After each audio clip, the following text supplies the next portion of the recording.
Peace everyone, Unmask Art here. Welcome back to another painting live stream. I'll be working on a project here.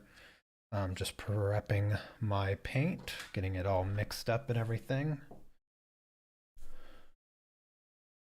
Decided to start today's stream a little bit early. I was in the mood to paint, didn't feel like waiting any longer.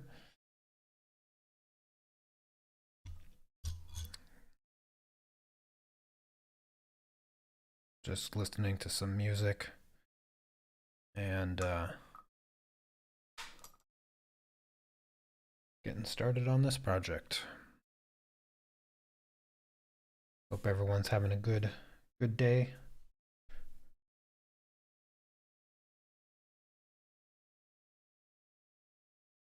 Since I'm sort of starting the live stream a little bit off schedule, I'll just give it a few minutes for people to show up. Welcome. Good to see you.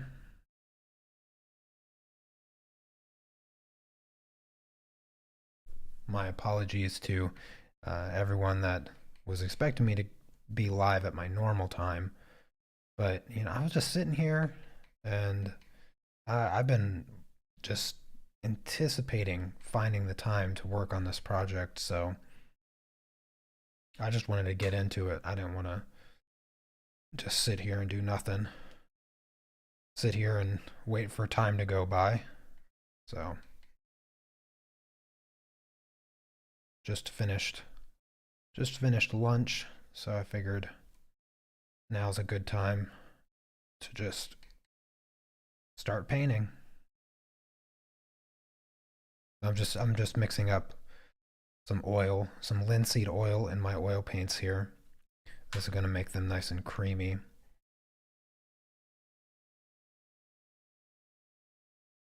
Makes it a lot easier to work with.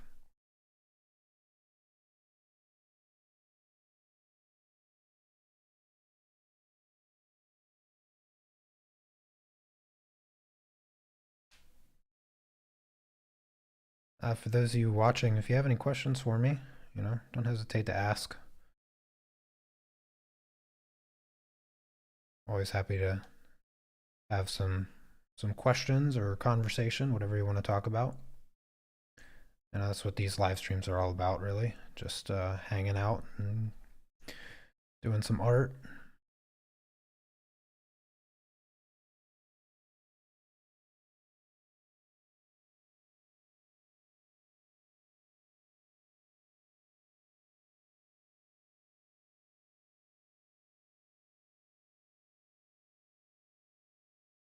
There we go. That's much, much better. Much smoother paint. A little bit of linseed oil really helps the paint get nice and smooth.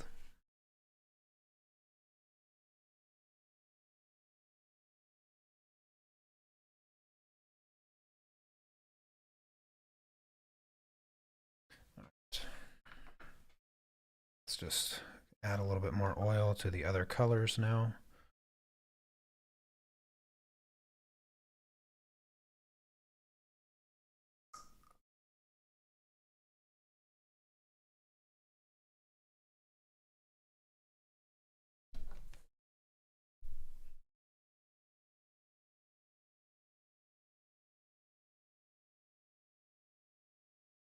Don't worry, I'll get started on the actual painting here shortly.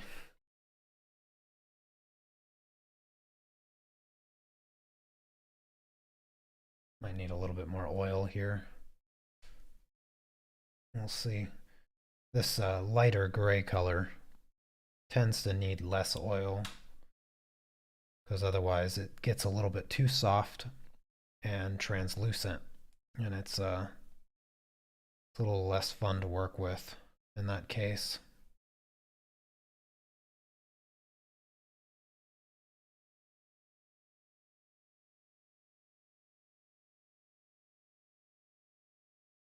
Yeah, it's still a little sticky.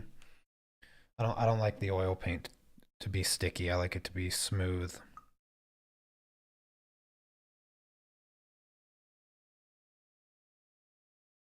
2 more drops should do it. Oh, hey there, Diane. You're up. You're up early.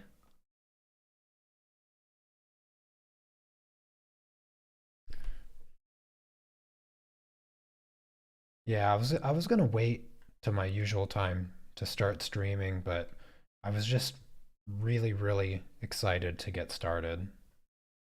And I was just listening to music. I was watching this I was watching this other artist paint a landscape, and I was just enjoying the workflow, and just sometimes when you see somebody else creating, you just get in the mood, and you gotta pick up your paintbrushes. Couldn't couldn't put it off any longer. Had to start.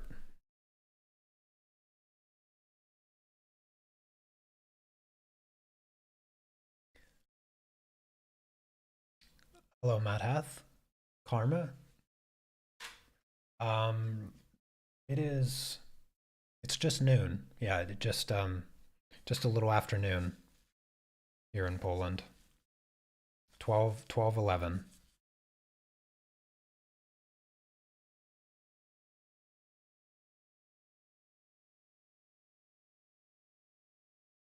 Yeah, I just finished making lunch and cleaning, and just ready to jump into this painting here.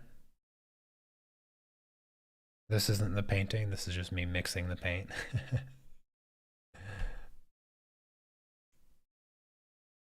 Fan from India. Yeah, I got a number of lovely fans from India.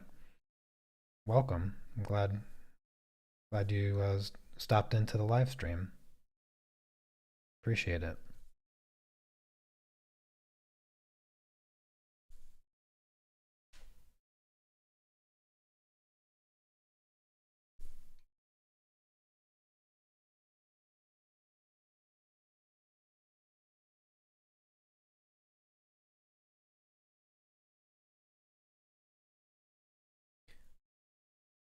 Which country? Poland. Yeah, I live in Poland.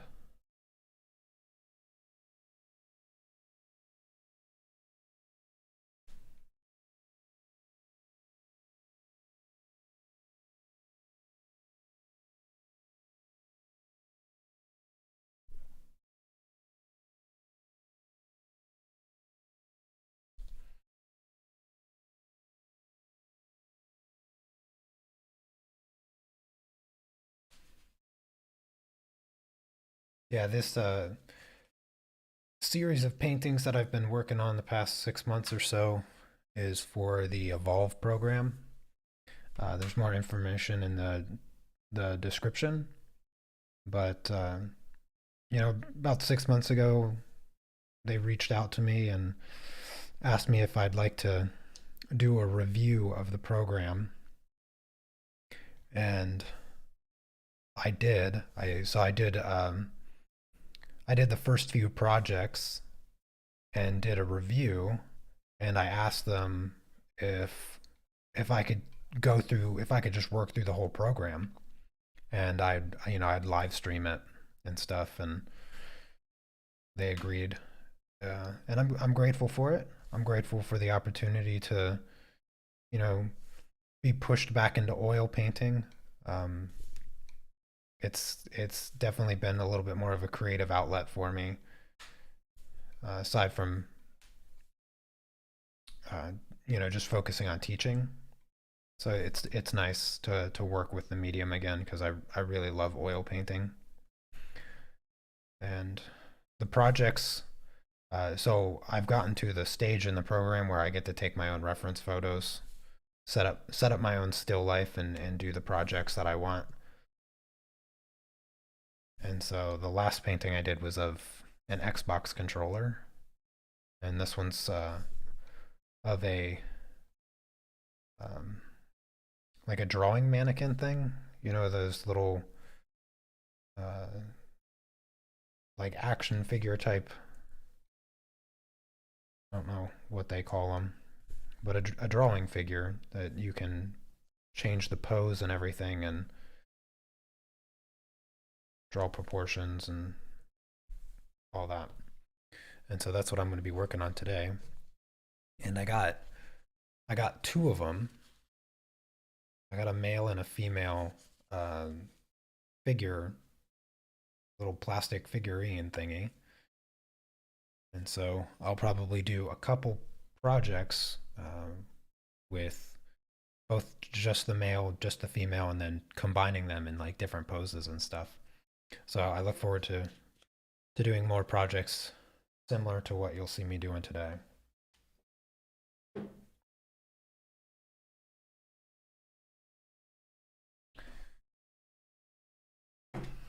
Okie dokie. Paint is ready. So here's my canvas.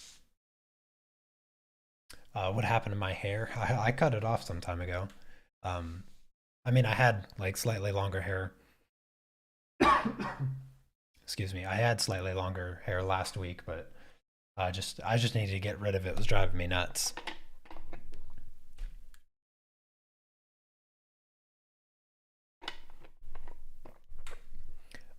So how much how much in a day should you practice, and how much in a week should you practice? So I've been doing drawing and painting and art for a very long time. And one thing that I've never really done is practice. Uh, what I've always, I'm not going to say that I've never practiced because of course I have. But what I've always learned the most from is never practice. It's always just doing what I want.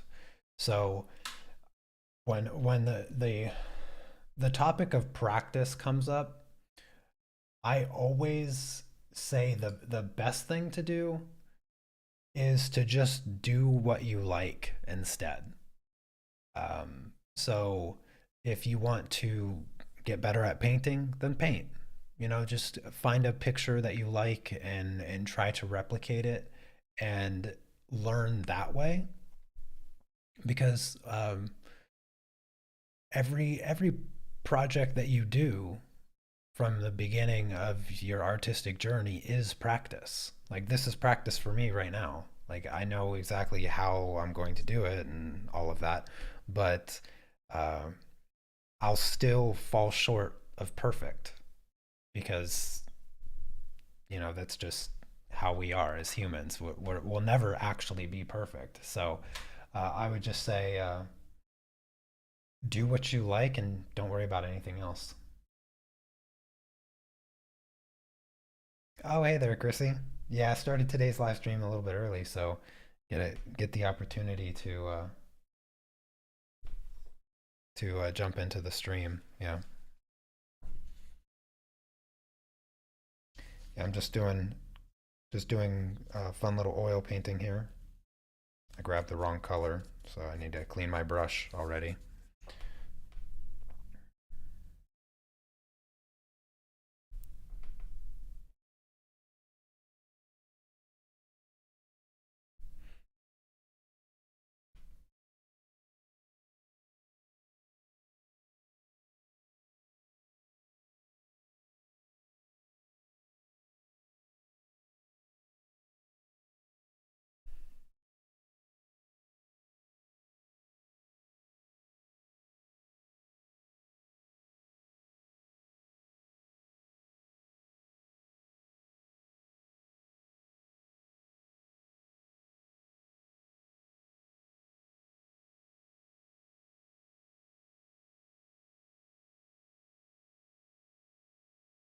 Just gonna try to get some of his toes put in.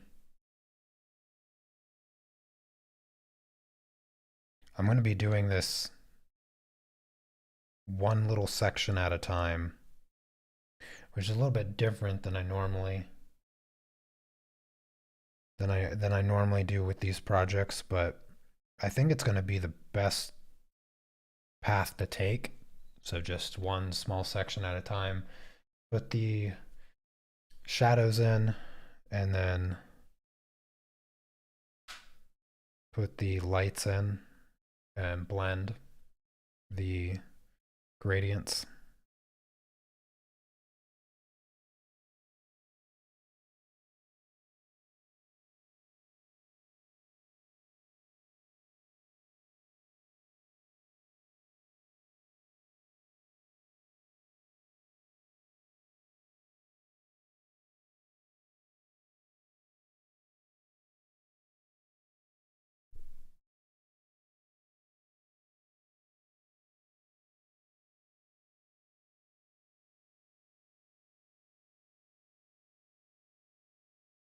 Oh, but getting back to the question regarding practice, like the amount of time that you spend, there's no right or wrong amount of time. You know, if you feel like you're in the mood to be creative, then be creative. Just do it when you have time and do it when you want. You know, I would try not to, you know, try not to turn it into something that you don't look forward to doing. Because trust me, since I've been doing this for a living for so long, it sometimes it's hard to escape the feeling of like not wanting to do it anymore, like wanting to stop, take a break, because I compel myself to do it when I'm not necessarily in the mood. So that's something that I've struggled with and still occasionally struggle with. It's not too bad anymore, but I've certainly had times where I just wanted to delete my YouTube channel and then move on with my life. But I don't really, I haven't really felt like that in a while.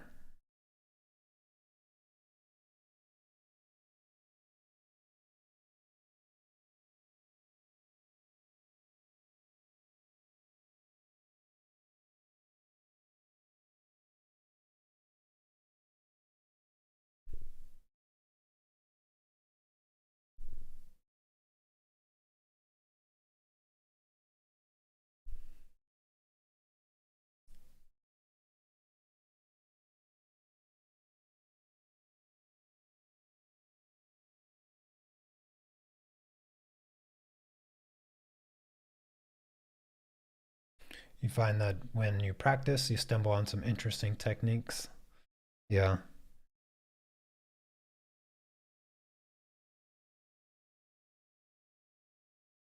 I think when I've come across different techniques, it's always been after I struggled through something. So when I feel like I feel when I finish something and I feel like I could have probably made that easier on myself, I have a tendency to reflect on how I could have made it easier on myself and then sort of come up with a better way after the fact.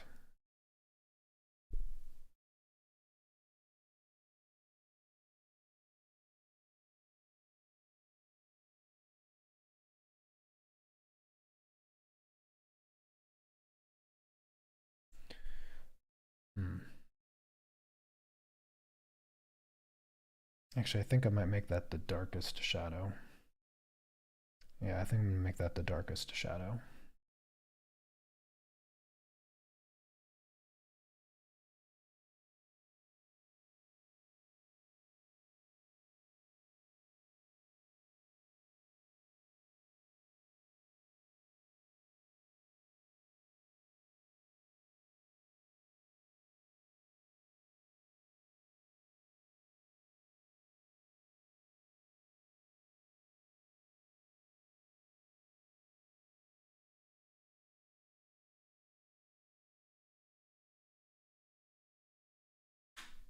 I'm using a fairly smaller brush. This is a number two.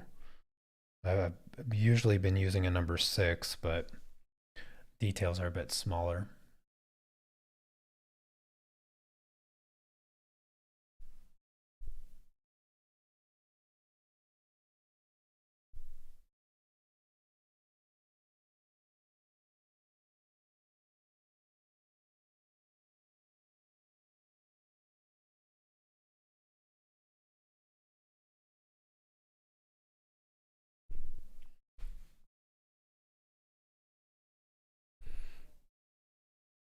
How's the how's the puppy doing, Rissy?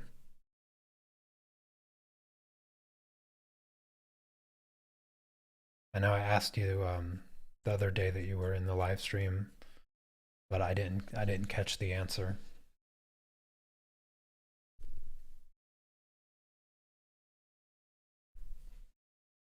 You have to remind me what you named him. I know you named him after like a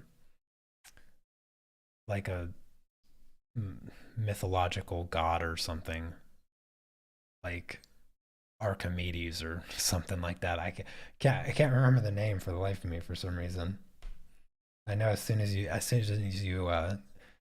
tell me the name, I'll be like, yeah, okay, I remember now. But yeah, sometimes yeah, time is definitely a struggle for a lot of people, myself included. I'm not immune to running into the time constraint trouble that is pretty much inevitable, really.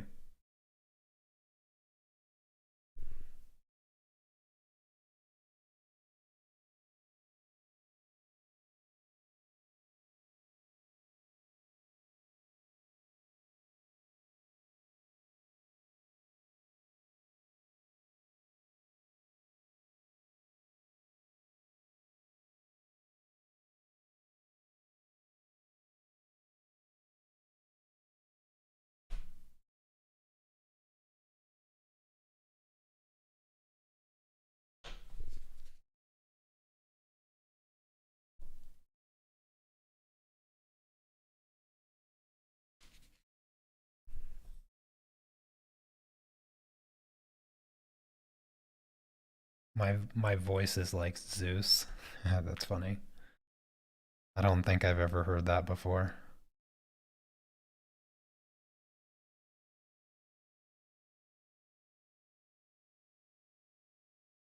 I've had a lot of people compliment my voice, but I've never heard it, or no one's ever um, made that comparison before.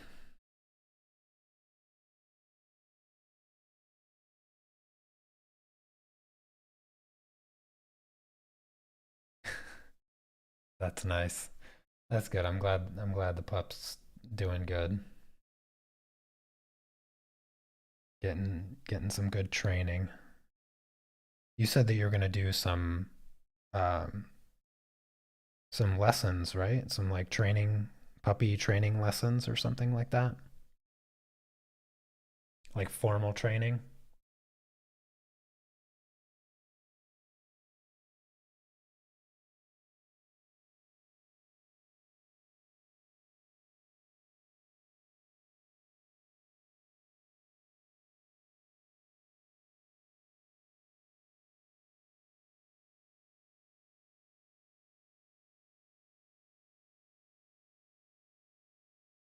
Athena. That okay.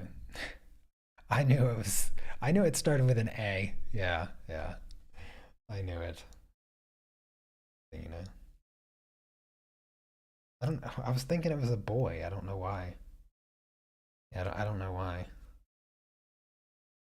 I was my friend Shistov, he also just got a new miniature schnauzer.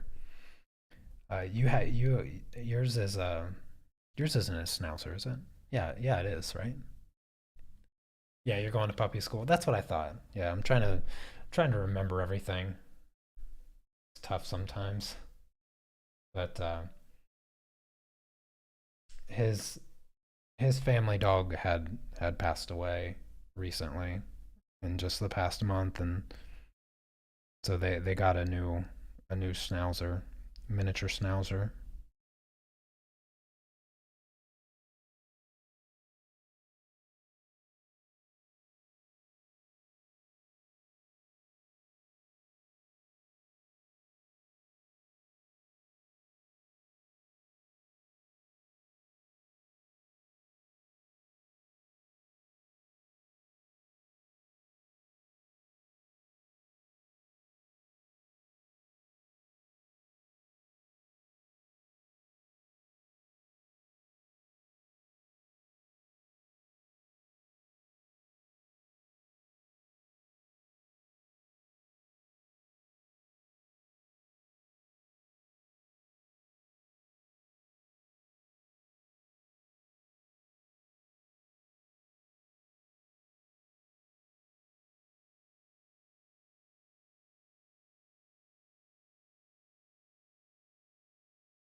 Yeah, that's true. Yeah, puppy school is mostly just human school because it's the dogs are the smart ones, you know. The dogs know how to be trained, and mostly um, a bad dog doesn't really exist. It's just someone that doesn't know how to take care of them properly or doesn't know how to treat them. That's how you get bad dogs. I mean, most dogs are most dogs are so smart that even if you mistreat them, they still have the ability to change. Whereas, humans don't.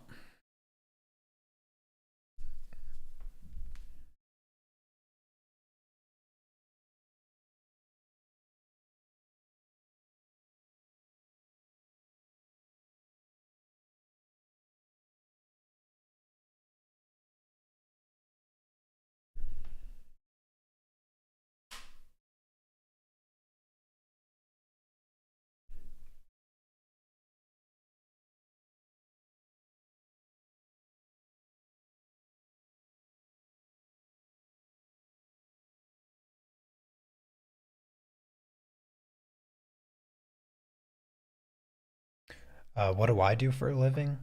This is what I do for a living. You're watching me work. This is, yeah. I do YouTube full time. I've done this for about 5 years now, full time.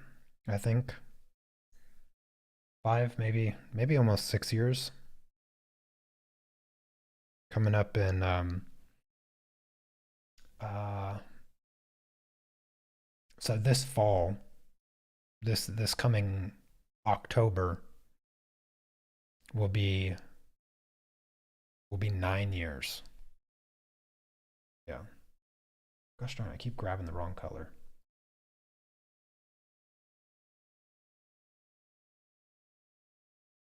Yeah, so almost 9 years I've been on YouTube, but I started my YouTube channel before I did this full time. So I haven't been doing it full time for 9 years. I've been doing it full time for about 5 or 6. Sometimes I lose track.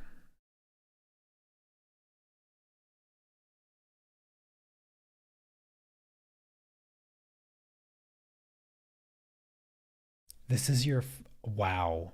This is your first pet. I cannot. How are you Australian and this is your first pet? Haven't you grown up with like a handful of kangaroos and a wombat or something? Like how is this even possible?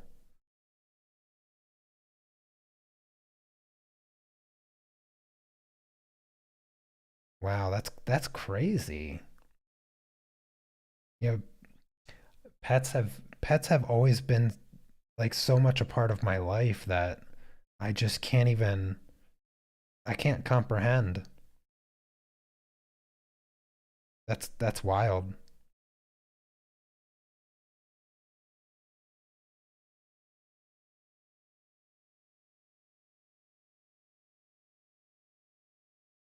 Yeah, that's really crazy to think about. I would not have I would not have imagined that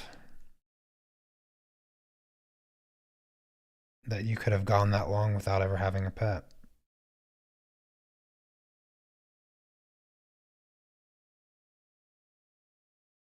I've I mean, my first pet wasn't until I was in high school. Well, no, I take that back. No, because I had like some pet lizards when I was I'd have been about 5. Yeah, maybe 5 or 6. It was like kindergarten, first grade, something like that. But they didn't last very long. Like I don't even think I had one. Like I went through like 6 of them within a month. They were like so fragile. They just you look at them wrong, their tail falls off, and you walk past them too quickly, and they fall over dead.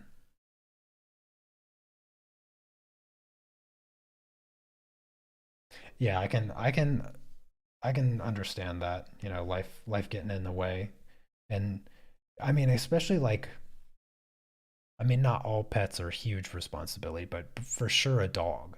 Like a a dog is definitely one of the most responsible, like maturity requiring pet. Like cats you leave food and water out and cats don't care. Like that's cats. But with a dog, like dogs actually need attention. Dogs are really social, so they actually need attention and in training, of course, as well. If you want to have a good dog, then training it is pretty pretty important. Whereas cats, I mean, you can train a cat to do some things, but obviously the trainability of a cat is far less than a dog.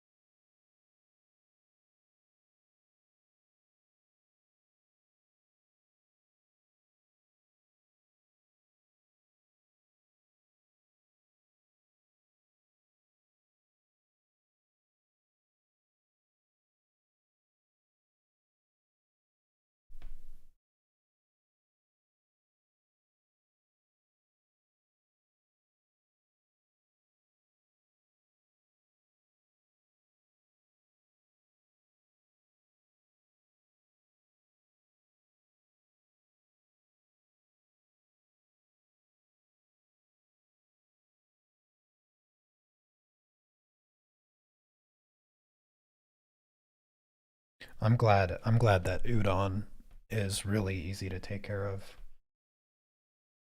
That's why I wanted to get a ball python as opposed to a dog. I mean, I really wanted a dog, but I wouldn't be able to tolerate it. My neighbor over here has a dog. They have a what's that? Cocker spaniel. Yeah, they have a cocker spaniel next door, and every once in a while, I will catch them in the elevator. Taking their dog outside. But goodness gracious, we live on the 10th floor. Like if your dog is scratching at the door, you have to call the elevator if it's not already up here, which is rarely that's the case. So you have to wait for it to come up, and then you have to take it all the way down to to get outside. Like that's the dog's got to be pretty disciplined to not learn to you open the door and you go into the elevator and not go to the bathroom there. I can't imagine there hasn't been a few accidents over the years. Fortunately, I haven't had to suffer through any of them, because obviously that could get pretty uncomfortable in the elevator. if the dog doesn't make it down.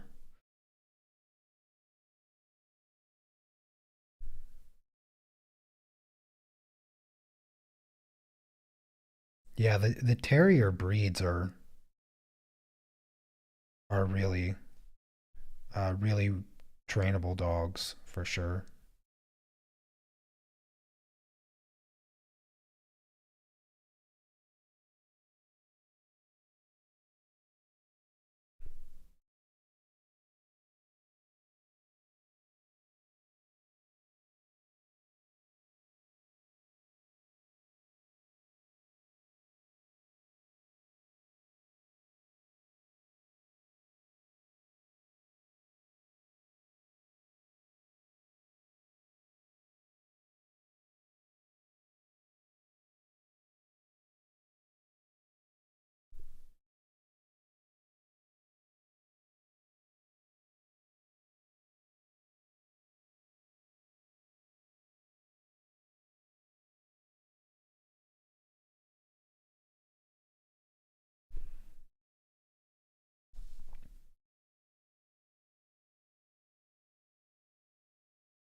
Yeah, that's sort of what I'm waiting for Anna and I to finally move out of this flat and into an actual house.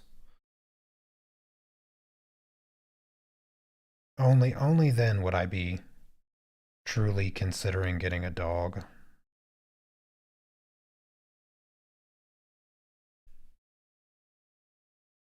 Because I think by that point she would for surely want to get a dog.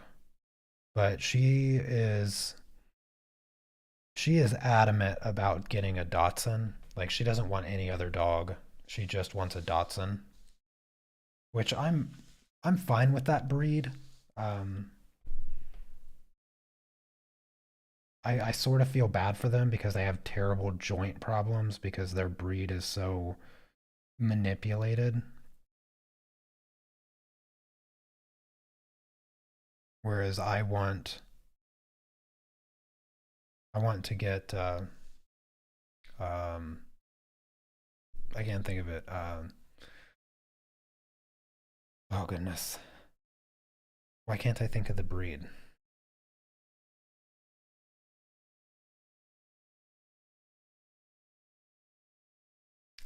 Why can't I think of it? They're always police dogs. Um,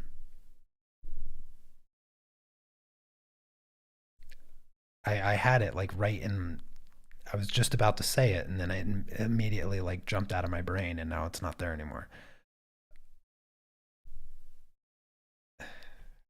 I just want to say the breed of the dog. What is the breed? Don't you just love it when that happens? Um, I can see it like right there. It's just won't come out of my mouth. Ah,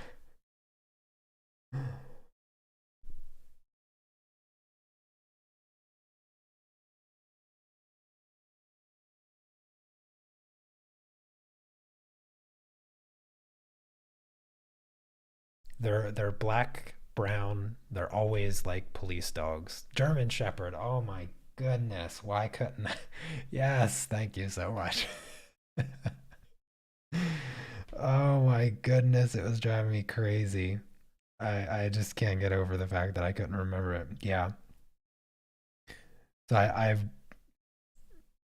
that's uh that's what I would want. Anna wants a Dotson. I want a German Shepherd.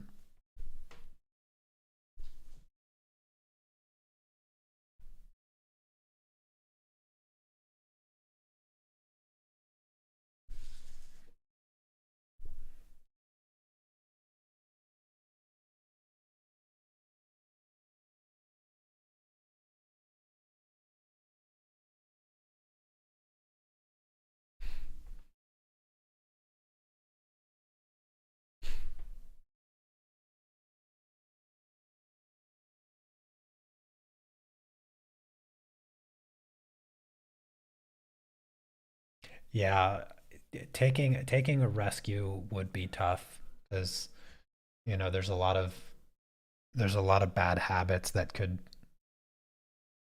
have been formed, and yeah, that can be tough.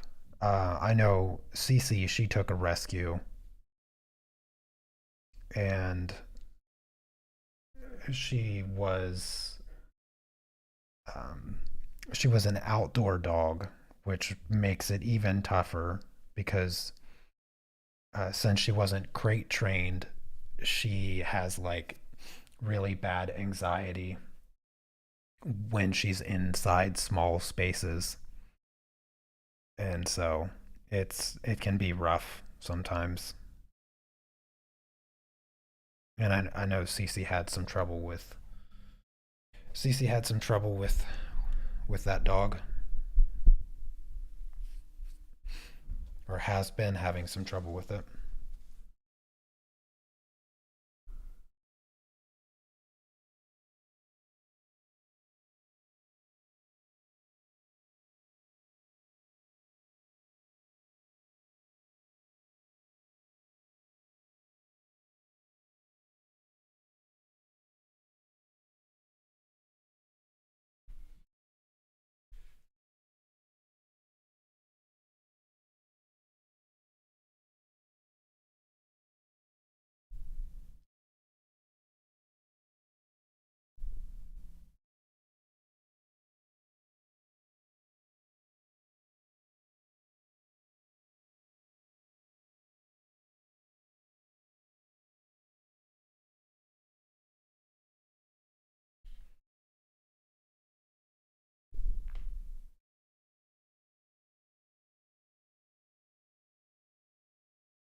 Yeah, German shepherds are really smart dogs when they are, you know, cleaned regularly and everything. They're really, really pretty dogs too.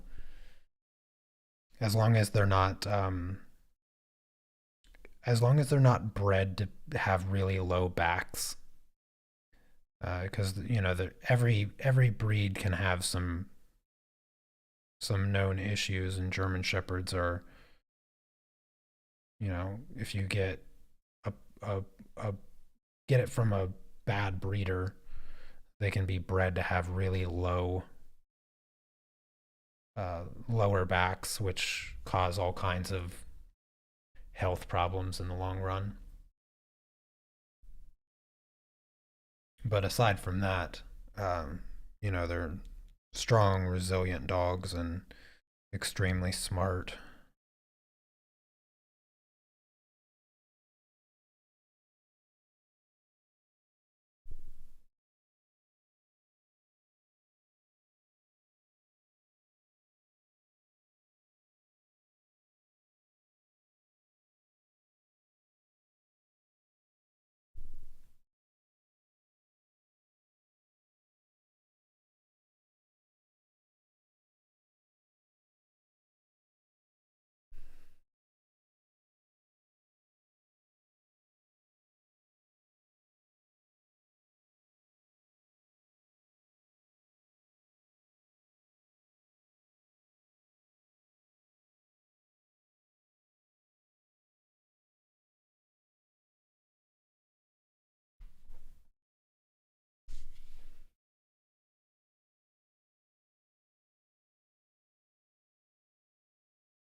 Hello, Miss Danny. Good to see you.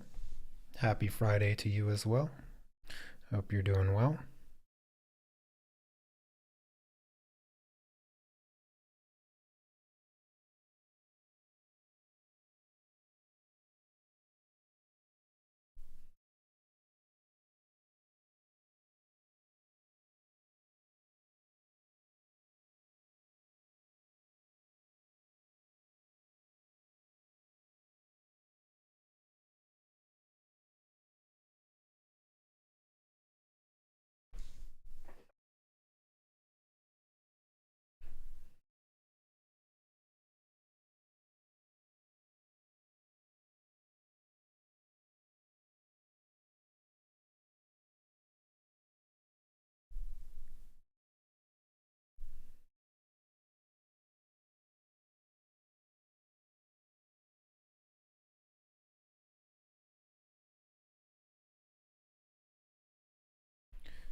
Yeah, the German shepherds sometimes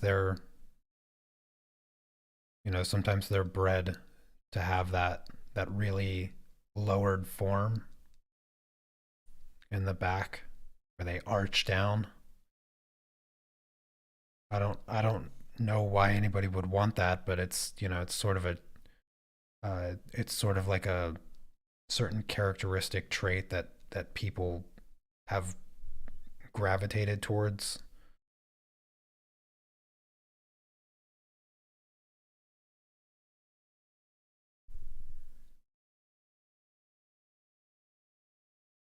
But again, it causes it's known to cause a lot of health issues and stuff. So I of course wouldn't want anything to do with it. I think it's rather unethical um, to do that to animals. There's some breeds of dogs that just flat out I don't think that should exist. A lot of those cats too, you know, cats and dogs. But there's also snakes. There's snakes that shouldn't exist either. Plenty of ball pythons that um, I believe are they shouldn't be bred because you breed unhealthy traits into them. You give them a lot lower quality life, and I find that to be quite despicable. All for aesthetics, all for aesthetics. Like um, those cats that have like the really smushed faces and they can't breathe. Their life expectancy is significantly lower because of that. And it's like I get that you find it adorable or whatever, but you know, you're you're breeding you're breeding animals that are uncomfortable for their entire life. It's like no matter how good of a life you think that you're giving them from birth, they're suffering. And it's just like I don't care how cute it you think it is. I find it to be rather unethical. Like a lot of those smushed faced dogs as well, you know, um, they suffer their entire life.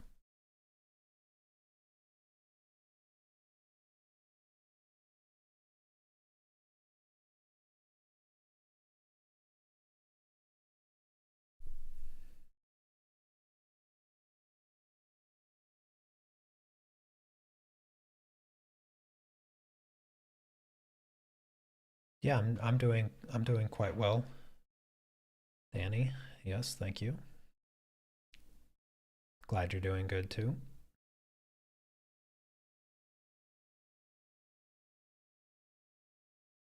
Oh, that's an interesting mix right there. A Pitsu. Yeah, no, haven't heard of that one before.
Oh, hey there, John. Good to see you.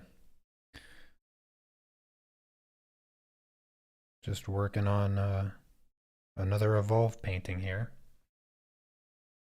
You said you haven't painted in a while. You were doing a bunch of digital stuff. Time to time to get back to the old oil paint.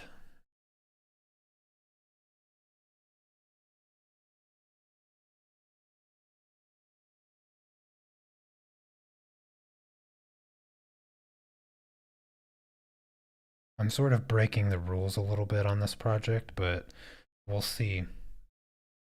We'll see how they grade me. Because I'm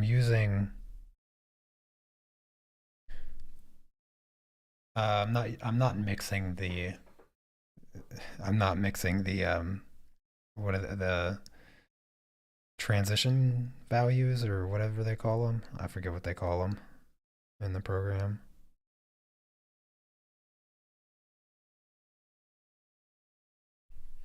Instead, I'm just painting like a normal person, like a normal person that has a decade's worth of experience.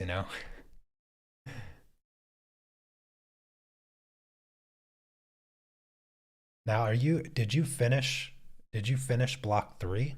Uh, Correct me if I'm wrong, but you were in block three, weren't you?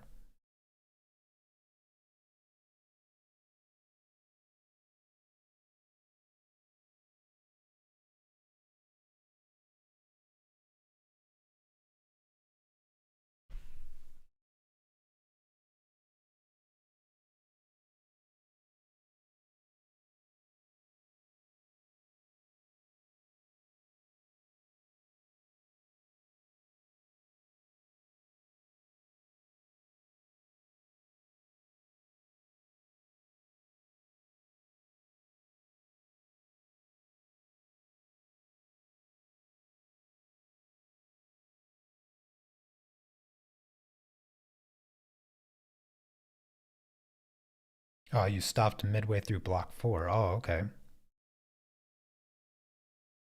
Can you remind me what block three is? Block three is introduction to colors, isn't it? Don't you do don't you do paintings similar to this, but for the lights you have color? Yeah, that's understandable.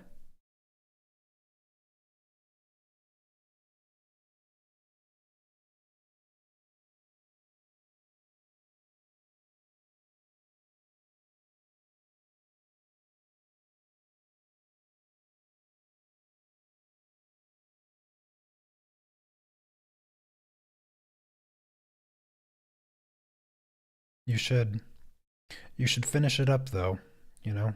That sense of achievement can sometimes be worth more than you think.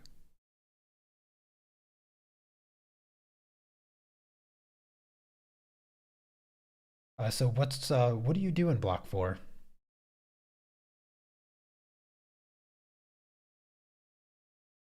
What is block four exactly? Because since you got halfway through it,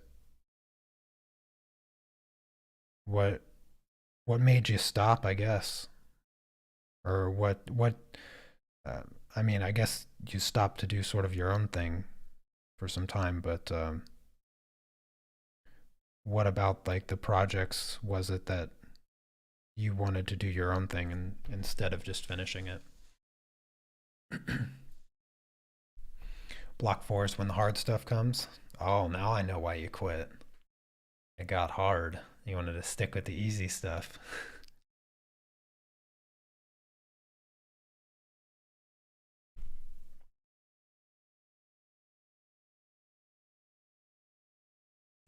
Direct painting.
Ah, I see. Yeah, sometimes the subject matter can get a little monotonous when it's rolls of duct tape and random Febreze bottles, spray painted gray, or blue buckets and red apples.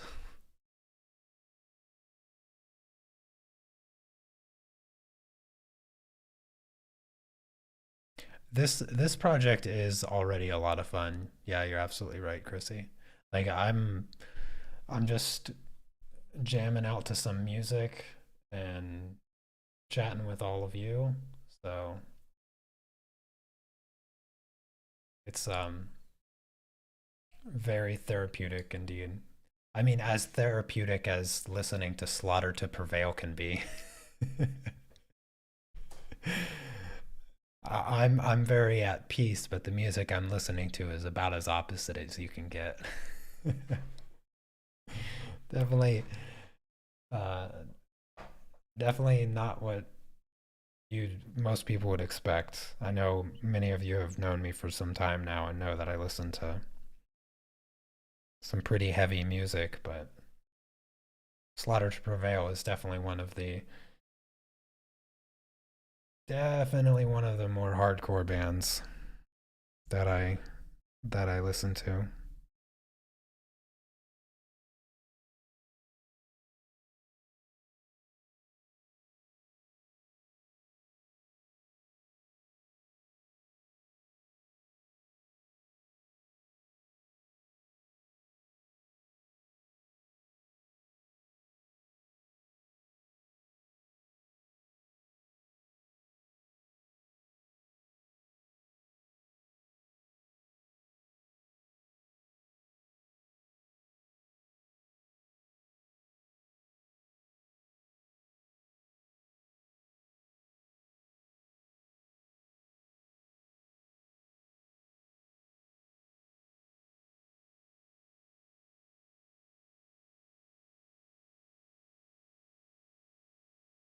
Yeah, alternative type music. That's one way of putting it.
I don't think I've ever listened to the Doom soundtrack before, but I know it's definitely heavier music genre.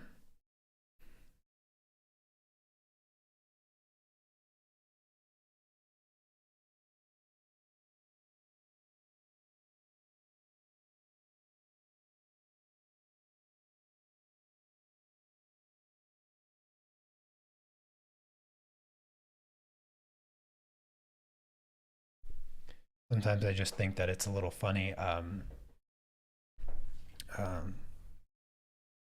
I'm a I'm a really calm, reserved person, very soft spoken, but the music that I listen to would paint an entirely different picture. because I really listen to just about the heaviest music that exists, with the exception of like thrash metal. I can't do thrash metal. It's too punk. I don't listen to punk music. It's too the vocals in it just I can't do it. Yeah, this is a picture that I took in my shadow box. Yeah, I have this. I have two of these figures. I have one that's a guy like this one, and one that's a girl. So yeah, this is my own reference picture. This cube. So I bought like it's for little kids. It just have has wooden blocks, and it has like a cylinder and a sphere and a bunch of, it has all the shapes. It was like a toy for a toddler to teach them shapes. And um, so I bought some of that for the references. I actually use those for all my monthly mastery projects in the art club. But yeah, the figures are really really cool. They're very, as you can see here, this pose looks rather natural, right? Um, and every single, like, I have like a ton of different hands. Like, you can detach the hands, and you can, like, I changed the hands so that it looks like his arm is resting on his leg, and then there's this hand that you can attach to make it look like that, and then the other one like a loose fist, and all their joints like rotate, and you know they're really really cool. They're really cool.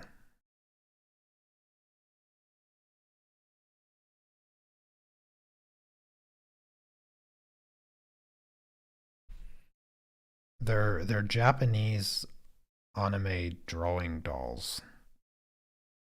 That's what, I can't remember the brand, but yeah, they're from Japan.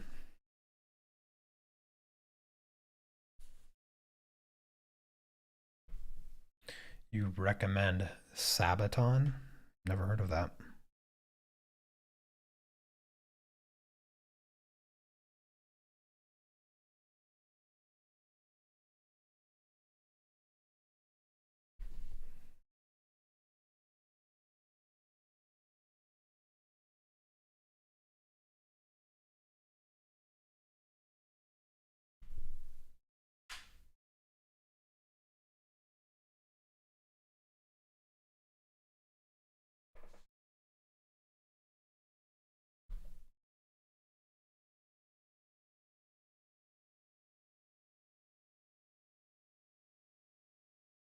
For digital, I just recommend using Pinterest.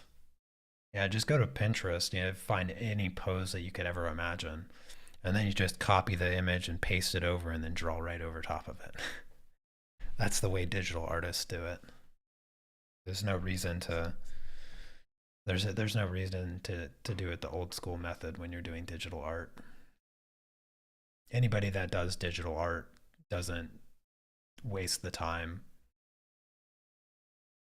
because it's the same idea as tracing a reference for like a painting, like a traditional art.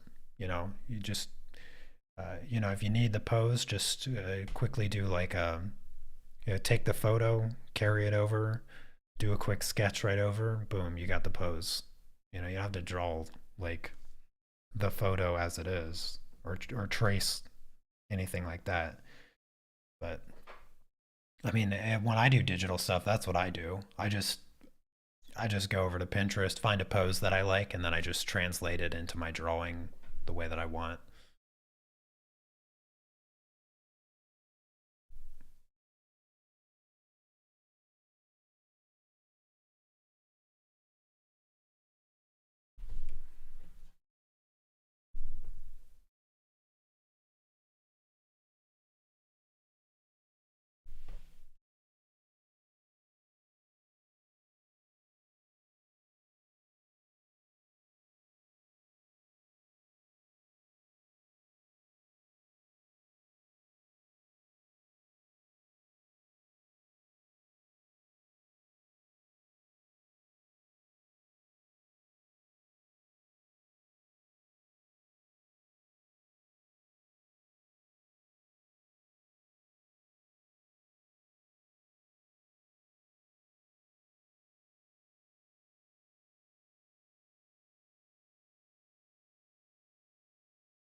Oh, hey there, Cece.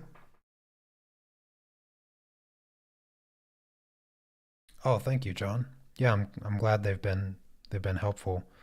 They've been a lot of fun to do. I like doing the critique videos. I was gonna do one today, but I knew I'd be painting, and I didn't want to wear my voice out because I know I'm gonna be streaming for a while. It's already been an hour and 10 minutes. I didn't even realize. Like I have a leg. I almost have one leg done. Like so. Granted, at least I mean the leg is probably the most complex part of this project. So at the very least, I got a good portion of the difficult part complete. I think the sorry, sorry sorry about that. That came out of nowhere. I couldn't stop it. Um, I think the chest and head are probably going to be the other difficult parts, but yeah.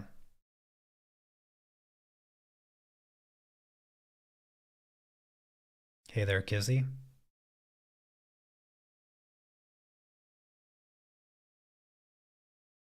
Oh, you're very welcome. Yeah, I'm glad you're also enjoying the critique videos.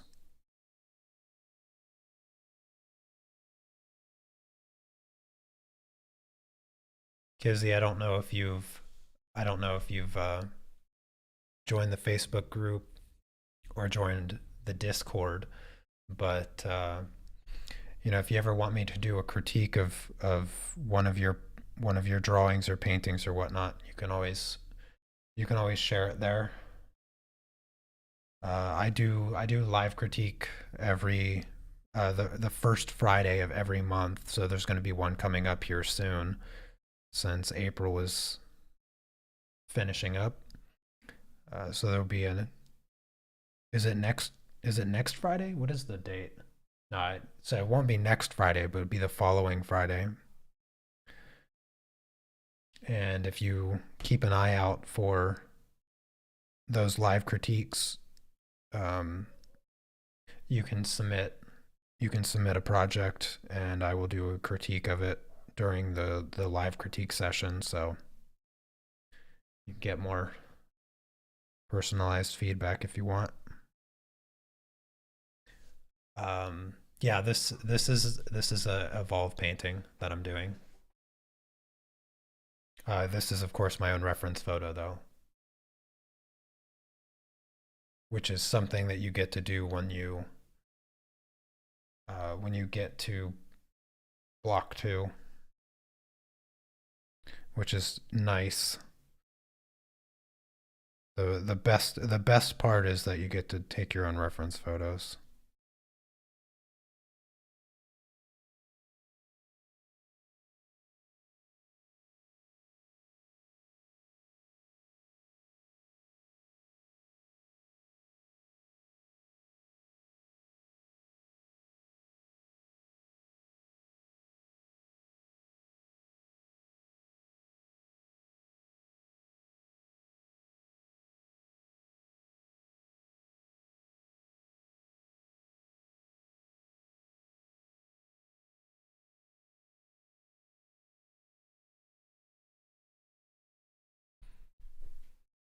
Thank you for sharing the links, Diane.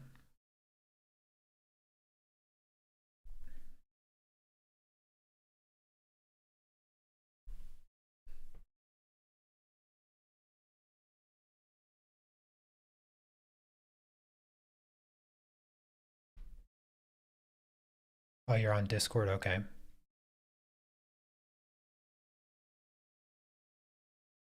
Yeah, you can anytime you want, you can just jump into Discord, post a piece and ask for, feedback from the community, including myself. I'm always logged into Discord. When my computer turns on, Discord automatically opens up. Uh, what did you think about the measuring part of block two? Um, Well, I've done proportional measuring for a really long time.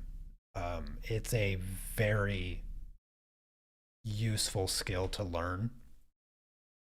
Um, Arguably, it wasn't taught totally accurate, but it was taught well enough that um, you can do it fairly well. The thing that he missed the arm position a little bit when you do the measurement thing. You're supposed to hold your chin here, fully extend your arm and hold your chin here. That makes sure that your eye is always the same distance from your measuring device. But aside from that, like he mentioned that you need to make sure that you hold it at the same distance, because if you change that distance just by a few centimeters, your measurements are off. But he was pretty thorough about making sure that you measure several times, and that's going to help you get those accurate measurements. But being able to familiarize yourself with proportionally dividing up your subjects, that's an extremely useful skill that you want to be good at. Like you want to be good at that because it's very similar to the reason that I tell everyone that wants to learn how to draw to learn the grid method. Because when you learn the grid method, you learn a systematic way of drawing anything. And then once you internalize that systematic method, then you don't need to go through the painstaking measures of, drawing a grid. You can just visualize the grid. Because really, what the grid method, what you need to ingrain into your mind are vertical and horizontal lines. That's really everything. You only need to be able to visualize vertical and horizontal lines. That's it. And if you're able to do that, then you take, like for instance, this here, you take a vertical line and you line it up. So I'm lining it up with the edge of his calf muscle, and you can see the negative space where it's still white. See that little like triangular shape? Then you use that little triangular shape to help you form the negative space, which gives you the shape of the positive space. And then same thing down here. You can see that his calf muscle is out further than anything than his ankle, his heel, and his toes. So that gives you a measurement distance that tells you that all this stuff is within this on the left side of that line. I take it over here and I line it up with his calf muscle. I can see that his toes are still out. So if I line it up with his toes, then I get this shape here. And so you're using the positive and negative space and vertical lines and horizontal lines in order to create those shapes. And once you're able to visualize those shapes by imagining vertical lines, then drawing is just so much easier. And then same thing, like if I take and I line this up with the bottom of his shin bone, I can see his foot over here is above that line, but just slightly, just slightly. It's just slightly above that line. So I know that his foot needs to be placed relative to this horizontal line. So that's the way that I use horizontal and vertical lines to draw anything I want. And you get really proficient at that understanding and that thought process by learning the grid method. Because uh, honestly, your eyes are terrible. Your eyes are really bad at communicating shapes to your brain.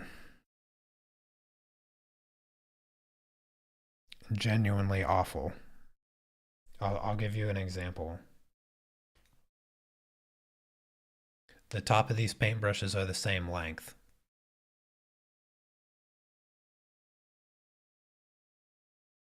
Which one's longer? Which paintbrush is longer? It's just a simple optical illusion, even though they're the same length. As soon as I do this, this one looks this one looks longer, and it's because this line behind them is slanted. Very easy optical illusion because your eyes are terrible. Your eyes are terrible communicators. I always say that your eyes are the greatest liars.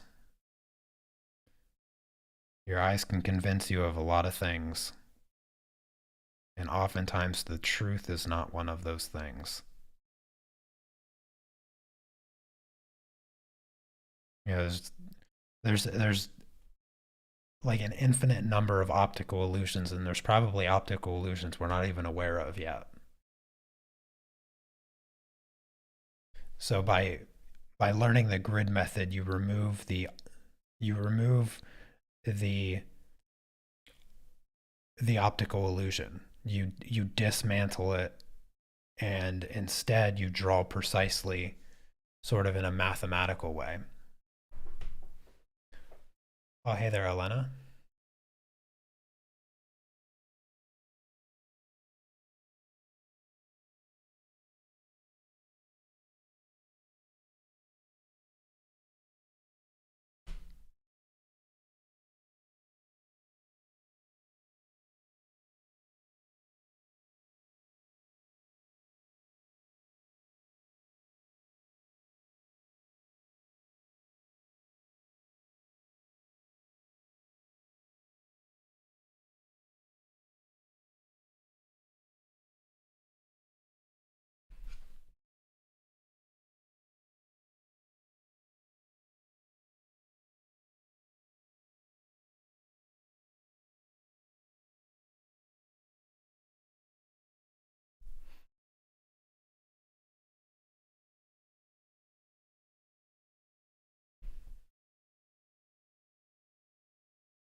Oh, thank you, Aritri.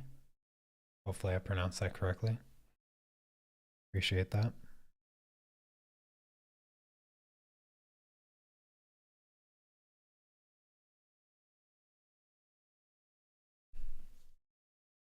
Oh, okay, John. Yeah, you have a lovely day.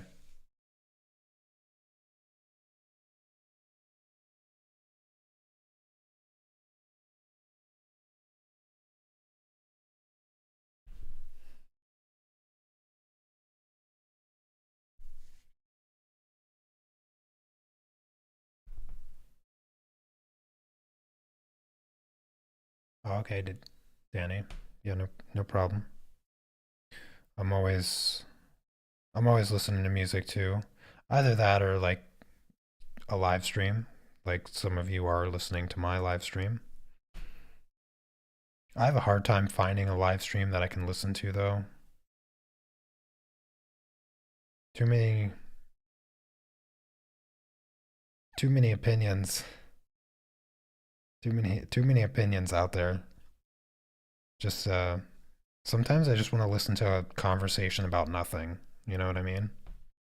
Like I just want to some people are just naturally like funny, which I'm a little jealous of because I'm like the least funny person.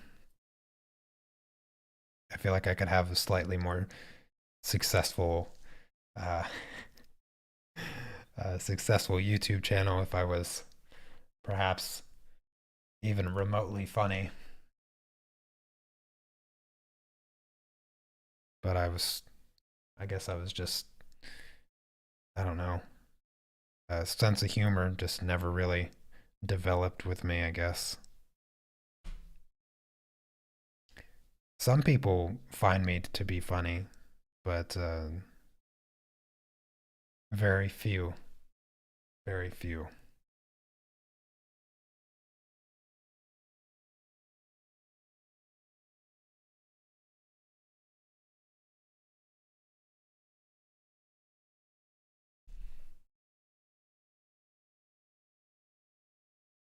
Where do I get the line art? So the line art is from my reference photo. So I took this, um, I have this figure that I posed like this, and I have this wood block, and I have a shadow box that I set up. And so I took this picture, and then I brought it into Photoshop, and from Photoshop, I create the line art. Here, I can actually, let me just show you really quick. Hold on a second. Let me just make sure. Uh, change this really quick to that.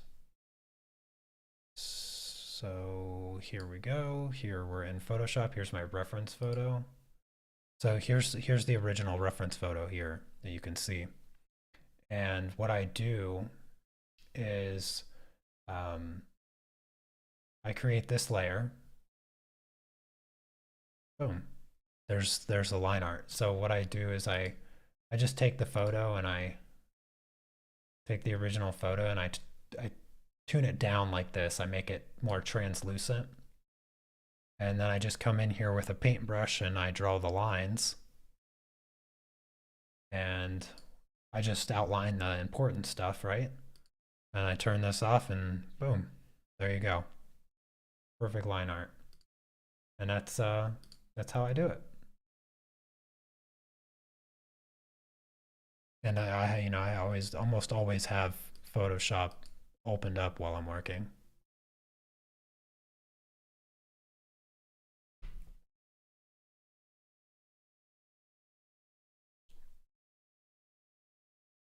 What are some tips to get better with steadying your brush pencil on a struggle to draw a straight line? Well, the thing about straight lines is that there's this really cool tool called ruler. And with a ruler, you can have the wobbliest of hands and get a really straight line. So I would not worry much about straight lines, because straight lines are easy. Straight lines are very easy. With all the other lines, so a steady hand, a steady hand can come from two things. The first and the harder thing is your muscles. So with time, as you work, you're working out your muscles, and a lot of these muscles are really small in your hand and your wrist, and that's what gives you really precise, fluid movement. Everybody's going to be a little bit different because everybody's body is a little bit different, but with time, your your hands and things will get stronger, and that will help steady your hand. The second thing that is often overlooked that people don't think about is hand support. So you'll see me doing this often, although my other arm is regularly off camera. So a majority of people they don't realize that writing and art are not the same thing. So when you're like writing notes in class or whatever, you're just resting your hand on the table like this, right? It's just laying on the table, and you're writing your words. That is not the way you want to draw, color, or paint. You don't want to use writing, because those are not those muscles are really helpful for strengthening the muscles in your hand to have a nice steady hand, but this is not the way that you want to try to do it. The reason is because this is the movement that you have. Like if with your arm resting, and if you try to move your hand, it's jagged because you're rubbing it against the table. You need your hand to be loose. You need your wrist to be able to move. This is where steadiness is going to come from. But if you hold your hand above the table and you try to do this, you're going to be shaky because you're holding your whole arm up with your shoulder. If you set your elbow down, then you're holding your whole arm and hand up with from your elbow. So you're still going to be shaky. So this is the real secret. Well, a majority of people have two arms, but some people don't. But for those of us that have our second arm still and second hand, use your other arm and place it here, right behind your wrist. This is going to let your hand relax. Like I can just relax my hand and it's floating above the table. And oftentimes I'll hold my wrist even with like this, or if I really want to be steady, I might hold my hand up here. But depending on placement, this is going to give you a lot of flexible control. So use your other hand. And when I'm doing, oftentimes when I'm painting, what you don't see is that my other arm is like this.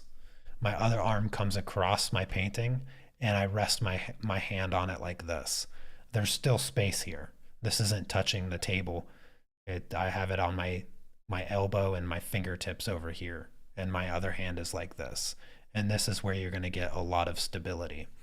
There's a tool that painters use a lot. I can't remember the name of it, but generally it's a stick with a cloth at the end. It's not fancy by any means. And they'll use that. I think it's called a pummel.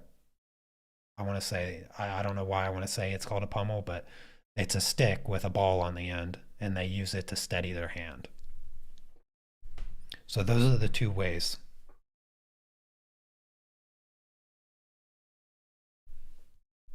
And see, I just do it even without thinking.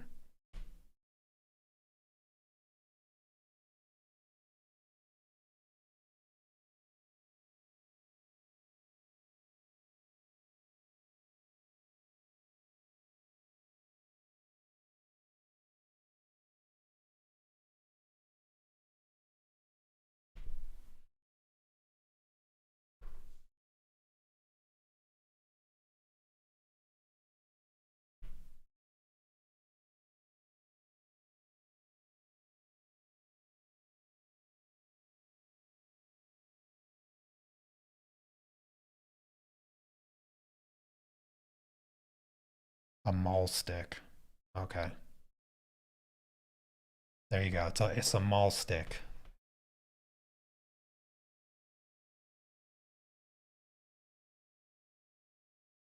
But as long as you have a second arm, I don't think you need a maul stick. I think a maul stick is more helpful when you're standing when you paint. But if you're sitting like me, then uh, your second arm works perfectly fine.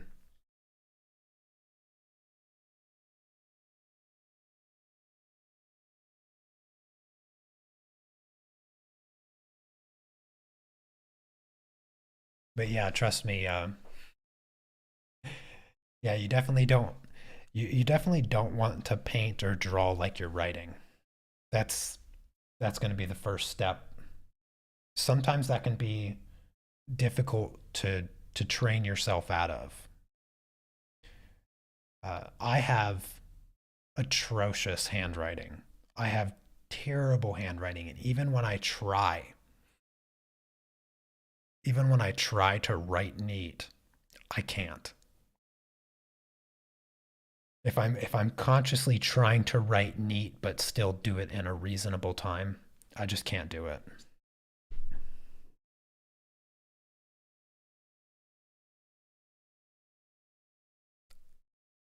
I don't want to take the time to draw letters. So instead I write them and it's a mess. It looks terrible. Terrible handwriting.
I need more space on my table.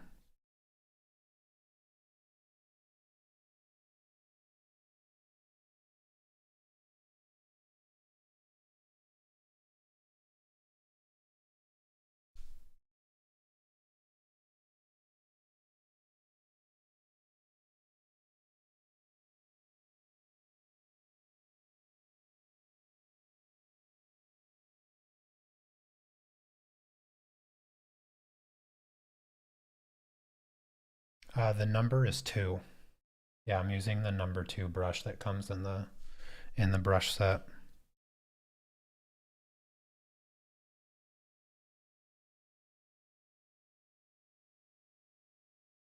Really, I could paint this with the number 6, but why torture myself unnecessarily?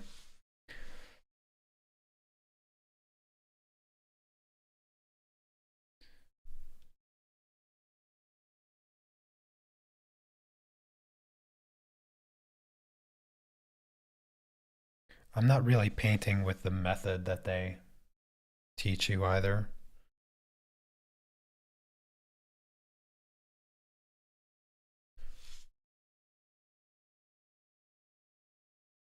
I'm not using the add mix colors at all. I'm just I'm just freehanding the gradients.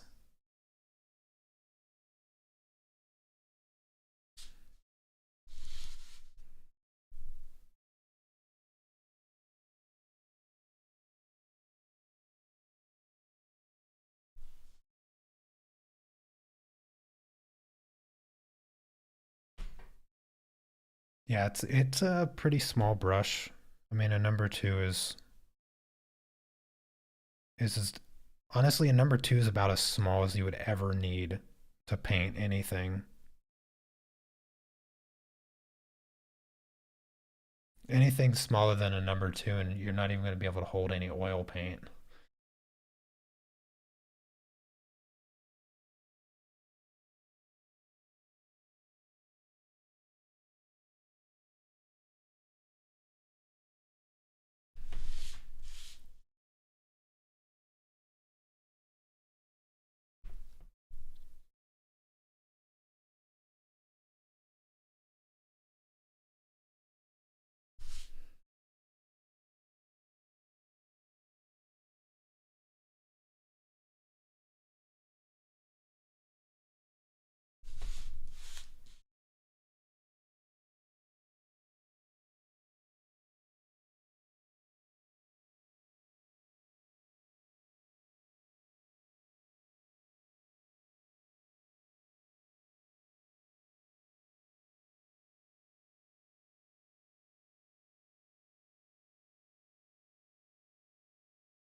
Are you gonna do any painting today, Cece?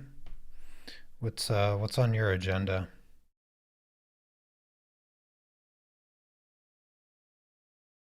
You let's see, you got oh goodness, you only have four more paintings left. You only have four more paintings left in block one, don't you? That's exciting. You're almost done with block one.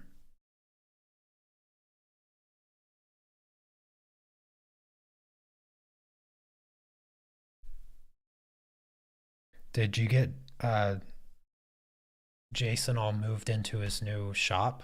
Do you got a new studio set up and everything?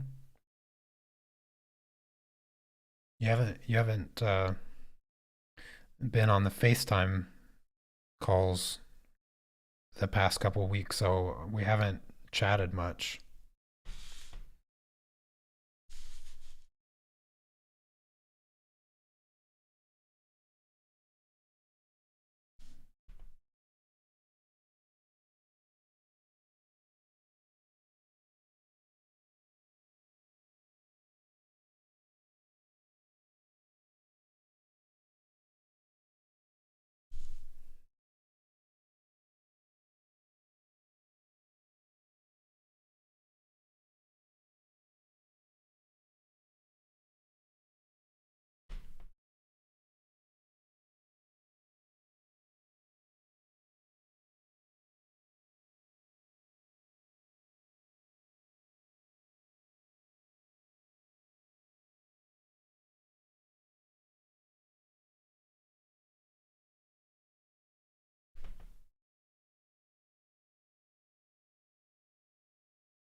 See, I'm using the same brush to do my gradients here as well.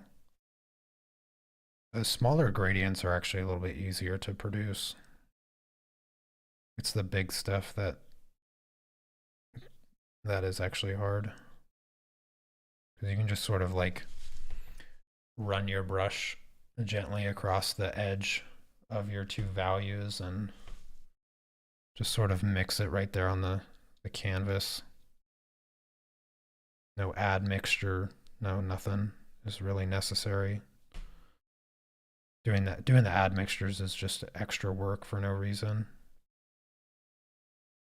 In cases where the gradient is so small. It's helpful for the large stuff, but not the small stuff.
Alrighty. Got one arm and one leg complete. Maybe I'll do his pelvis. I was thinking maybe I'd do this leg and then do the arm and then do the body. Kind of torn. I think I'll do the pelvis first. There's actually not a whole lot to do on the pelvis.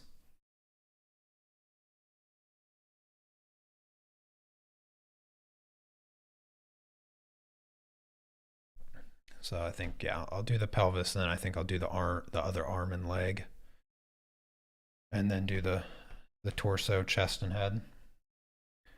That'll be my game plan. I mean, once I finish the guy, the rest of the project is super, super basic and easy. So paintings, painting's about done once I finish the figure.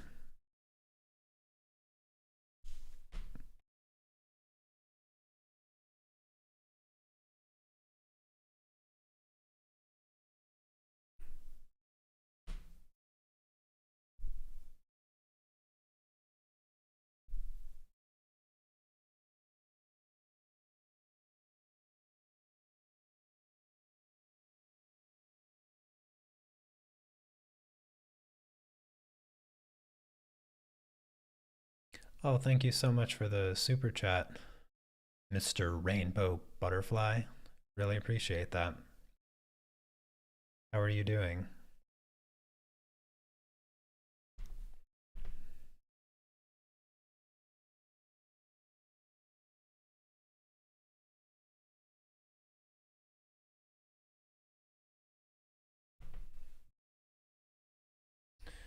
All right, let's see here. Oh, I guess I have a little bit of a dark shadow on the bottom here. Yeah, I guess this is a rather dark shadow here. So I'll use the dark color. Something like that.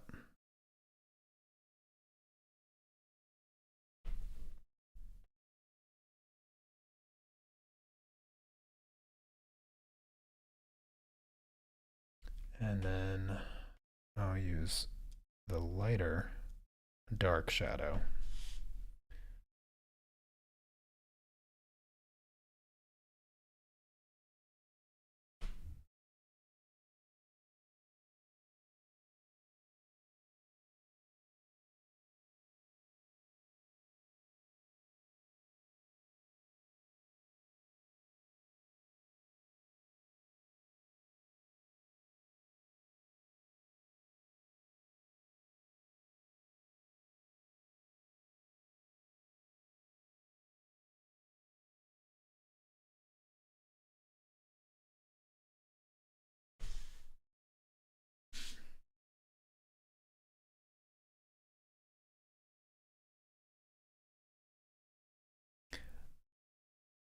Oh, thank you again, Mr. Rainbow.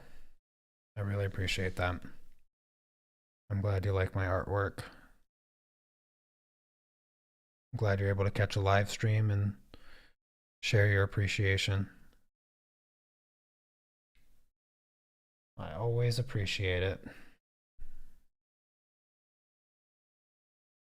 If you have any questions for me, don't hesitate to ask.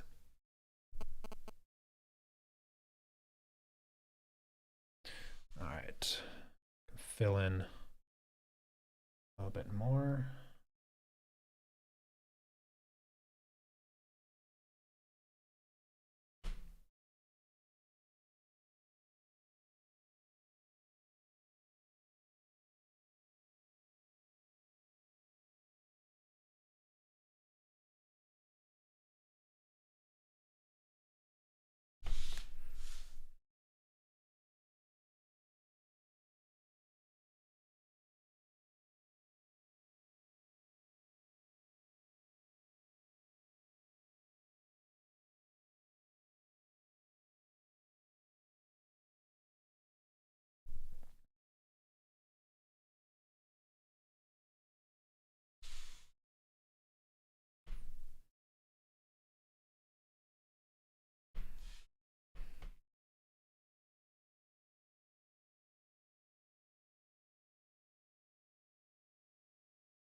What's with these goofy emotes and the super chat?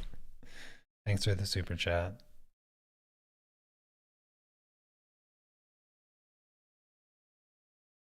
Your audio is late. Um, I don't I don't think it's on my end. I've never had that issue before.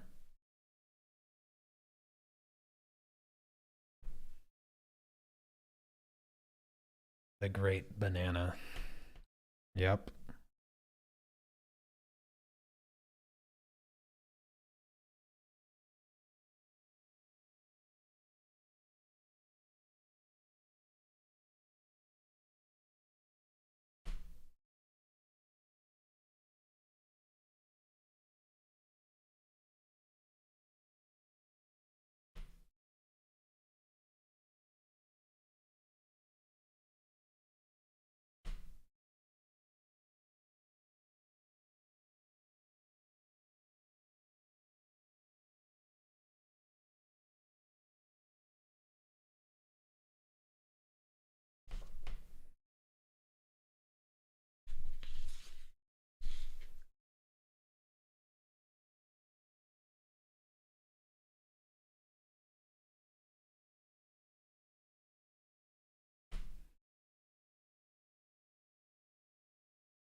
Diane, did you finish your tiger?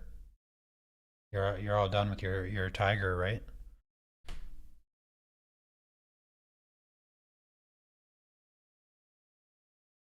I wasn't sure if you did anything after you posted it in Discord. It looked really good. It looked really good. Great colors. Really great colors.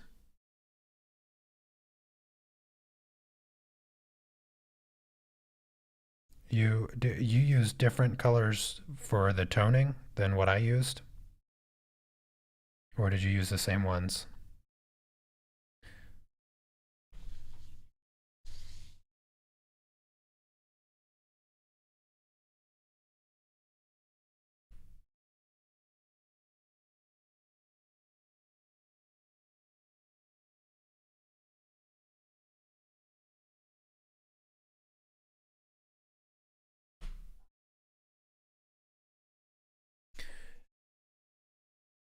I didn't add the long whiskers at the bottom.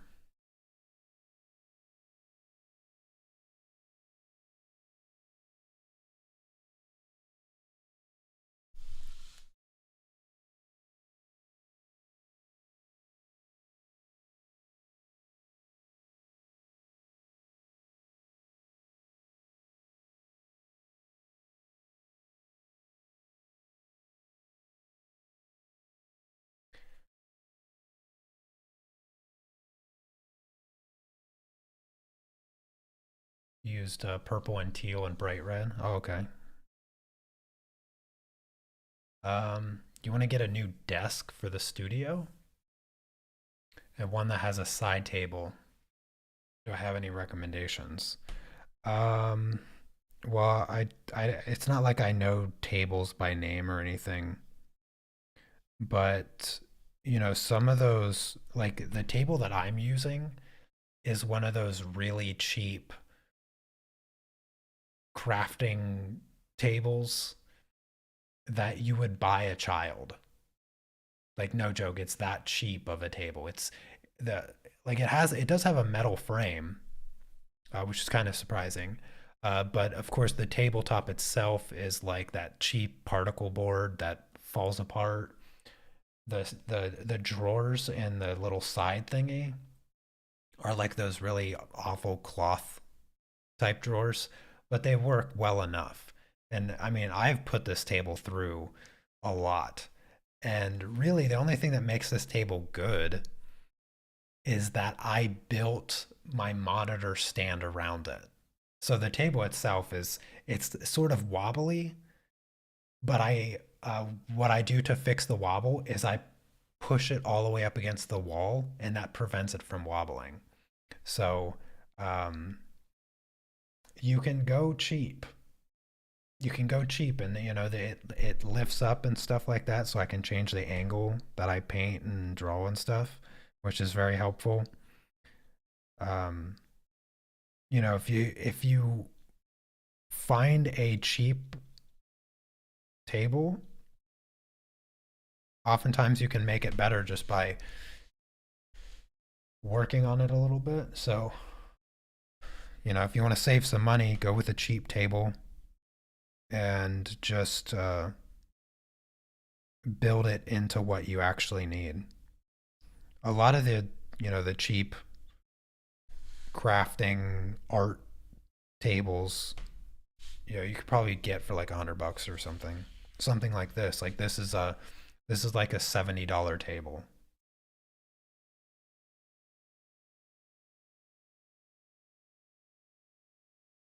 And I just make the most out of it, even though it's kind of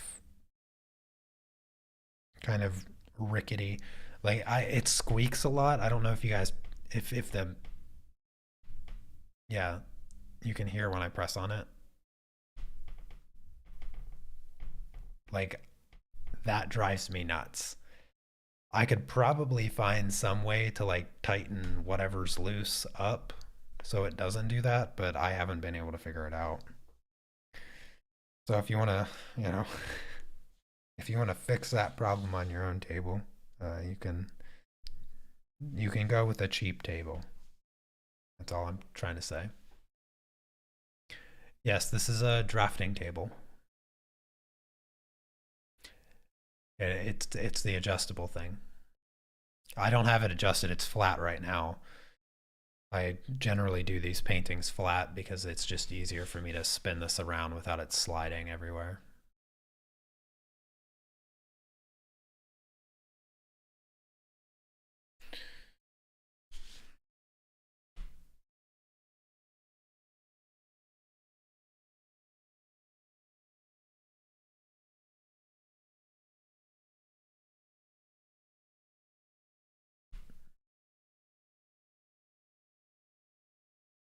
Yeah, the constant squeaking of this table does sometimes irritate me. I don't know how often it picks up in the microphone, but I try to I try to get it to not do it by not leaning too heavily on it, because as soon as I put just like the weight of my arm on it, it creaks and makes noise and stuff.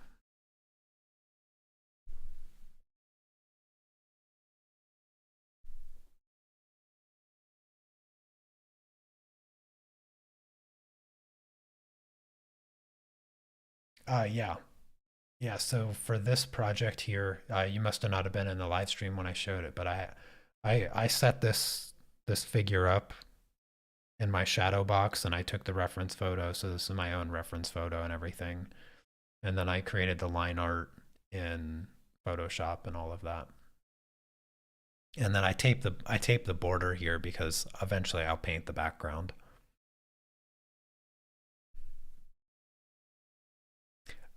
Yeah, it's 100% personal preference whether you work on a drafting table or an easel. For me personally, I think a table is a far better choice, like a drafting table specifically, because you can adjust the angle. The reason I find a drafting table to be a far better choice, as long as you're not working too large, like larger than your drafting table, is the versatility of it. So, uh, the drafting table usually will have an edge on the bottom, to prevent your canvas from sliding and stuff. A table's going to immediately be more versatile with the angle flexibility and like laying it flat and using it as a table. Sometimes you don't want to be working on something at an angle for whatever particular reason. Like this is a perfect example. I don't want to work at an angle right now. So I'm just using it as a regular table. And then of course this is my table that I sit at to do all of my computer work. So Um, the versatility of it is just far superior than an easel. Not to mention, a good easel still costs a lot of money because you don't want an easel that's just going to fall over. You don't want to be in the middle of painting and then your easel fall over. So, um, an easel is not necessarily a cheaper route for something to paint on. In many cases, you pay uh, you pay more for a good easel than you do a cheap desk that's going to work better. And there's no the desk isn't going to fall over like an easel's going to. I've had paintings fall off of good easels before. You know, you're not thinking about it. You have your painting up, and then you start painting off to the side, and all of a sudden it just falls right off the easel. It's not unheard of. So there's a I probably won't ever paint on an easel as long as I have a desk large enough to fit whatever it is I'm painting or drawing.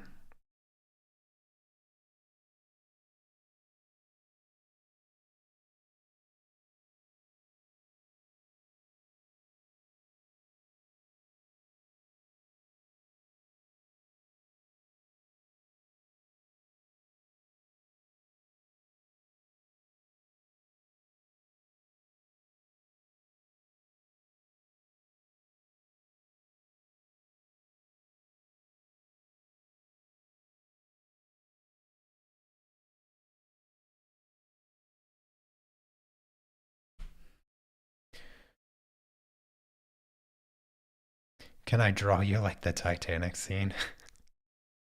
Yeah, I could. I could totally do that. Probably won't. you know, I probably won't, but I am capable of it.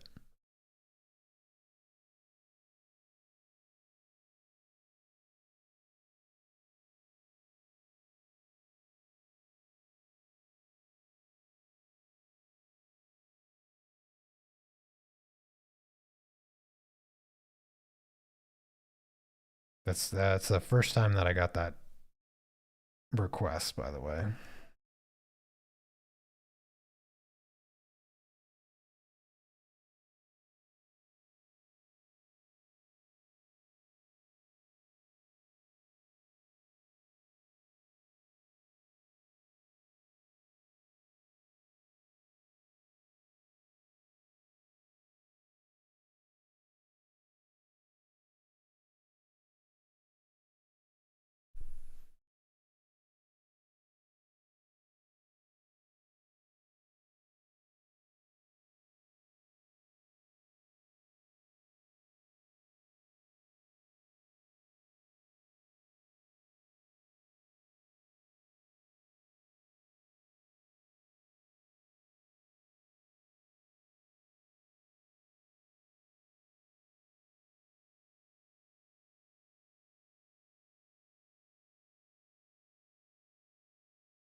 Yeah, I've wanted to upgrade my studio for a really long time, but my wife and I ended up not moving. And because we didn't end up moving, I still work in this really teeny tiny space in my bedroom. And so getting like a better desk is not really feasible because I don't have any space for what I would actually want. But I've put many, many hours of thought into my ideal sort of desk space setup. And really, not once have I ever considered an easel. So yeah, not once. I think a drafting desk is is pretty much always going to be my ideal.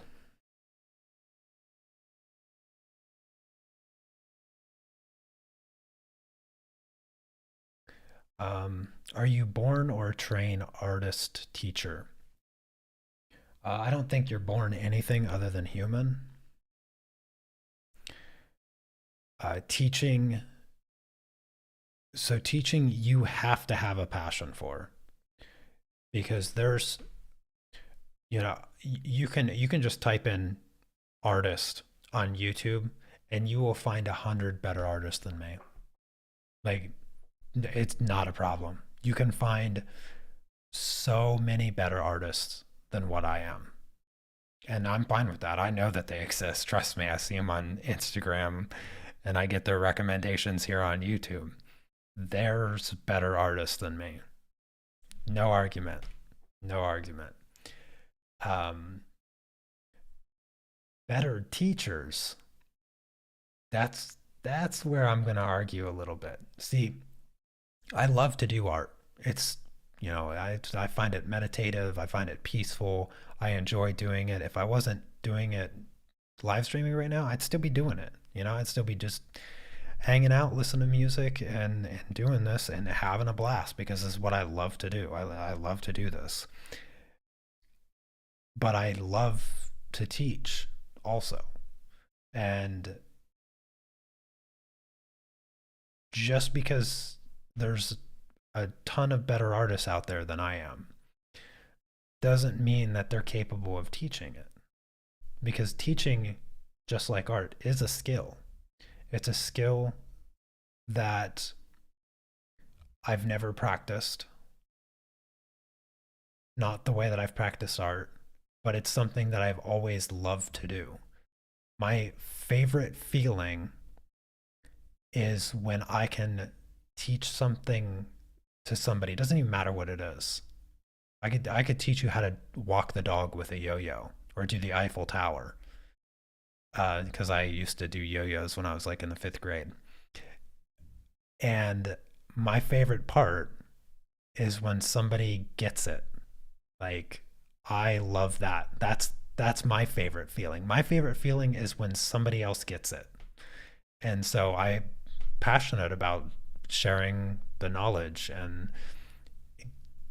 providing as much information, as much useful information to make somebody's life either easier or better or more entertained or whatever. That's what I'm passionate about, which is why I have the confidence to say that I'm one of the best art teachers on YouTube, hands down. It's not even an argument. In fact, I don't know anybody that's better than me at teaching. I don't know a single person that's better than me at teaching because they might be a better artist. I won't argue with that. But a better teacher, show me one, right? Show me one. That's about the only thing that I have that level of confidence in is teaching. Oh, okay, Chrissy. Yeah, you have a lovely night. It was nice to hang out and chat with you.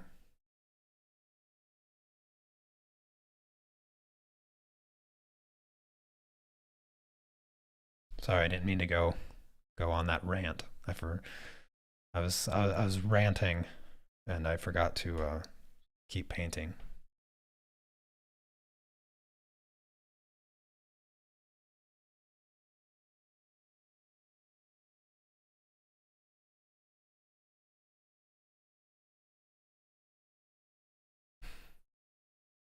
Yeah, I guess I didn't really answer your question about whether or not about being born a teacher or trained to be a teacher. Um, I guess the answer really is neither.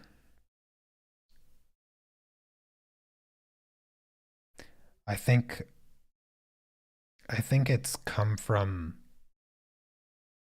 sort of my passion for teaching, my enjoyment that I get from teaching has come from the few great teachers that I've had in my own life. And the way that they made me feel by, you know, treating me with respect and showing me things, making me, making me a smarter, better person. The way that their passion influenced my, growing up and maturing, I always loved that and I've always wanted to do that. I guess that's really so I guess teachers they're not born and they're not trained. They are made. Good teachers create good teachers because I've never studied teaching. I mean, I did study a lot of psychology because before I went the route in college to become a math teacher, uh, I was going to be a psychologist because I really loved to counsel people. I really loved to give advice and talk to people, work through people's struggles. I like to help people through their struggles. Um, and naturally, I just sort of gravitated towards teaching because uh, a counselor will help you through your troubles. A teacher will help you prevent from getting into the trouble, you know? So a teacher's preventative, counselor is reactive. So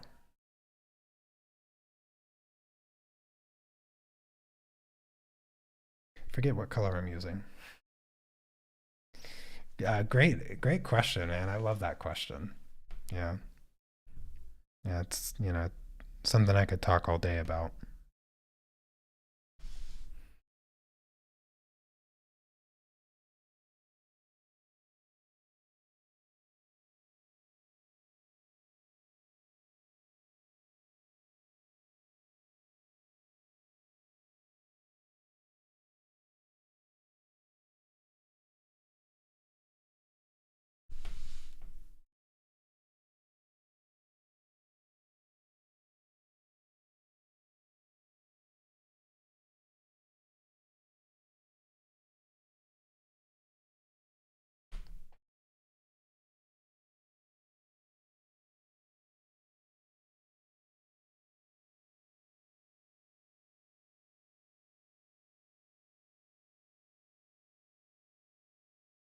I'm glad you stumbled on my channel, Diane. Actually, how did you stumble upon my channel?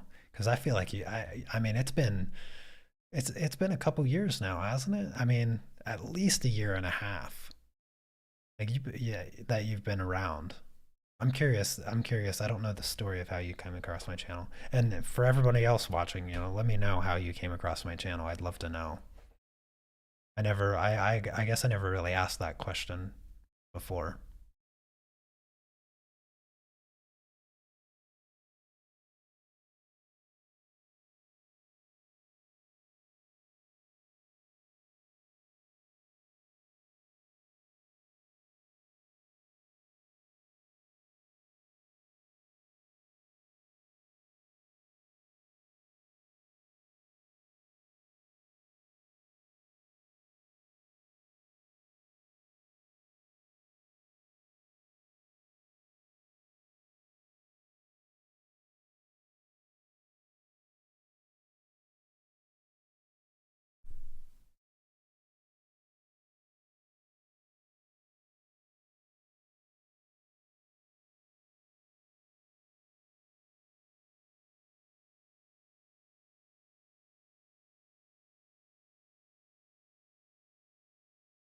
Oh, hey there, Gila. Good to see you. It's been a while.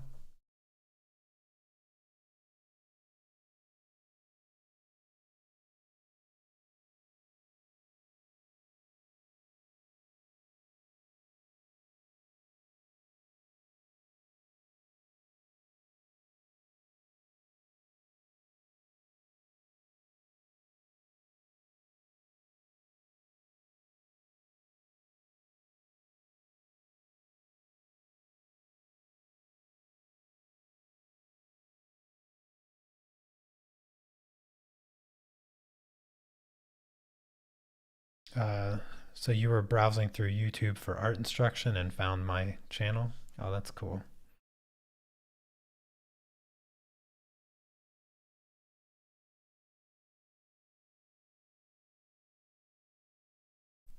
Do you remember which video it was?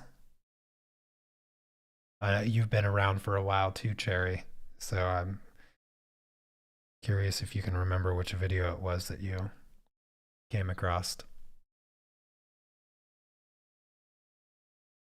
Oh, you've been lurking for a little while? That's fine.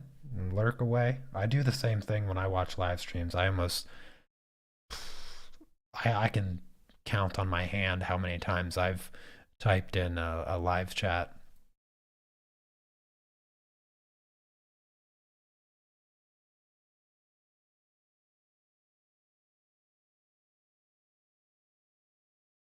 Usually when I watch live streams, I'm just an absolute lurker. I just uh, I just tune in and listen.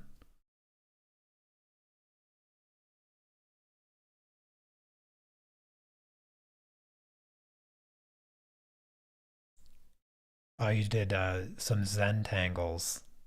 Yeah, I used to do Zentangles when I was in high school.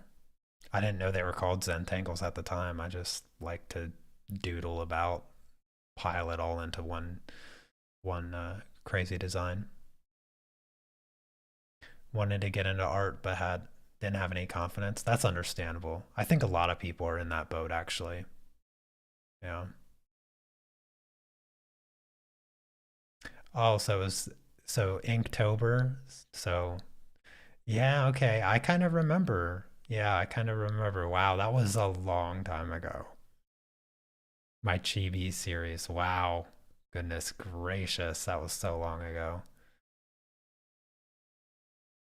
That was super long ago. Yeah, you search for blending colored pencils. Yeah, yeah, I'm gonna pop up. Yeah, if you search for how to blend colored pencils, I'm definitely the one you're gonna see. Oh, hey there, Chandra. It's good to see you.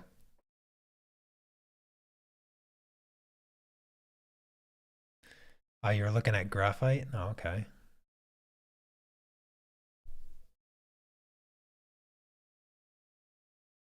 That's funny. That's funny. Well, that's cool, you know. Regardless of how you came across my channel, I'm glad you're here. And whether you're just sitting in the background lurking in the channel and you're like me and you don't like to type in the live streams. I appreciate all the lurkers as well. Trust me, I'm just as much of a lurker when I'm in live streams, so you don't have to ever feel bad for not typing in chat. You go ahead and you lurk away and enjoy the live stream.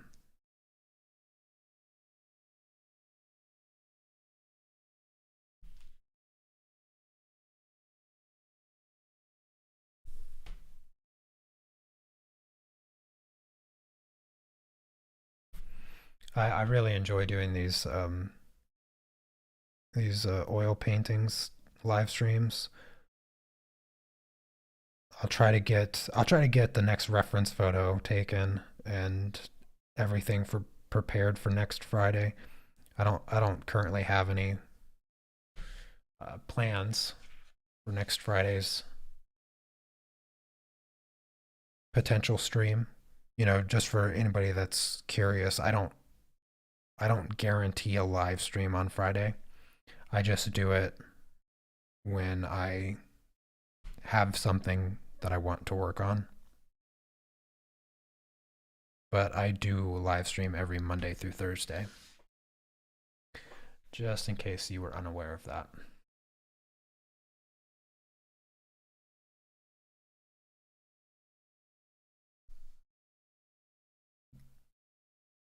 You're trying to improve your coloring skills, looking through YouTube, found a few tutorials, but stuck with mine because somehow my teaching style just gets through. That's good. That's good. Well, I'm glad you stuck around, and I'm glad that whatever it was that I said stuck.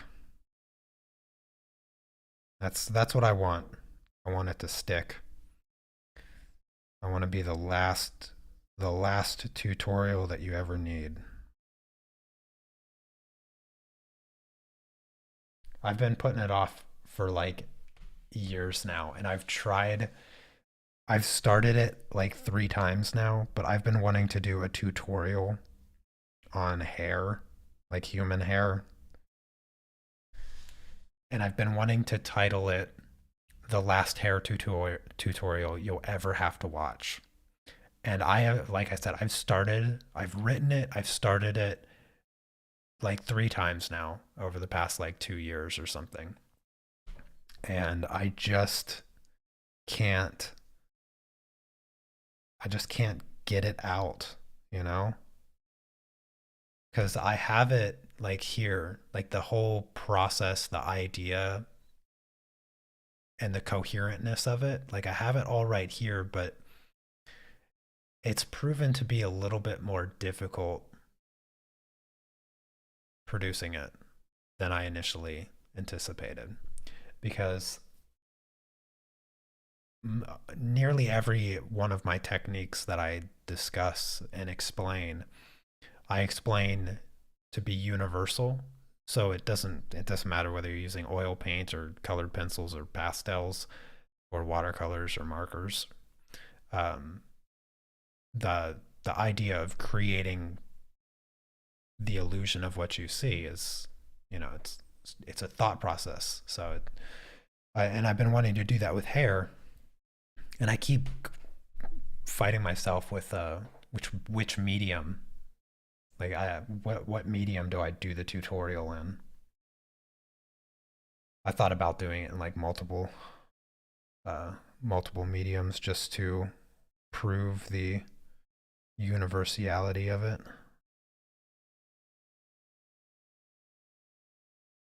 But I've still struggled to finally make that tutorial. I know like I'm gonna make it and like 5 people are gonna watch it. That's what happens every time I spend time on a video. Every video I've put in like a lot of effort, never it never goes anywhere.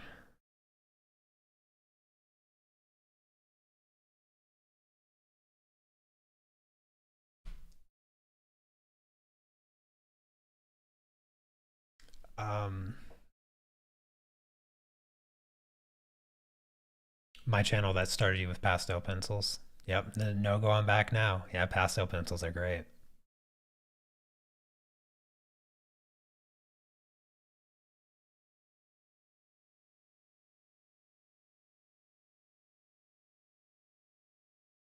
Oh, really? It was purchasing my beginner tutorial. That's funny.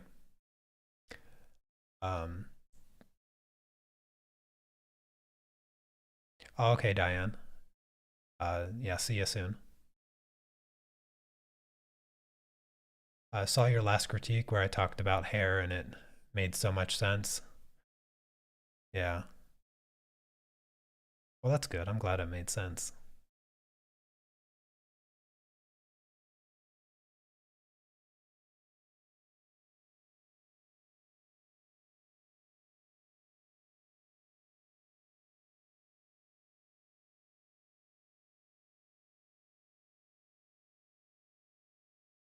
Oh, hey there, Melanie.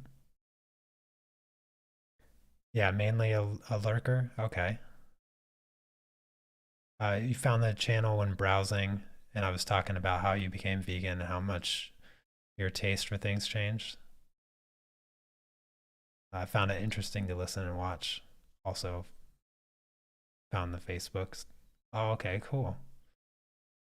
Yeah, I haven't talked about being vegan in a while. I I was actually thinking of I made one video sharing my vegan pancake recipe, and for years people asked me to like share recipes, and I've shared recipes like with people. Actually, Diane, I've shared a number of recipes with her. Um, but I made some burritos for lunch right before I started streaming, and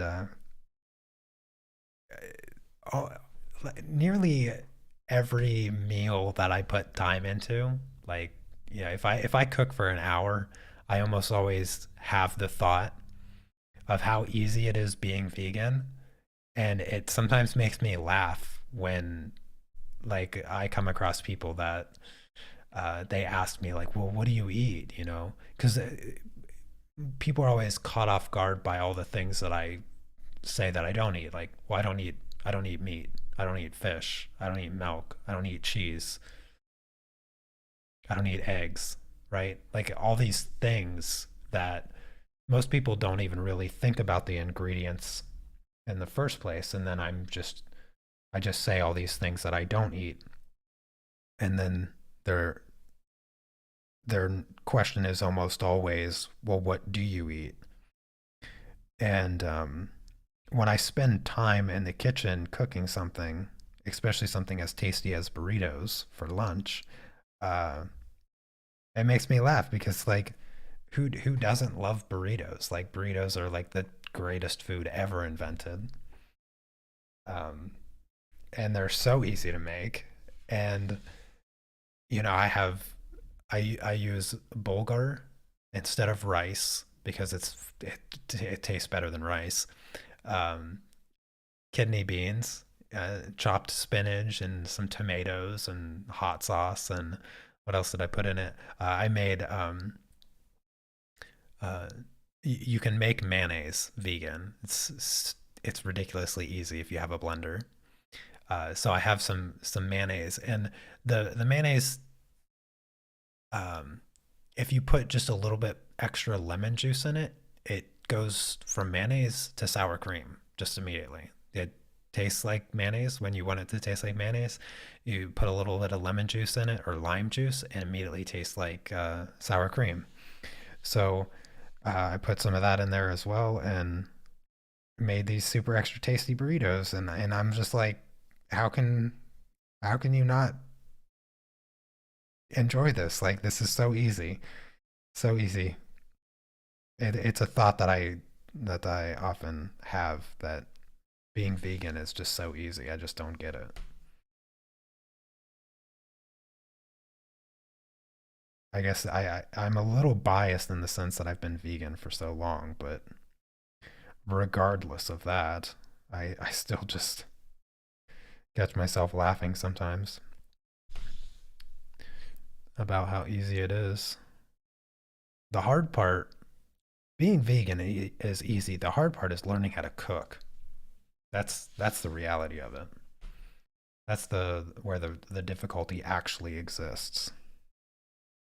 Learning how to cook. Most people just don't have the patience for it because cooking is just as much as an art form as painting.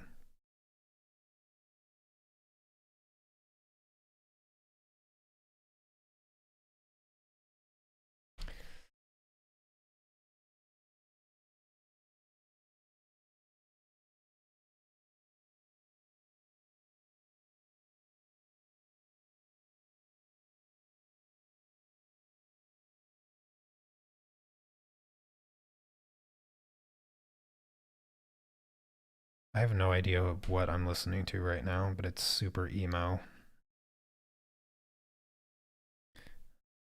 I listen to all my music just right off of Facebook. I mean YouTube. Um,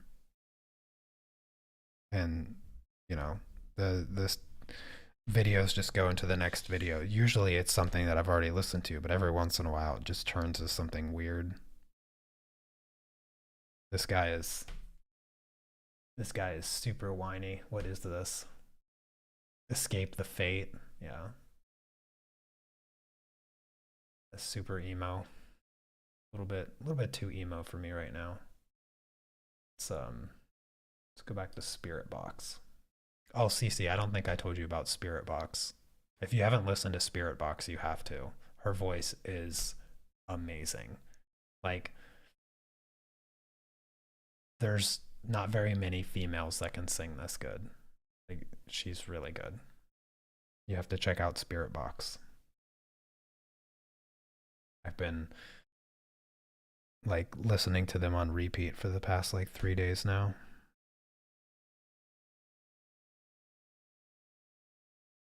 At first, I wasn't like a huge fan, but after like having it playing in my ear for on and off for like a week, I've really come to enjoy it a lot.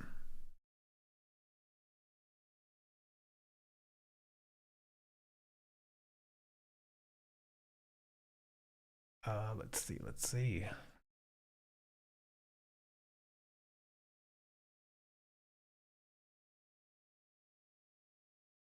Yeah, it has become rather normal to be vegan, which is great. It's fantastic because when I go and travel anywhere, um, I, almost every time I find like plenty of vegan restaurants. I mean, even so last year I went to a chess tournament in Ustron, which is a couple hours south of the city I live in. Um, and I live in the third largest city in Poland, so it's a pretty dense city. So there's plenty of vegan restaurants here. Um, but Ustron Ustron is a single block. Like the whole city is on just like one block. It's just a tiny in the middle of the nowhere mountain town. And there was a vegan restaurant there. A really really fascinating vegan restaurant. The name escapes me right now, but it was super eccentric. Like it was really really eccentric. And the owner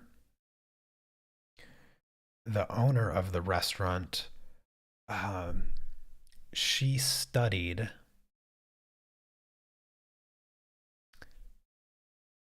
she studied her culinary, craft in, I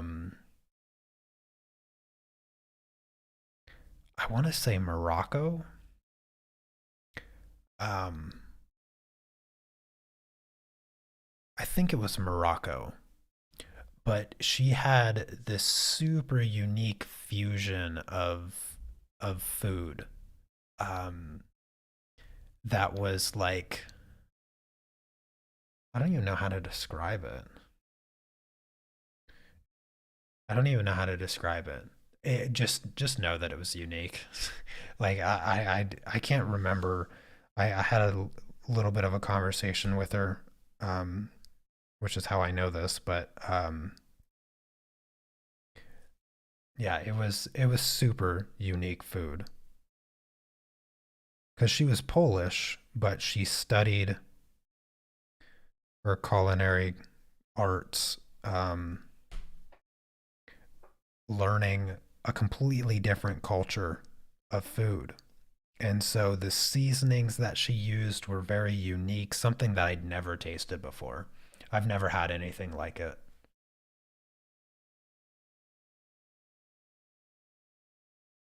I know there was a lot of Middle Eastern flavors,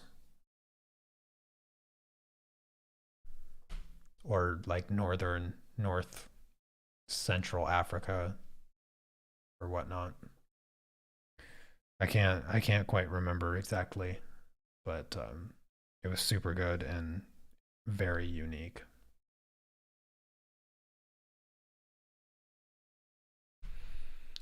You could go vegetarian at a push, but I don't, because you don't need meat. But for me, life without milk products is unthinkable. Yeah, I can understand. Like, yeah, I agree. Like the milk substitute products, they're not milk. I 100% agree. Um, but I liked milk when I did drink it growing up. Like I had, milk and cookies, like staple of every childhood. Um, but I have found there's so many alternatives. Like there's so many different rice milks, soy milks, hemp milks, almond milks, cashew milks, grain milks, oat milks. There's probably a coconut milks. Like there's not only is there so much variety in the source of milk, but also brands. And for sure, even as many as I try, like I try like as many as I can find, right? To find the ones that I like the most. And I probably haven't even come close to trying them all. And so really there's just about one for everybody, I would say.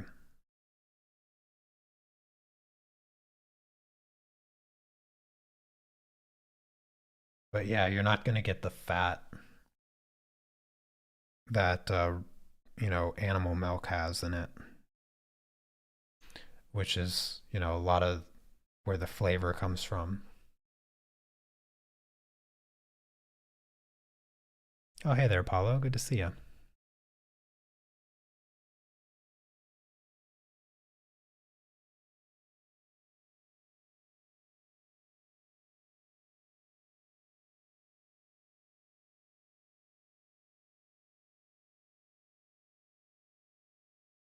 I have to share my recipe on Discord for the mayo.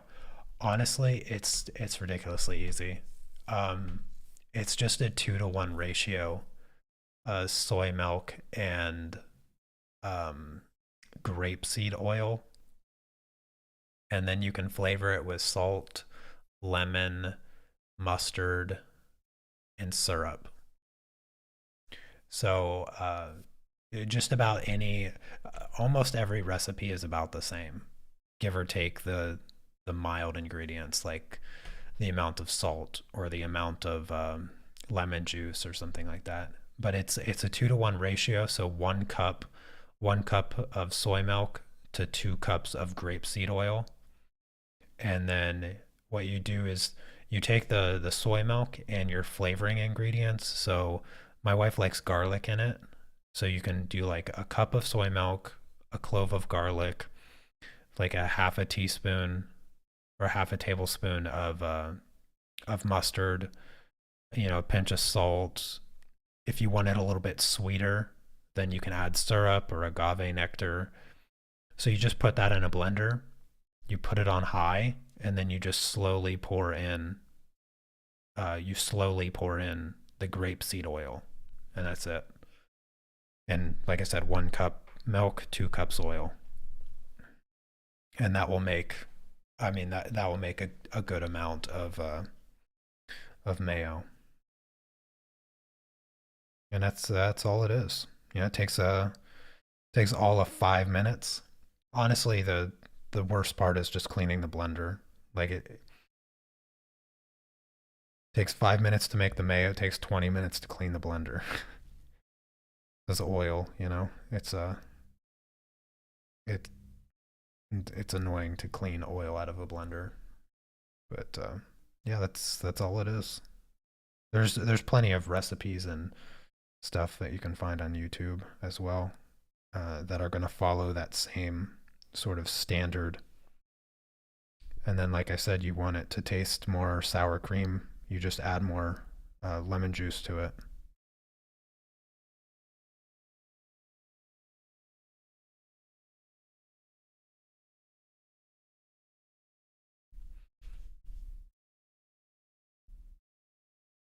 You feel like there's a shadow missing on my dude's right arm? There's not. It's just the nature of the absence of the color in the background. I know what you're referring to, but yeah, it's not missing a shadow. The light isn't clearly established yet.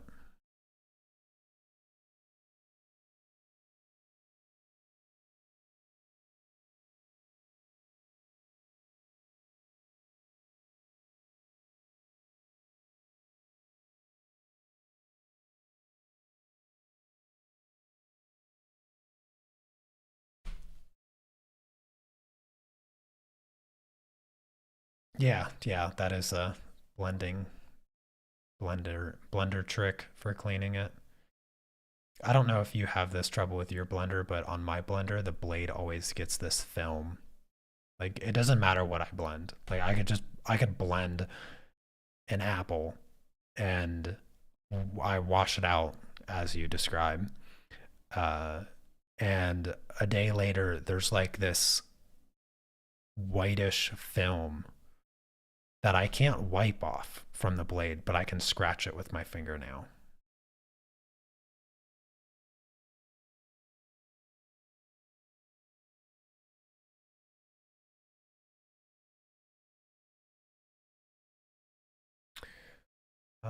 Let's see. Yeah, I think that's all the dark shadows. Yeah, I think I can go ahead and clean my brush off.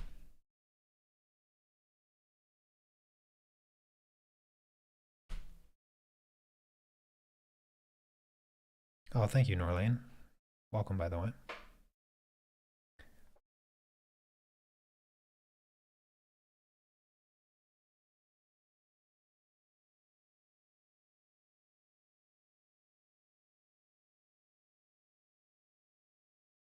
Yeah, I can appreciate that, Gila. I think for like the creaminess factor of like the milk alternatives, for sure,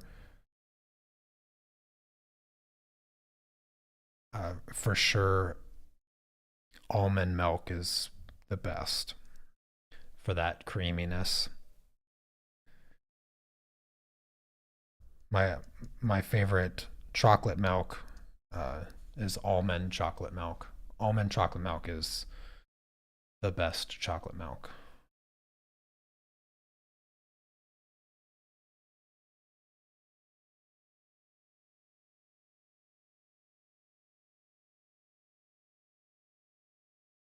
Shortly after I went vegan, and I went vegan 2009.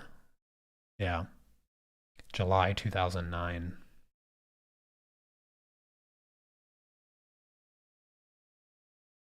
is when I went vegan. And shortly after I went vegan, I tried all different types of milk alternatives. And then I was craving chocolate milk. And um, the Silk brand almond chocolate milk, when I tasted that for the first time, I was like, why is not all chocolate milk this chocolate milk? Because that is the best chocolate milk. Like, period.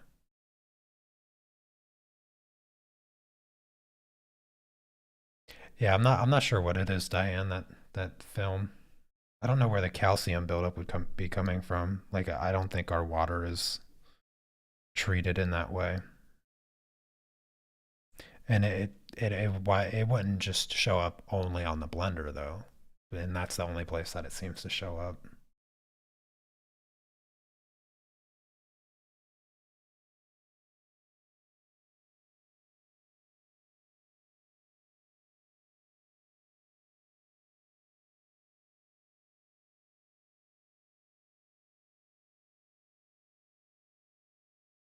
Oh yeah, you have that. Try using vinegar in the blender. I will try that actually. Yeah. I'll try to when I next time I clean it out, I'll um I'll rinse it out with and or I'll rinse it out and leave some vinegar in there to see if it doesn't clear off the blade.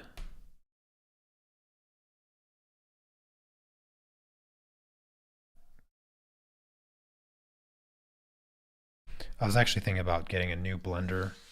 I was no joke. I was looking at them this morning because I want one of those small like those small blenders that uh, the container is a cup. The smoothie blenders because those ones are significantly easier to clean and they make more sense if you're going to make a smoothie because you can just blend them and then remove the blade and drink from the thingy as opposed to having to clean my full size blender, because obviously the full size blender is good for things like making cashew cheese and mayo and sour cream and all of that stuff. And it works perfectly fine for smoothies as well, but drinking out of it would be a little awkward since it's like this full size thing.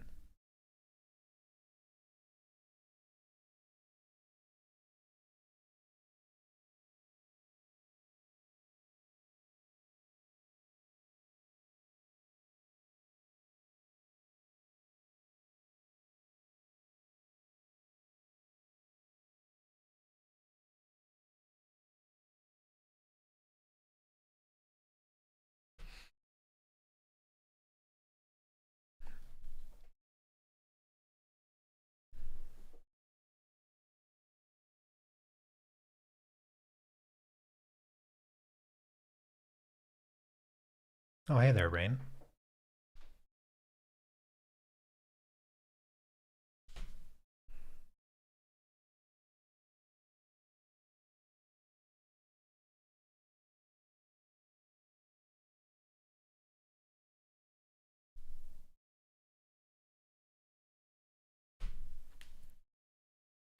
I thought about it, Norlene. I did. I thought about starting a cooking channel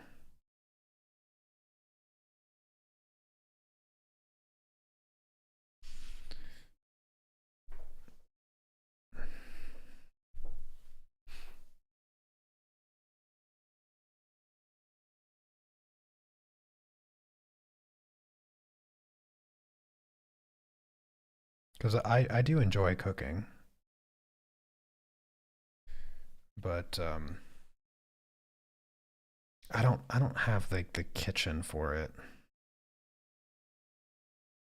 Not enough space to get a camera in there.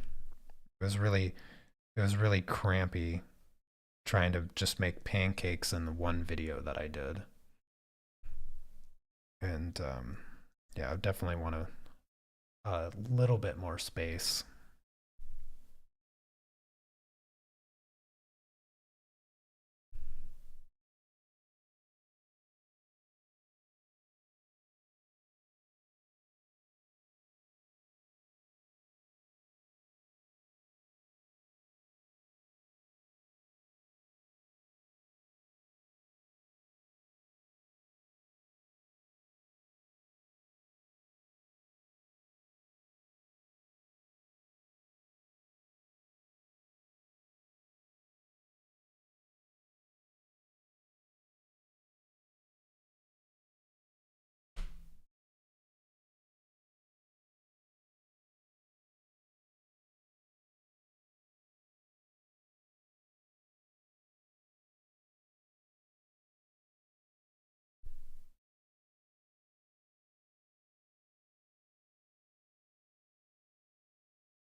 Yeah, I thought about publishing a cookbook also. I had a Vitamix. I had a Vitamix. When I brought it over here to Poland, unfortunately, it's the wrong um, it's the wrong voltage, and it doesn't work with both voltages, which sort of blew my mind because you'd think a $600 blender would be prepared to work around the world, but somehow they overlooked that. So Cece has my Vitamix, although I don't think she uses it.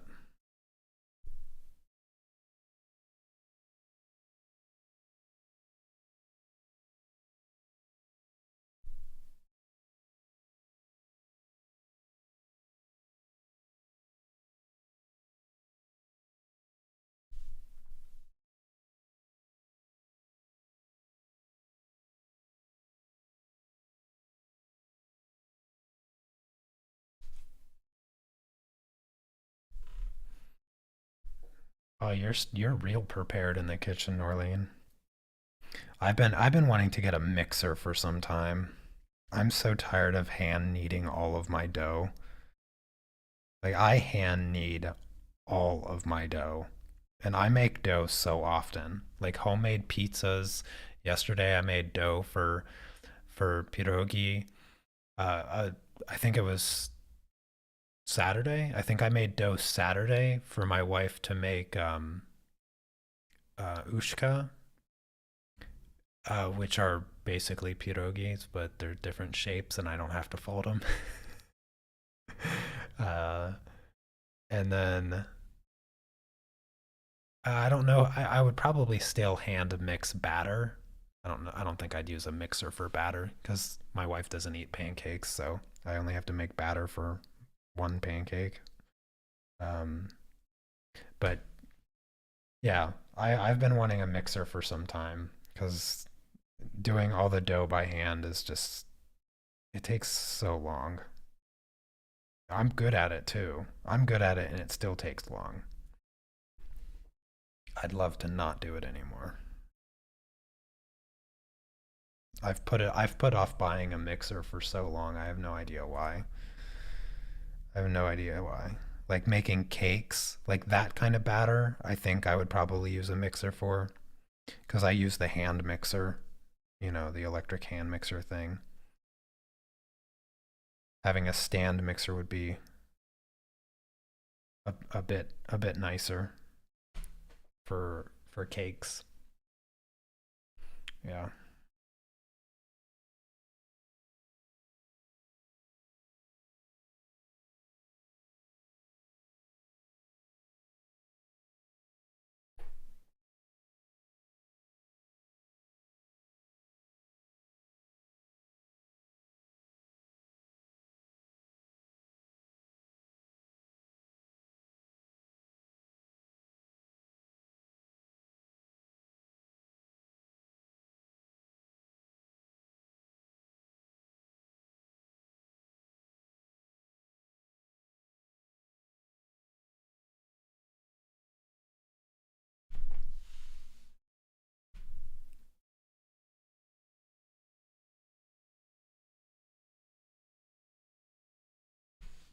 Are there anybody else in chat that is vegan?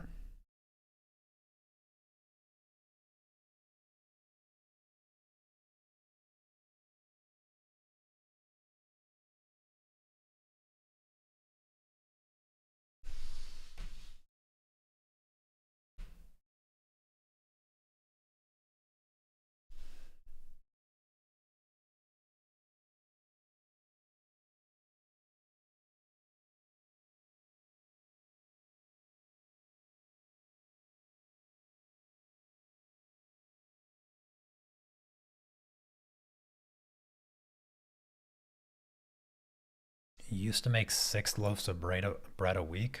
Goodness.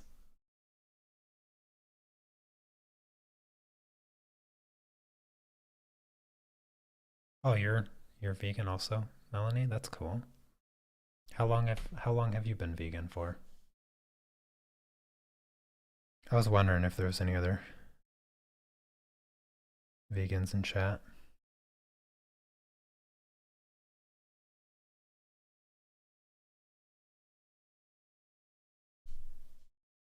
Kizzy, Mr. Rainbow. Wow, wow, that's actually surprising.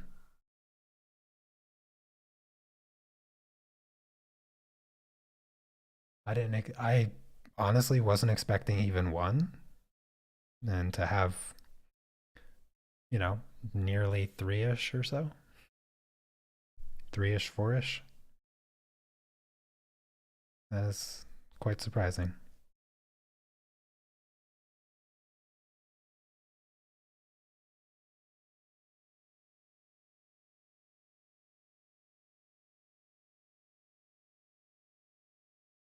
My wife and I are going to get our annual blood work done next week, so always gotta.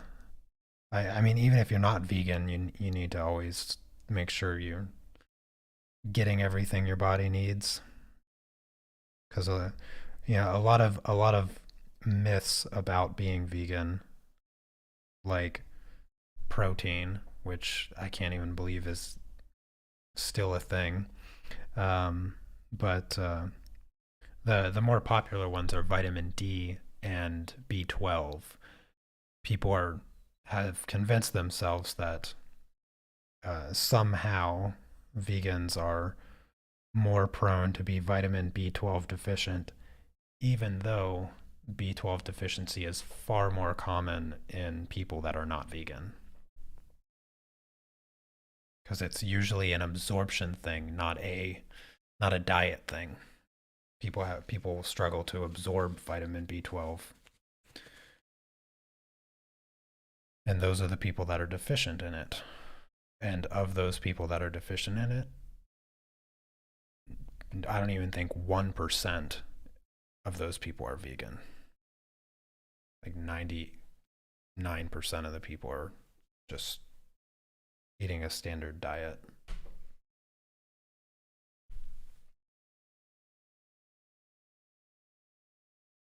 Oh, that's cool. Yeah, I have a few more years on you. I've been vegan since I was 20.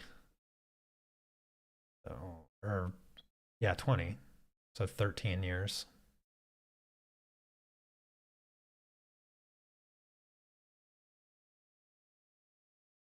I was vegetarian for 2 weeks before I went vegan.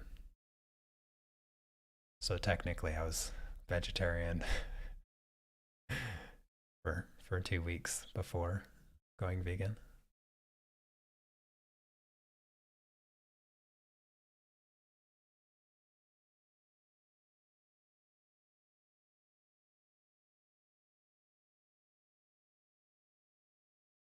Just making sure I can paint everything with this one color.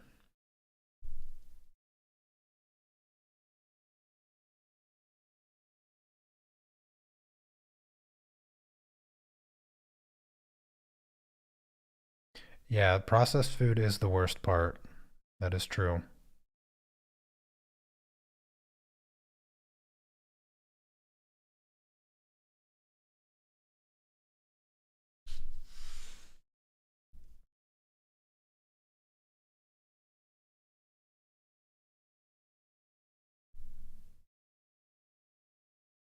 But most people don't realize that uh, animal products are among the highest processed foods.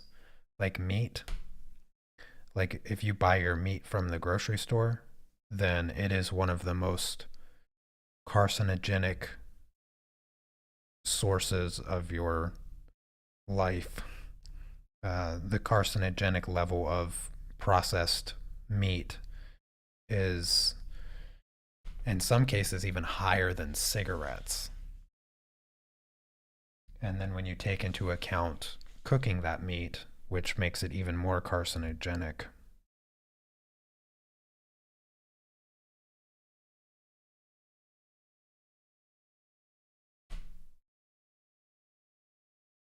Yeah, processed meat is often overlooked because you think, you know, stay away from processed food, but then you buy beef from your local supermarket and sort of undoing everything.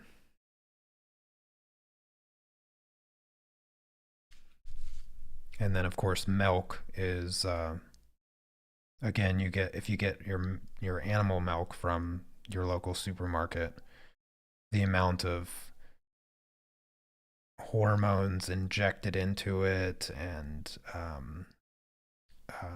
what's the antibiotics, like all that stuff. It's highly processed.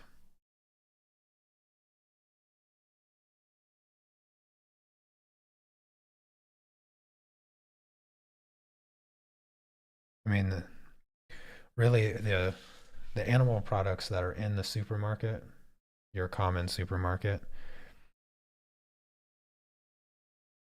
they're really not even at the standard that is safe for human consumption.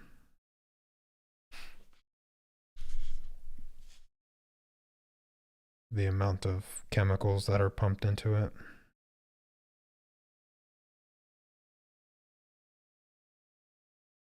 Get your meat from butcher box. Interesting.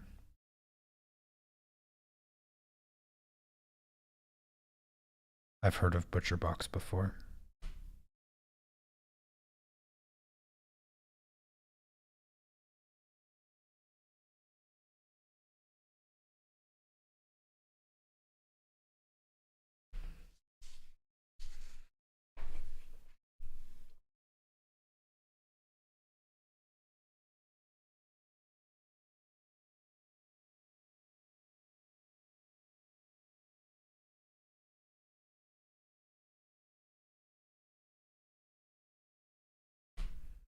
Yeah, vegan doesn't necessarily mean healthy either, because there's just as much processed food in a vegan's diet if they don't choose wisely. I mean, I will gladly enjoy like, a vegan ice cream every once in a while. Um, the fortunate the fortunate thing is that a lot of a lot of ice cream places in my city here in Katowice, um, they make vegan ice cream, and when you go get an ice cream cone here in Poland, you're getting handmade ice cream at every single place. Like only like the name brand uh stores like in like the malls and stuff. Only those places use like processed ice cream. All the other places they make their ice cream in house. They're all the ice cream's like ridiculously popular here, um, and they always make it traditionally. It's even in their name. All the names are like traditional ice cream or some variation of that name. Pride themselves on making their own ice cream.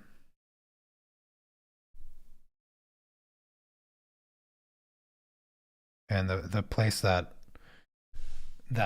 my wife and I would often get ice cream from, uh, you can see them making it. They have like the window in the back, where you can see them like mixing the ingredients and everything. So that's about as the lowest processed ice cream that you can get, both vegan and otherwise.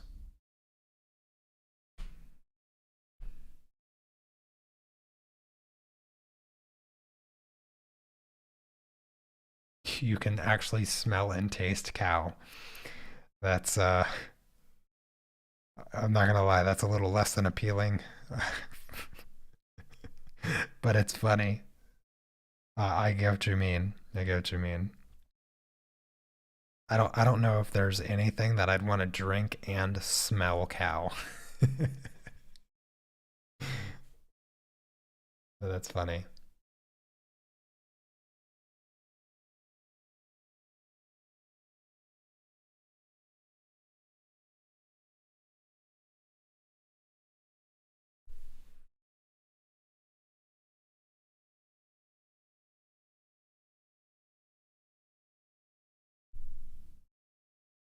I don't know why I keep doing this. I need to outline the fingers just a little bit. Add just a little bit of a shadow here.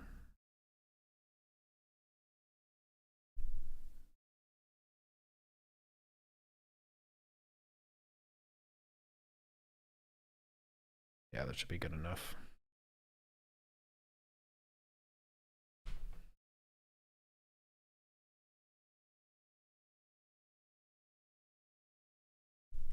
For the longest time, my favorite ice cream was green tea ice cream. But so I was in Singapore when I first had green tea ice cream. I was at this restaurant called Sakura, and it is a Japanese buffet, which is wild to think about because it had everything, like every kind of sushi and calamari, like, and then it had Korean barbecue type thing too.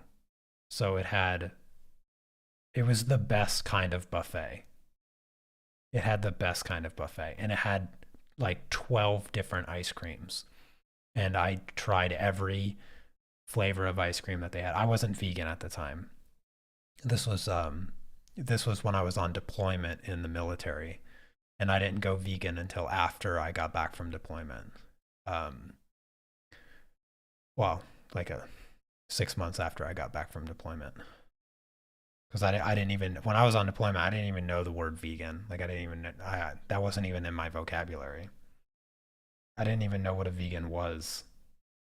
And if you said the word vegan, I would have no idea what that even meant. Um, but they had they had corn ice cream, and it had bits of corn.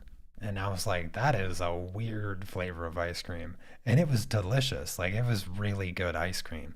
Um, but then they had green tea ice cream. And I was like, green tea ice cream. And it was the best. You know, I'm actually not the huge fan of ice cream, and I'll tell you why. The reason I don't particularly like ice cream, but I tolerate it because it does taste good, is because every time I eat it, I get super, super thirsty. Does anybody else have that? Like, I cannot eat an ice cream cone or a bowl of ice cream without a bottle of water. Like, as I take a couple bites of ice cream and I feel dehydrated. Um,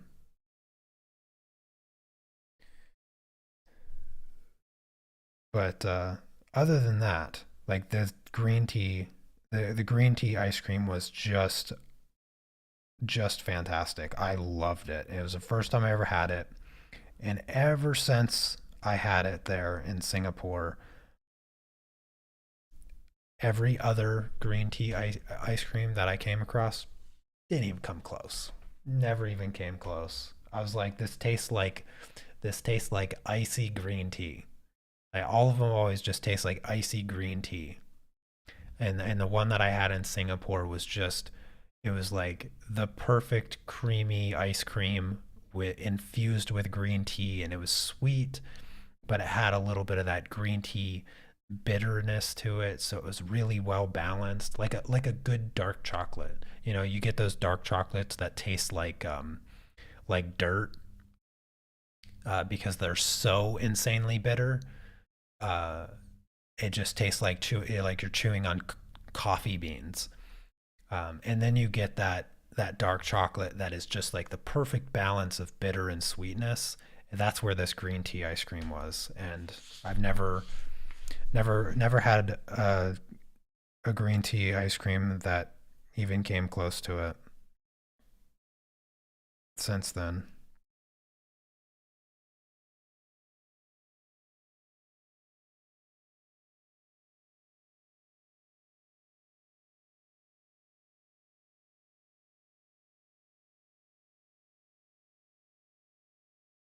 Is organic milk highly processed?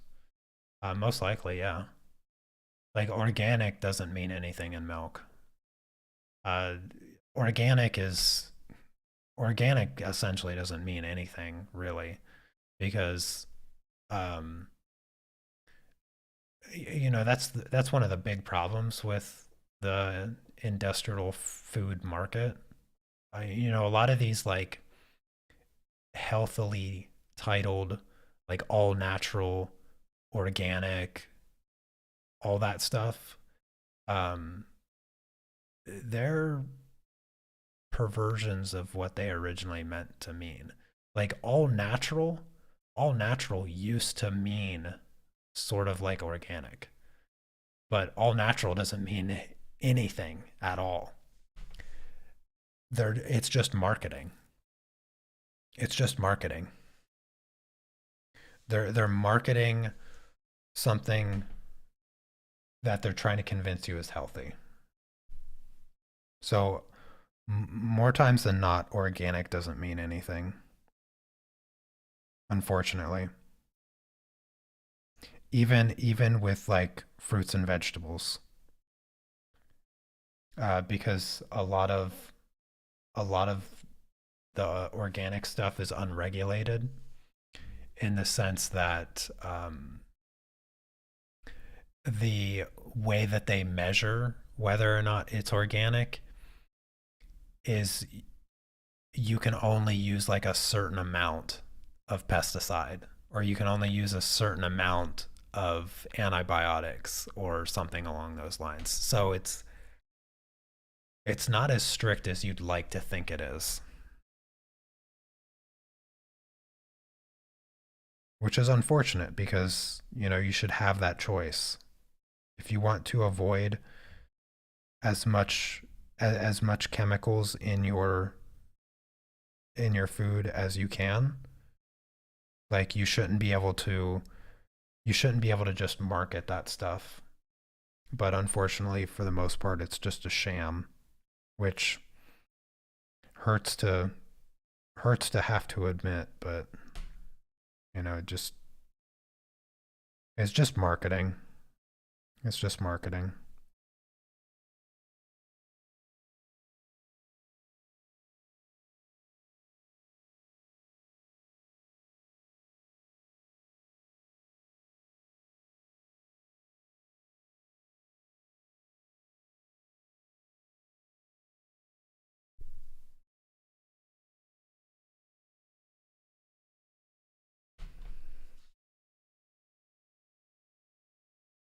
Truthfully, the only real way to know for sure is if you grow it yourself. The second best way is to have a friend that is a farmer, uh, that you can trust. That's about it. But if you get it in a store, then it's next to impossible to be sure unless you know the source. You know the source directly and you trust to the source.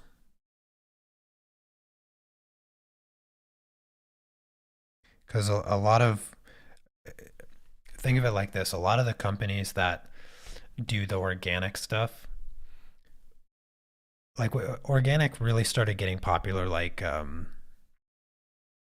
it really started getting popular like around 2008, right? Like that's when its boom was probably around 2010, like the organic stuff. And if you look back, 15 years before it was super common, um, just make note of the companies that just relabeled their products organic, right? Ask yourself, what did they do differently? The only thing that they did differently was modify things just enough in order to be able to label their stuff organic, and then charge 2 or 3 extra dollars per the product, even though it's basically the same thing sitting next to it that doesn't have the label on it.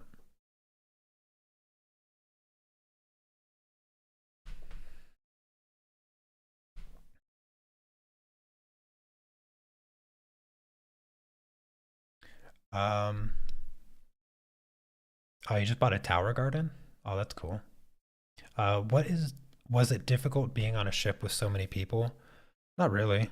Um, it's all mental. I mean, the military in general is all just mental,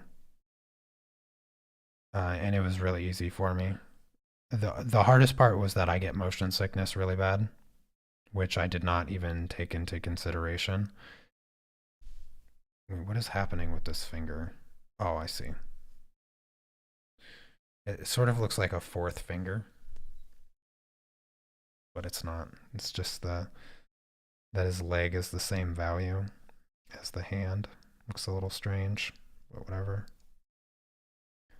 Um, it was, oops, wrong color. When after I went vegan and I still went out to sea and stuff like that, that also wasn't too difficult because they provide you with plenty of fruits and vegetables. And no joke, while I was out to sea, and sometimes I was out to sea for like, um, you know, more than a month, 40, 50 days on like workups and stuff. When I would eat, if it was a if it was a good day, if it was a good day, I would have every possible fresh fruit and vegetable piled on top of either spinach or lettuce or both, with kidney beans, and that's it. I would just eat just a huge plate of all the fresh fruits and vegetables with kidney beans on top. That was essentially all I could eat on the ship while out to sea. On a bad day, I would have that same thing, but the lettuce would be too old because we've been out to sea for too long that I couldn't eat the lettuce, or there just flat out wouldn't be any. So it would just be a pile of like sliced bell pepper, tomato, maybe cucumber if the cucumbers hadn't gone bad yet. And then mm, almost always a bean, like maybe a chickpea or a black bean or a kidney bean. So that was every meal. That was breakfast, lunch, and dinner for like 45 days. So it got tough sometimes, but I still did it. Not only did I do that, but I also worked out all the time because that's all there is to do on the ship when you're out to sea. You either sleep, work, or you work out. Nothing else to do. I mean, some people would bring their laptops and play video games and whatnot, but I didn't. I didn't ever do that.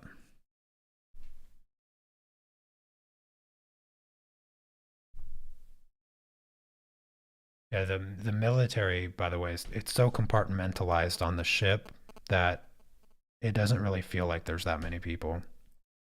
On full deployment, there's about 6,000 people at full capacity. Um, and even with 6,000 people, I still don't really feel like there's 6,000 people because for each section of the ship, where you work is where you live. And every section of the ship is ran by a different department. And you don't have any business in another department's section of the ship. There is, of course, some overlap between departments, like collaboration, they work together and stuff. Uh, but a majority of it is segregated in that way that you work where you live and you don't have any business in other sections of the ship. And so you don't really, it's not common to come across like a bunch of people because either you're in their space or they're in your space. And in no way is that really supposed to happen.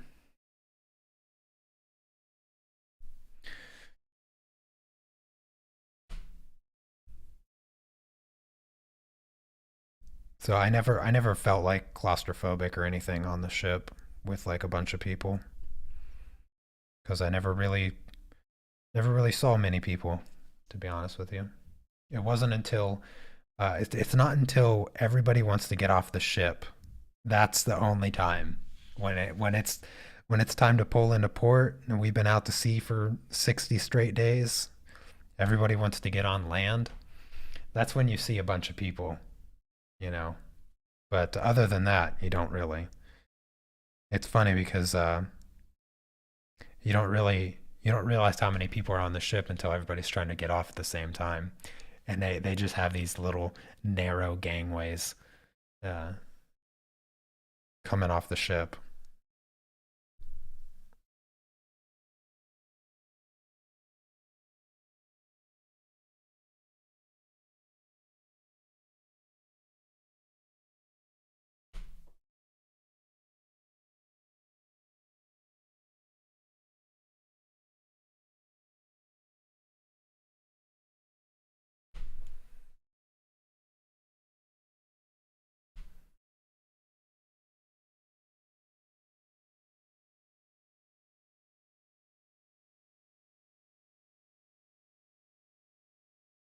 Oh, okay.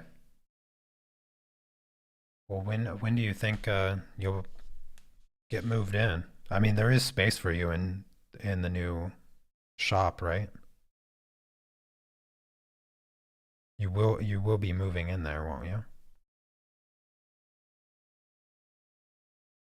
Hopefully, I don't have to wait another hour for your answer.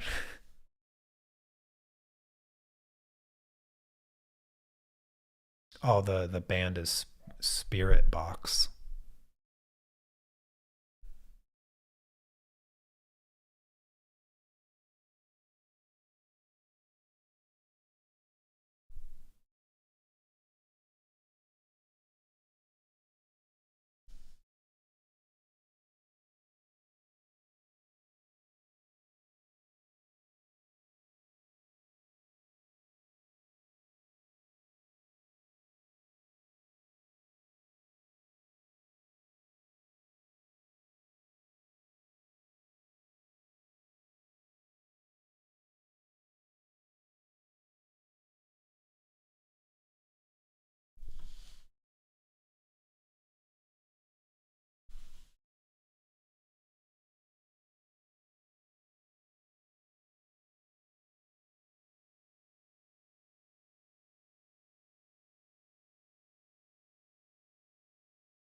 Oh, that's cool.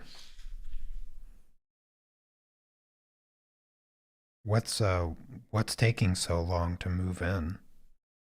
Do you have to do like renovations before bringing the stuff in or something? Is that is that the hold up?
Yeah, some renovations. Oh, okay, I see. Oh, Well, that's cool. Renovations can sometimes be fun. Bit of painting and whatnot.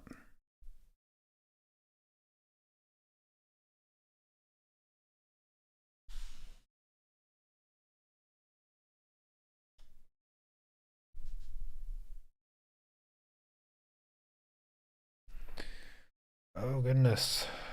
Well, he's coming together. Still got a little bit of work to do, but my guy here is almost done.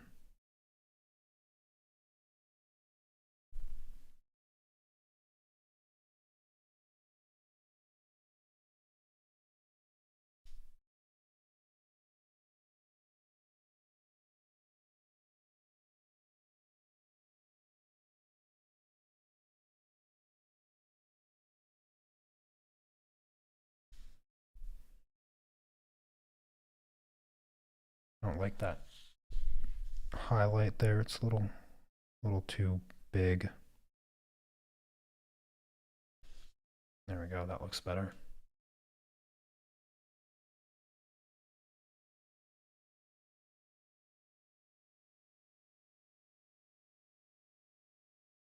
Oh my gosh, it's been 3.5 hours. Wow, I totally lost track of time.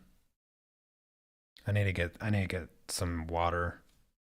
I did not realize it's been that long.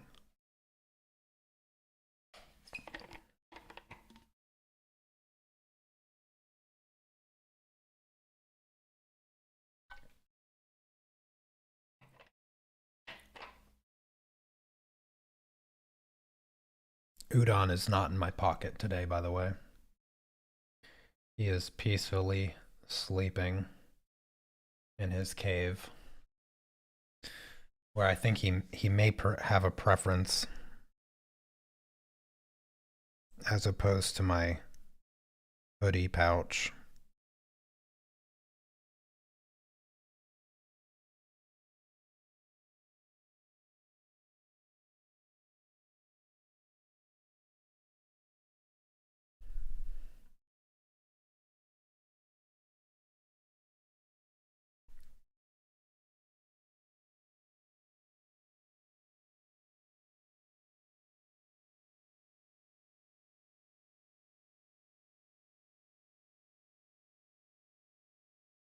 Um, yeah, this is the anime figure. Yeah, this is the guy version though. I have two that are the same size, one guy, one girl, and I'm gonna do the girl one next, I think. Um, Having no experience of oil painting, always thought it was painted thickly. Nope. I mean, it can be, of course, um, but yeah, it doesn't necessarily have to be. I mean, the all of these paintings that I do for the Evolve program are super fundamental. So there's no like special techniques or anything that you would be that you would be thinking of. And so they're all painted pretty pretty lightly. Single layer paintings also. So that makes a big difference in in the painting as well. Like whether or not you paint it with a single layer or you paint it in a series of layers over time. Because that's the way I like to work with my oil paintings. But since these are projects I'm doing in the Evolve program, I'm doing it their way. Because I mean, these paintings look good. Once you're done, as long as you cover the canvas, they look pretty good. But if you were to do 3 or 4 layers of this process, then you'd have really, really nice looking paintings. because with layers you can perfect the gradients, and it just will look better. So if I were to take like 2 weeks to paint this, because with such thin layers, the oil paint dries fairly fairly quick. I could you come back a day later on this project and it won't be completely dry, but it'll be like tack dry. So it won't really come off after a day. Like you can touch it with your finger and you won't really get any paint on your finger. And you can build up paint. You can build up your next layer in that way, and it would look a lot better. But they don't want you to do that. They want you to do it in a single sitting kind of thing, and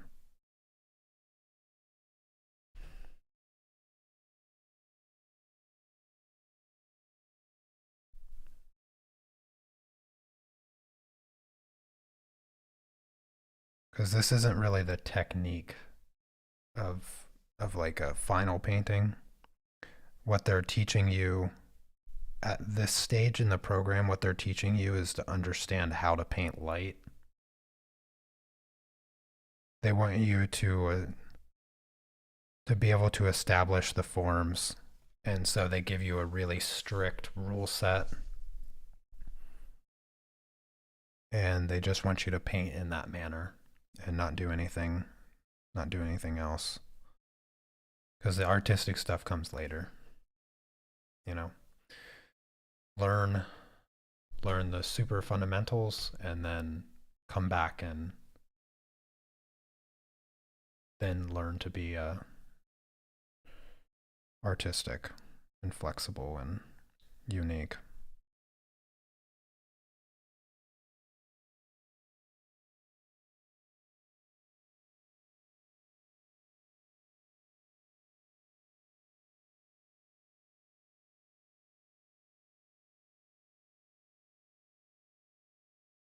Oh wow, your first grandchild! Congratulations.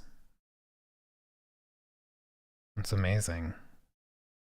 You must be super excited.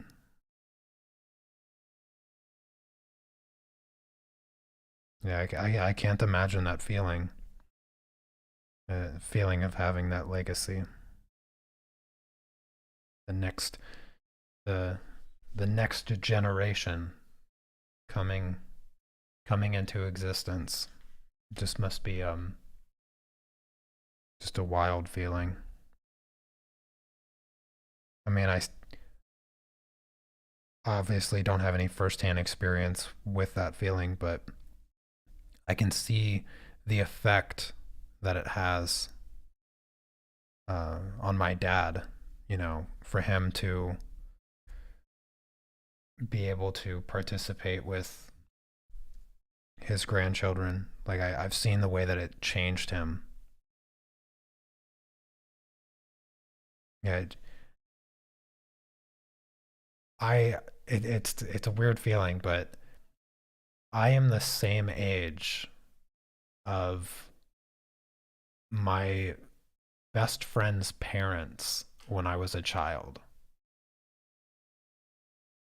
And I just remember seeing them so much as an adult, right? Like when I think back, I just think of them as being adults. And in no way do I think of myself as being an adult. I still just feel like I'm a child enjoying life. And I sort of have this, I've sort of always had this feeling that my dad never really became an adult until he had grandchildren. And then it sort of settled in and he finally turned into an adult. Like he just seems like an adult now to me. And it's just yeah. So I can imagine that it's a really great feeling. Have your grandchildren. coming into the world.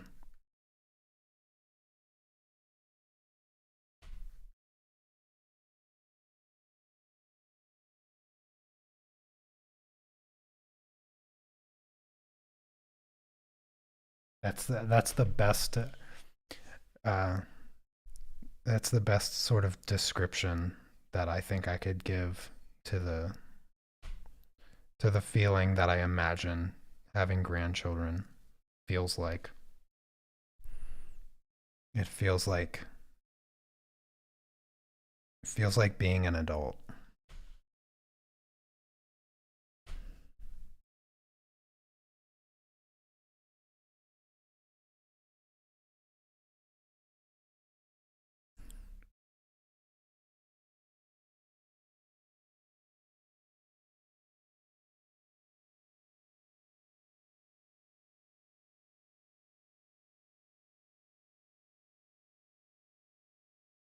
72 and finally an adult. Yep, that's dad all right.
I think that's the last bit of black that I actually have to use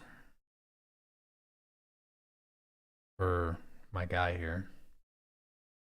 I don't think it shows up anywhere else. Yeah. Yep. Looks about right.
Appreciate everybody hanging out with me today, by the way.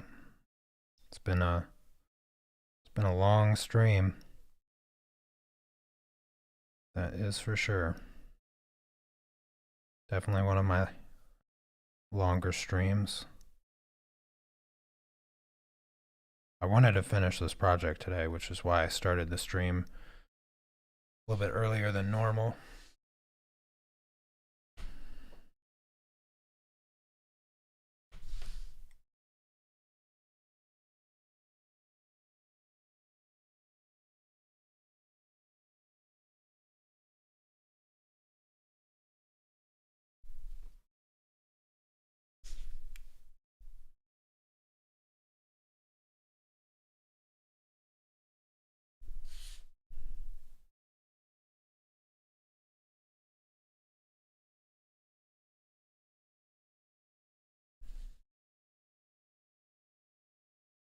I think I can paint the shadow on the side of his head. I might as well just do that. It's pretty simple.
Oh goodness.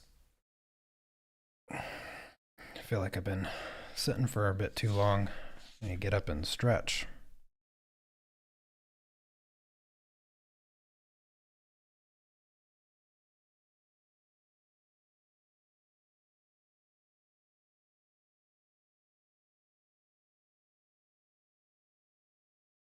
What time is it anyway?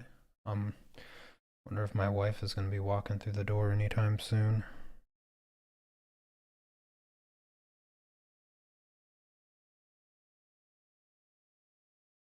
I don't know if she is going over to her mom's after work or coming here.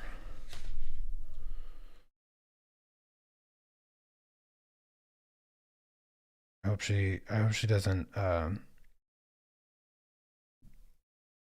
hope she doesn't come here hoping that I've started making more pierogi, because I made some yesterday, and I was just finishing up the dough when she came home, and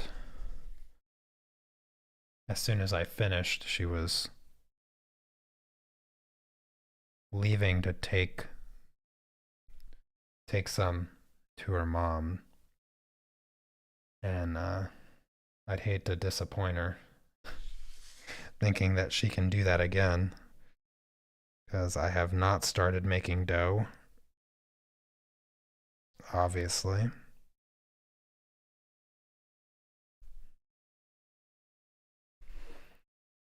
All right, do I need this color anywhere else? I think I got it there. That's good, that's good. Okay, I think I'm good with this color for now. I can start with this.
Hello, Nafsia.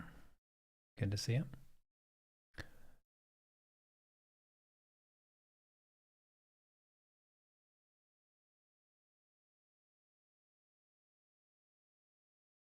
I agree, Norlene. Yeah, it is very nice. How many paintings in Block 2? There's actually only 10. Yeah, there's only 10 paintings in Block 2. The first 10 projects are just drawing. So you uh, spend a good portion of the time just going through uh, the proportional drawing phase of Block 2, and then you set up your shadow box and you draw your references, and you get to take fun pictures like this.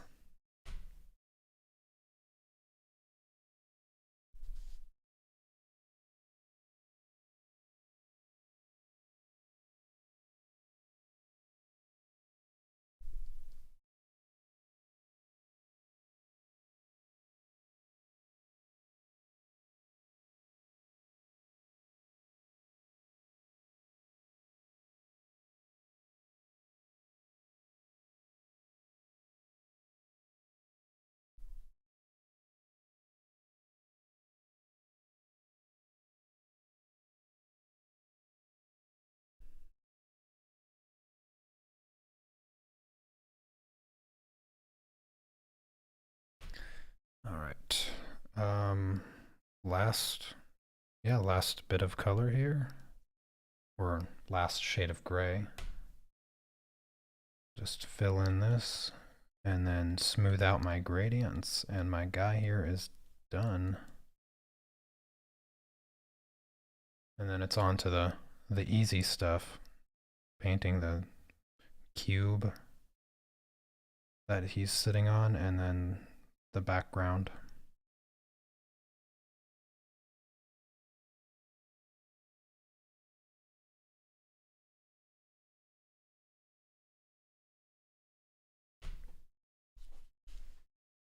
It looks pretty cool though. It will look a lot better once I put in the dark background. Then he'll really stand off the paper.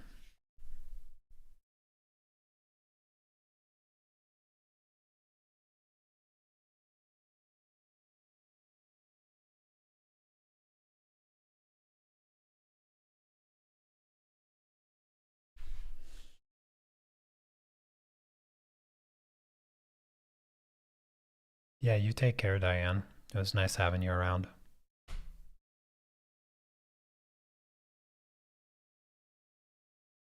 Yeah, this is my third painting, so I still have a while to go.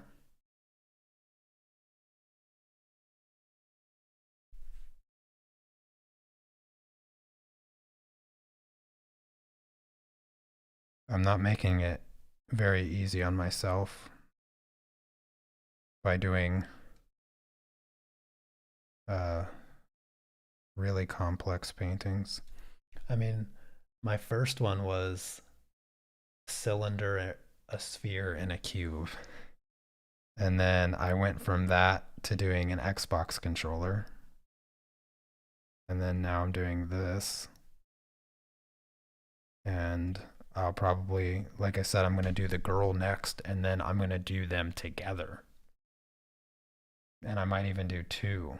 I might even do two projects with them together or more, two or more. I just grabbed the wrong color. I think I grabbed the wrong color.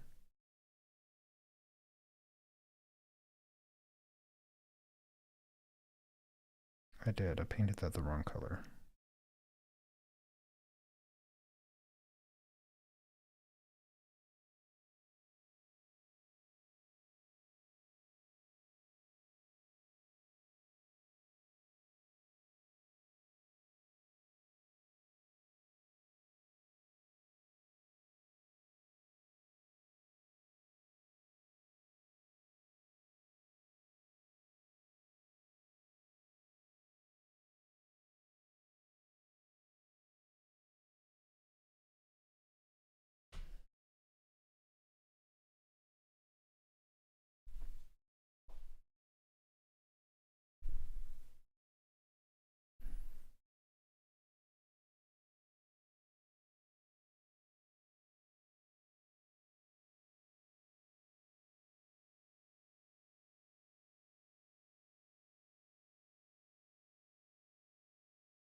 You're doing some water lilies and pastel.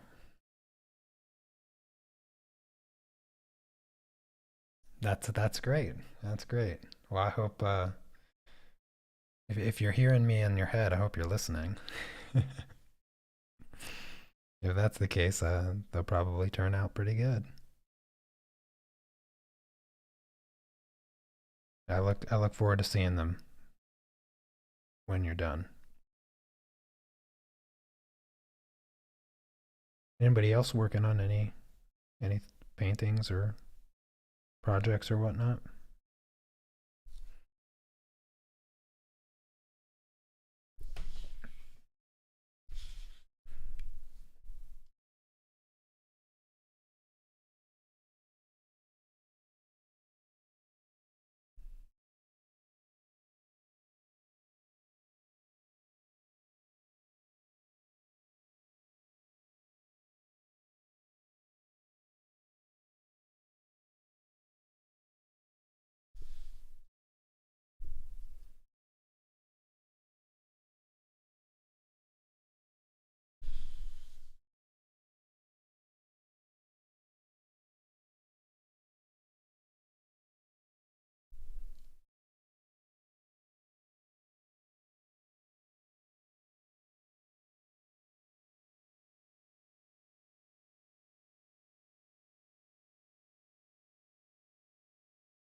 Just a couple, about a week and a half left of this month, so another live critique will be coming up relatively soon.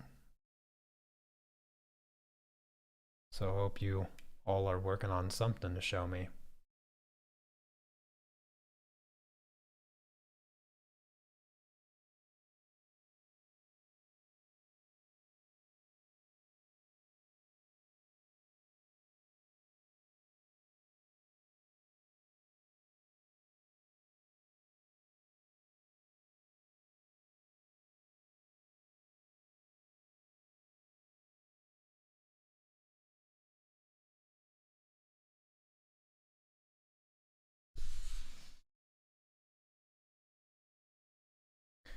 Drives me a little crazy that I can't use white in these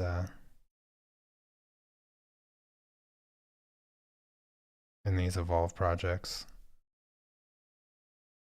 to uh, to make him look a little bit shinier, to add those nice bright highlights. But it still looks cool. Still looks cool even without it.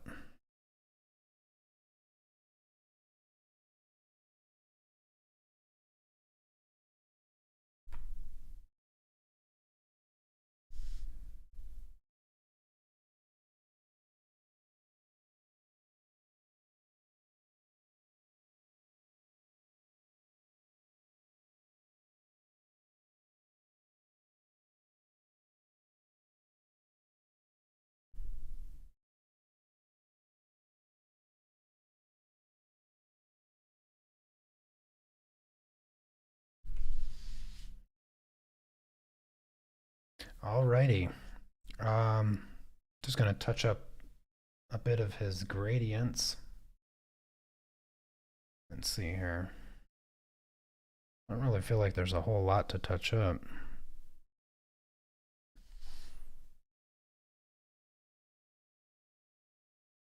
Just smooth out these gradients a little bit, and then I'll start putting in the background. Oh, look who it is. Hello, wifey. Yep, everybody knows that you walked in the door. I didn't start pierogi.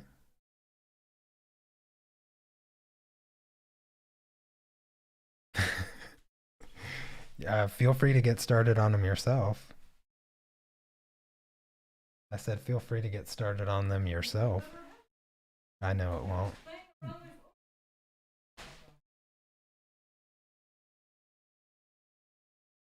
Mom never taught you how to make dough.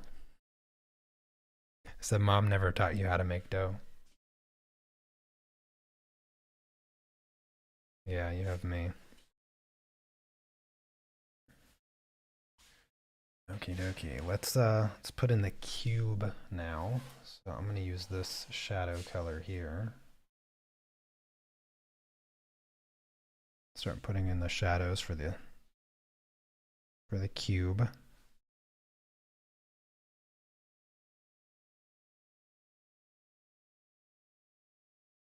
You want to come say hello? Camera's on. You pop in and say hi. Well, come say hi into the microphone. You gotta get a little bit closer because it's gonna block your voice otherwise. Yeah, camera's right there. It's real small. Just say hello. Hello. Nobody hears you. You have to get closer to the microphone. Just lean in a little. Look, if you can put your head right here and the camera won't show you. See? It doesn't. You're so adamant about not showing your face. No, they don't see it. I can scream though. You can speak a little bit louder. Hello. I did. Okay, get out of here. They hear me sneezing in the kitchen, and I can tell them they said hello right now. Did I say hello in the kitchen? Well, you're talking so loud now. I think they can hear you. They hear me. Yeah, the microphone is picking you up. Now they regret it all. They all say hello. Yeah, you can shut the door.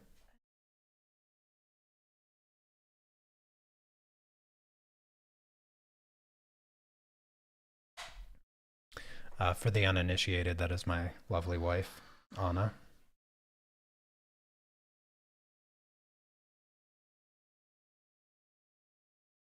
She doesn't like to be on camera.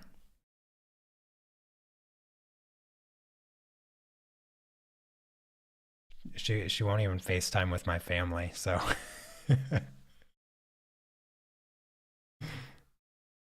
she's pretty adamant about not being on camera, which is kind of funny because we've done live streams together.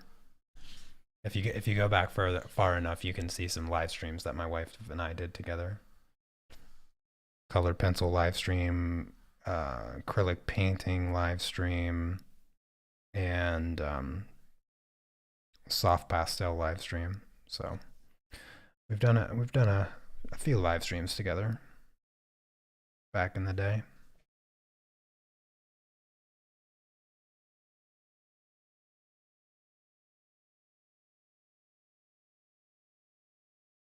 You want to make tea?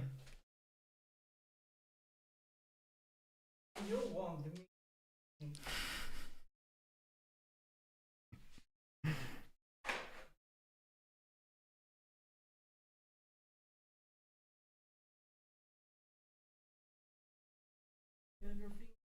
What's that?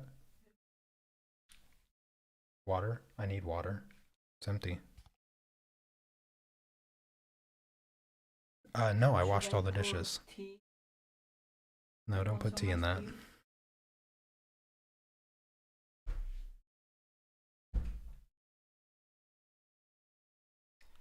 Shh, you can't compliment her accent because she has a perfect American accent.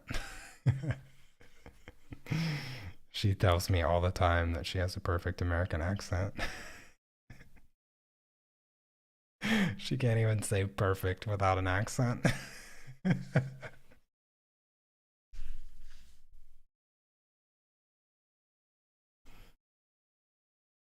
My wife has she has an extremely unique accent, actually. We're talking about you. You can go. Thanks for the water. Unique? Norlene said that she loves your accent, and I said, American I said, shh, don't tell her because she has a perfect American accent. Perfect American accent, exactly.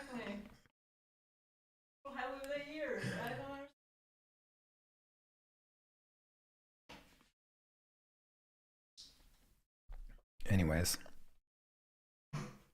go on. Anyways, she has a very unique accent because not only does she has an accent, but she also has a speech impediment. Um, she can't say R's, and she can't say THs. So her THs are D's, and she can't say F's. So she can't say F's, she can't say R's, and she can't say THs. So yeah, she has an accent, a very special, unique accent.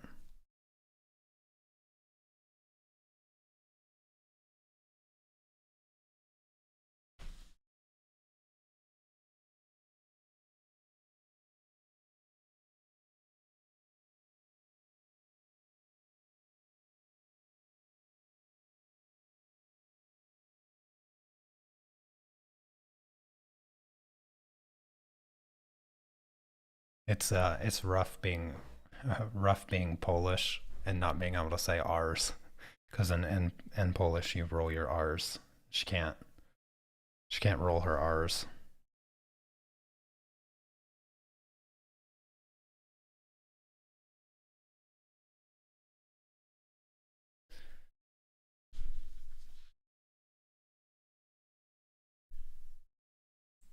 I love it though. It just makes her sound more adorable.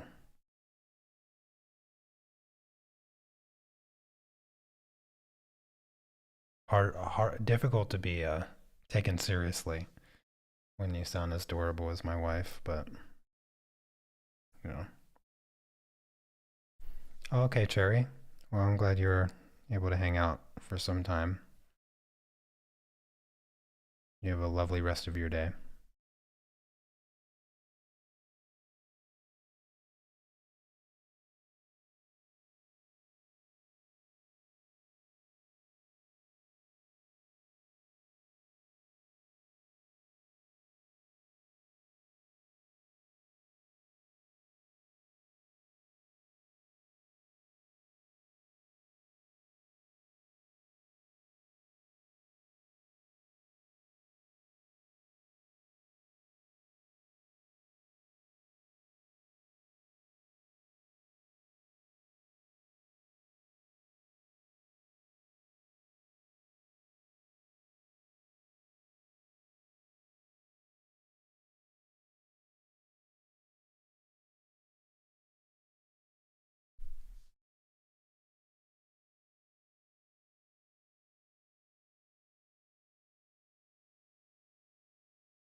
I'm still using this paintbrush.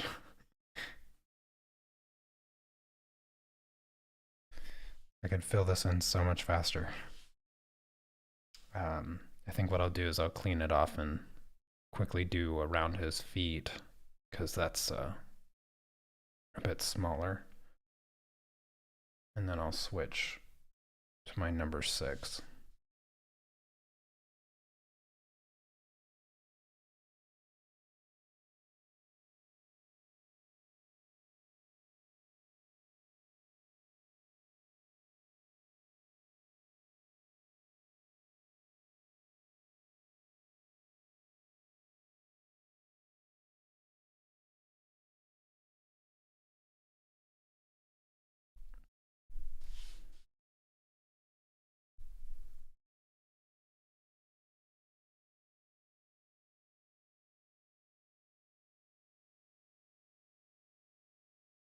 He's going to really start popping off the page here soon.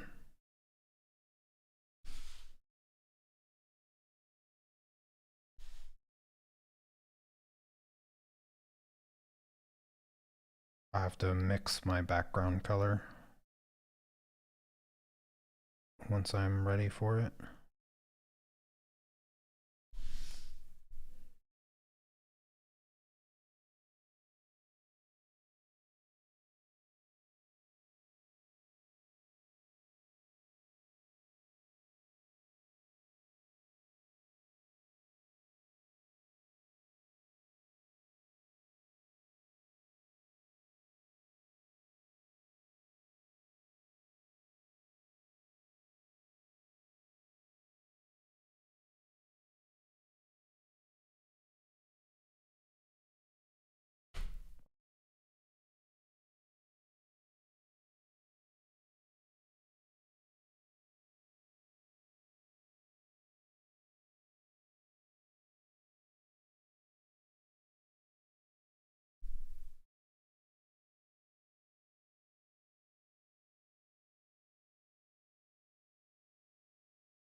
All right, yeah, I think I can switch to a larger brush now. Be pretty easy.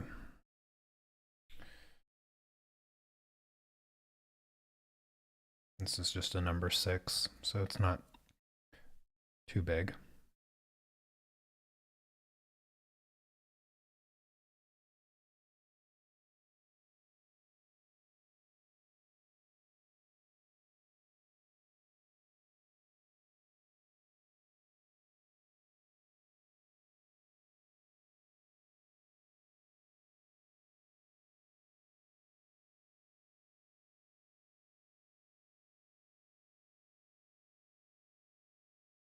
If you guys have any questions for me, the questions help me keep talking.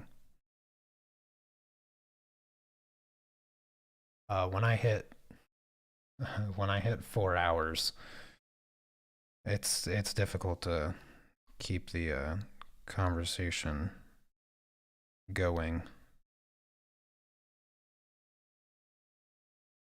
I have a lot of energy today though, so it hasn't really felt all that difficult to get to 4 hours. I usually just stream about an hour to an hour and a half. Very rarely do I go to 4 hours.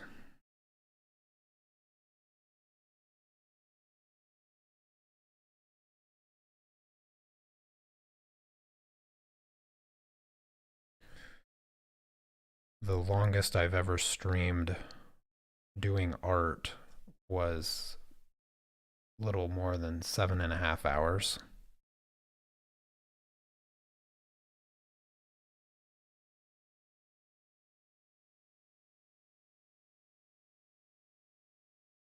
Yeah, that was a pastel project that I did a couple years ago. I don't even think you can watch the video anymore because YouTube took it down. It was a it was a very classy figure. I mean, arguably it it wasn't it didn't show any nudity in the sense that when you think of nudity, it showed honestly it showed less nudity than Instagram. So spent all that time on it and YouTube removed it. That's not the only video YouTube has removed of mine.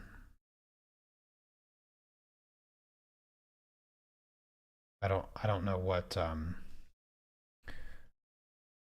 I don't know what was found to be inappropriate about it. I've seen far worse things on YouTube than anything I've ever painted or drawn. but for some reason, a number of, I think I've had like 5 or 6 videos that YouTube removed. I didn't even get notified. They're just gone.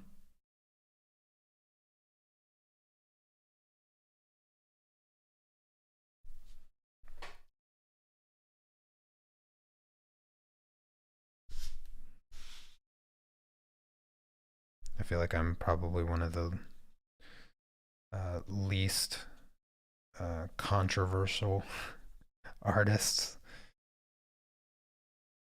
on the platform, but even I fell victim to the removal.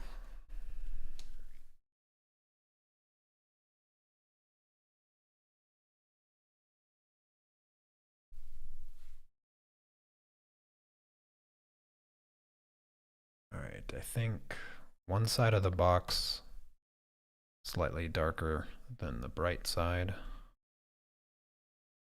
Go ahead and use this color here for this side of the box.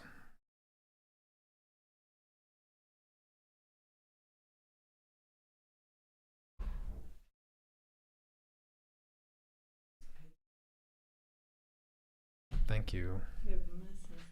Here you go, set it right there for me. I got it. Thank you. I got some tea now. Water. Got the water right here. Actually, I'm going to take a drink of water.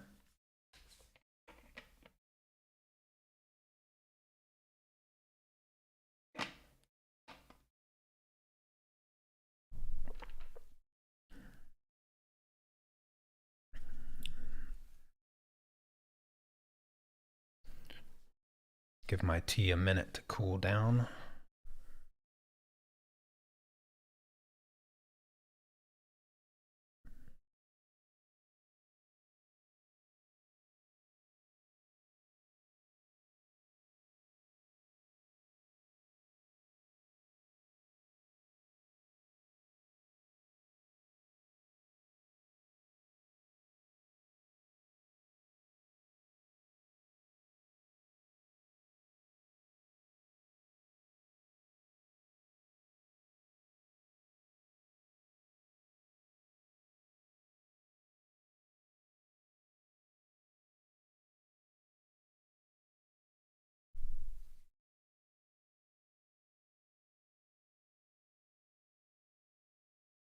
Hello, Nafsi.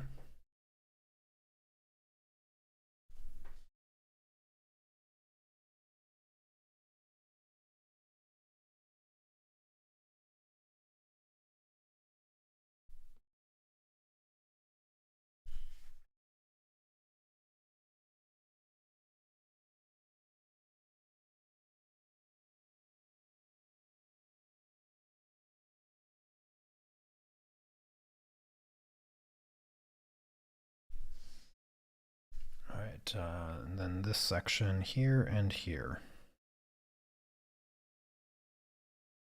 Fill these parts in.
This is kind of the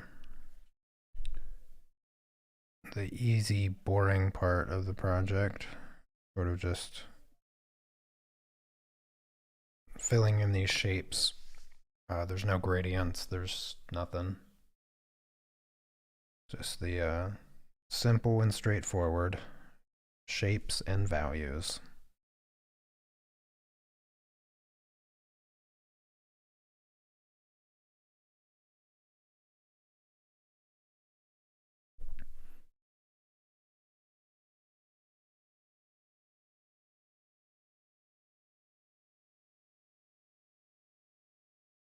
Anybody see the new Batman movie? Wow, it was good. I really enjoyed it. I thought like a few years ago when they announced that oh gosh, what is his name? What is it with like names and words today for me? Um whatever whatever his name is that plays Batman. um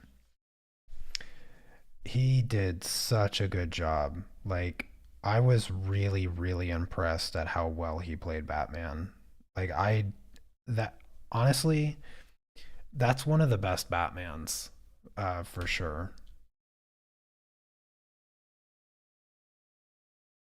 Maybe somebody can help me out with the name.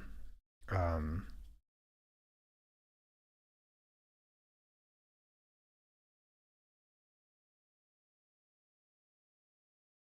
just can't remember the name. Gosh darn it. Um yeah, it was yeah, the Twilight guy. That's one way to put it. He deserves to be recognized by his name though. Like his performance in that movie. He's not the Twilight guy. He's Batman. He's not Edward. He's not Edward anymore. He's Batman. Like he did it so well. Like the movie was really long and I didn't care at all. Like it was so good. Robert Pattinson? Is it Pattinson or Patterson? Robert Patterson? Pattinson. I feel like it Pattinson. There you go. Forbert Pattison. Frobert. Frobert.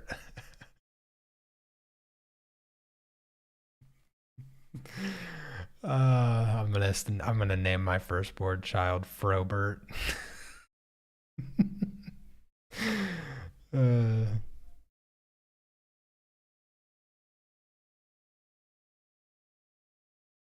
that's a fantastic typo. Yeah, he played. I mean, he just played really well in that movie.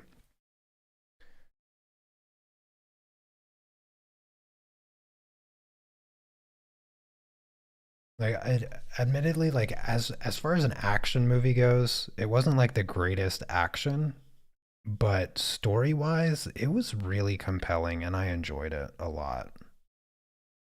I thought the action was a little bit mediocre, especially with Catwoman.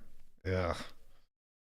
The Catwoman fight scenes was a CGI, just a CGI mess. It was so like it was so rubbery, and I was like, oh god, please stop. Just it was ugh. It reminded me of the Matrix too. Um, I and the fight scenes were the fight scenes with Catwoman. They weren't spectacular enough to justify rubber CGI. So that was probably my biggest disappointment with the movie. But aside from that, the story was really fun and really compelling. So I like that part a lot.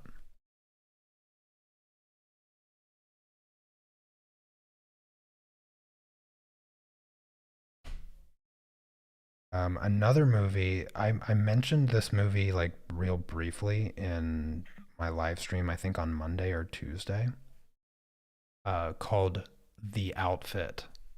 And if you like if you like old school kind of mob style movies, this one takes place, I think, in like the 50s or something, or maybe even early, maybe like the 20s. Like that's the time frame. I'm trying to think. No, it has to be past World War II, or was it just World War One? I think it was World War One actually. So I think it's like the 20s or 30s, something like that. And it it's superbly written. Like it's really really good. The story in that one is great. Once again, that movie's called The Outfit. And if you haven't seen it, then you're missing out. You're missing out on a good one. Because I think it flew underneath the radar. Like I never heard anything about it. I just happened to come across it.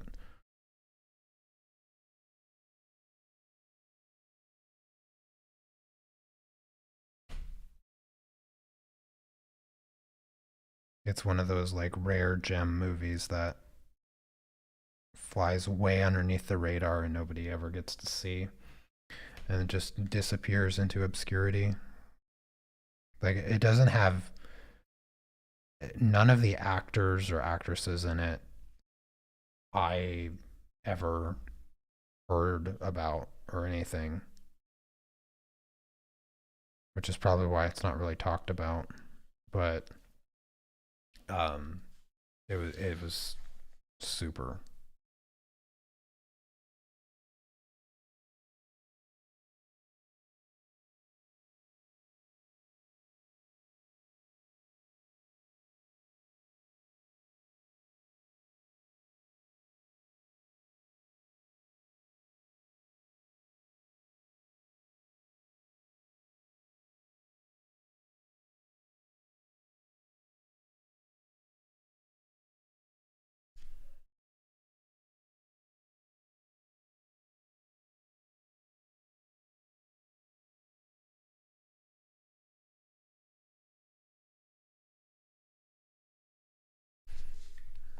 Okie dokie.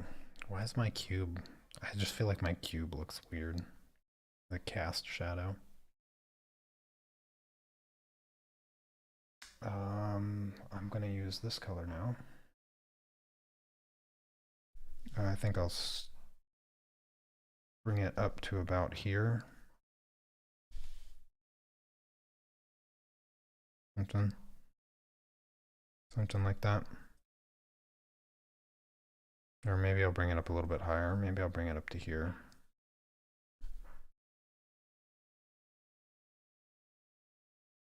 It's gonna be where I put my floor.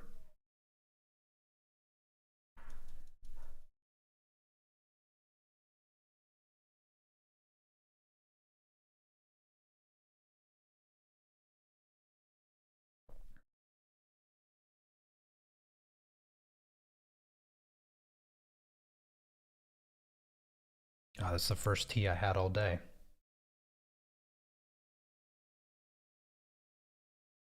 Didn't drink any tea this morning. I just, now that I think about it, I didn't eat anything this morning. Yeah, I just waited till lunch. Waited till lunch and then I had burritos.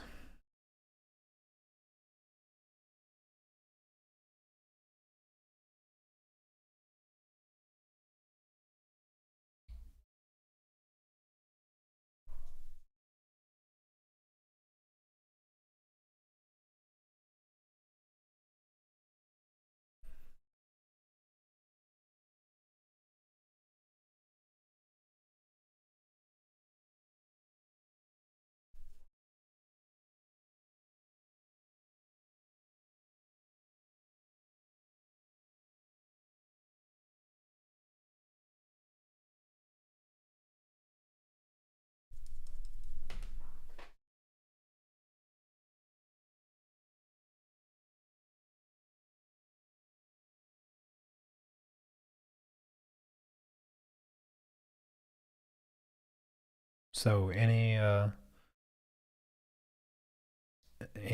movie suggestions? My wife and I need a movie to watch tonight. Could be old or new. Doesn't matter. We watched I treated her to Planes, Trains, and Automobiles the other night. That was her first experience with that. That's always a classic comedy.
I always fall asleep during films. My wife does the same thing. I promise you, I have not ever finished a movie with my wife where I don't have a little bit of her slobber on me. I don't know if I've ever experienced a movie where she was conscious the entire time.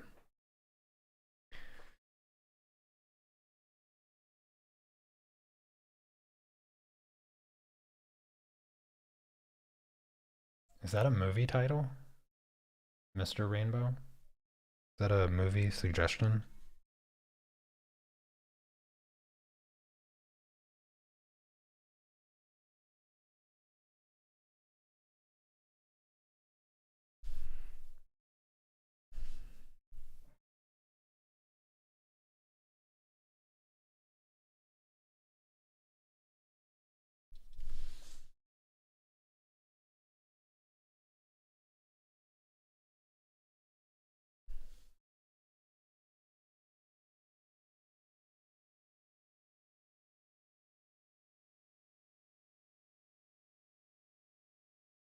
Why?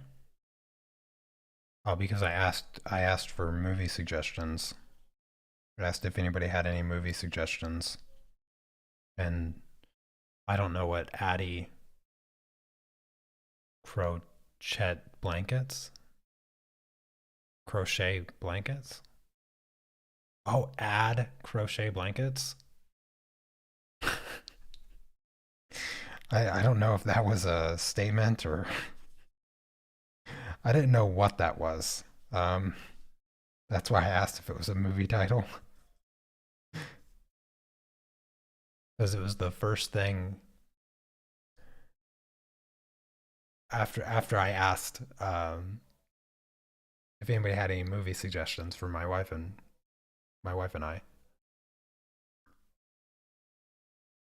That's the first thing that I saw in chat, and so I immediately thought it was a movie.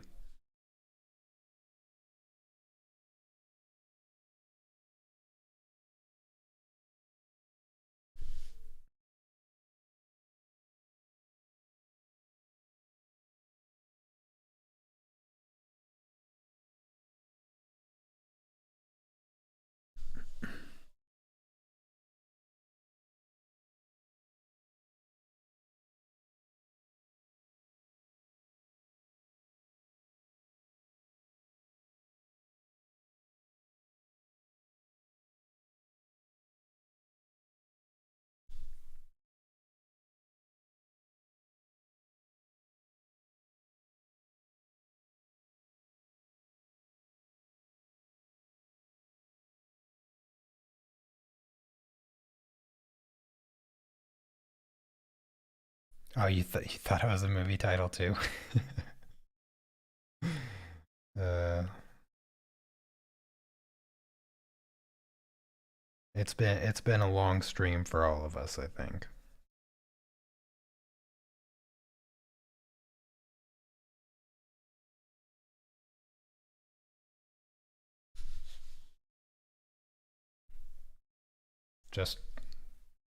Just another, I don't know, 40 minutes or so, I think, and I'll be done here. Just need to fill in the cast shadow in the background. Do a little gradient here in the transition.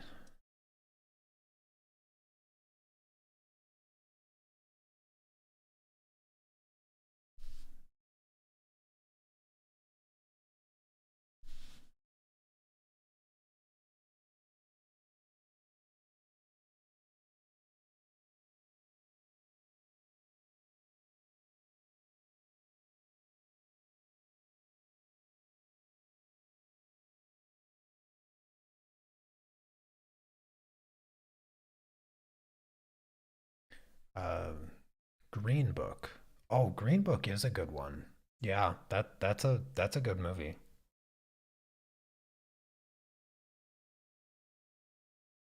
That's about that really good pianist um, that hires that like mob guy to drive him down in the South for concerts and stuff.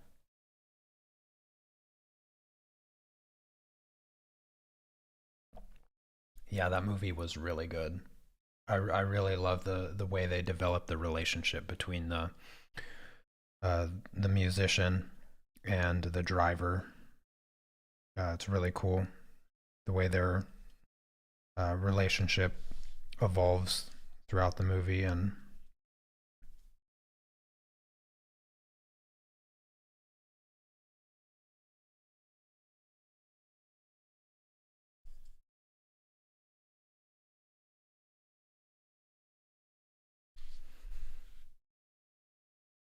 yeah, I did see Dune. Honestly, I don't get it. Like, I don't. I watched Dune and I was like, okay. Like, I did not really enjoy that movie. The reason I didn't enjoy that movie is because the protagonist, that kid, that like I don't even know what his age is supposed to be. He acts like he's 12, but he looks like he could be like 24. Um, he ruins that movie. Like he's not a good actor. Like I don't know why they picked him because he looks as dumb as he acts. And I I just couldn't get past it. He was only memorable because of how bad he was in that movie. I feel like the movie had a lot of potential, but I couldn't get into it because he was so bad in that movie.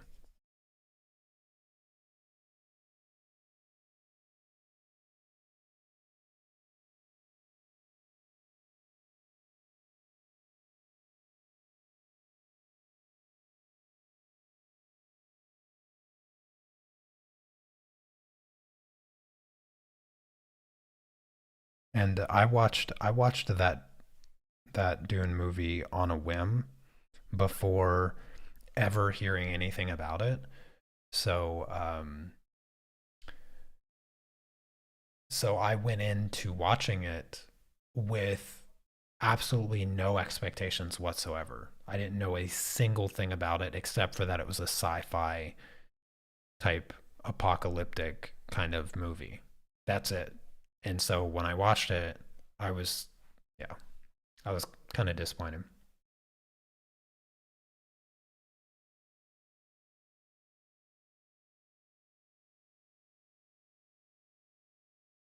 Oh, Don't Look Up was I loved that movie. I loved that movie.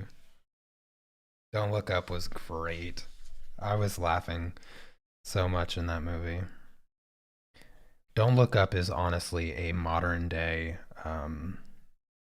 idiocracy. Anybody who hasn't seen Don't Look Up, you're missing out on a fantastic comedy. And I mean the cast, like the cast in Don't Look Up, unbelievable.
Oh, was he the boyfriend?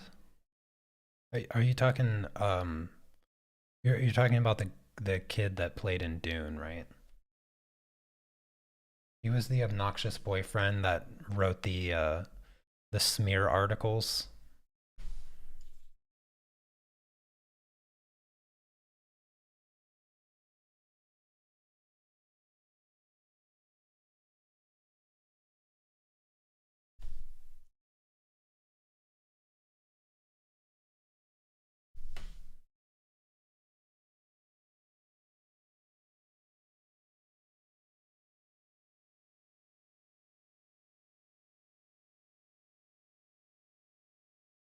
Wow. That's crazy. Maybe that's why I didn't like Dune. But no, I watched Dune before I watched Don't Look Up.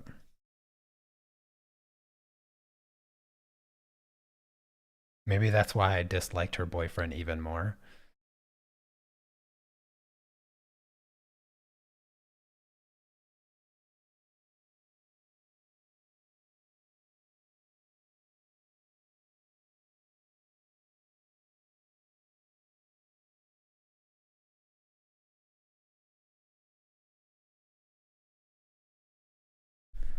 Her name is escaping me.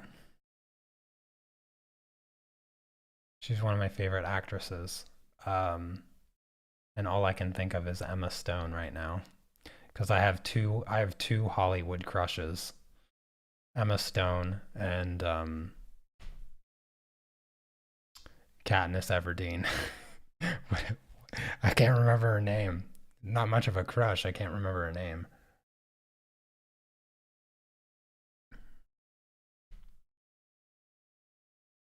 I can't remember any actors or actresses' names right now.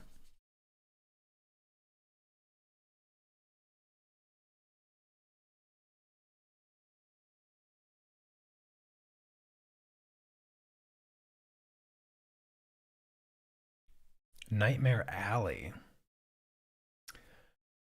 Hmm.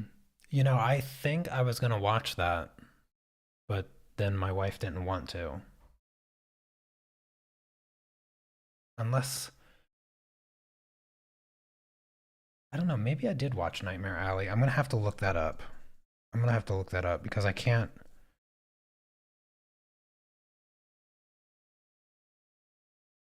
remember. I sort of feel like I did. I have to look that up right now.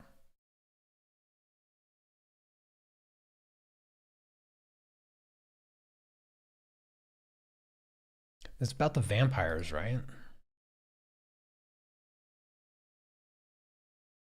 Or not?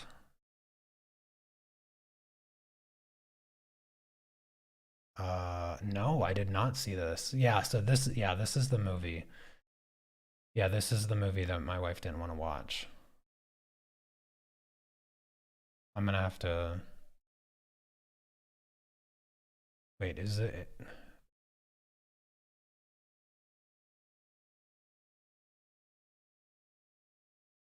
it a horror movie? Isn't it a horror or a thriller?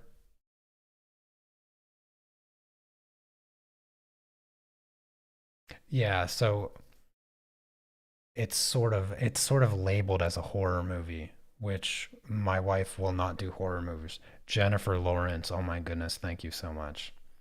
Can't believe I forgot her name. She's like I think she's number 3 in my Hollywood crushes. Um,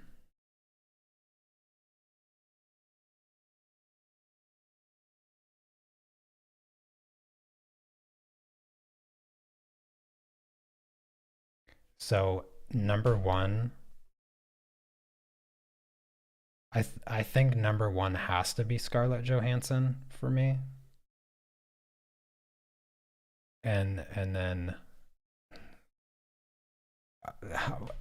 maybe I've been streaming too long, but I am forgetting names like crazy.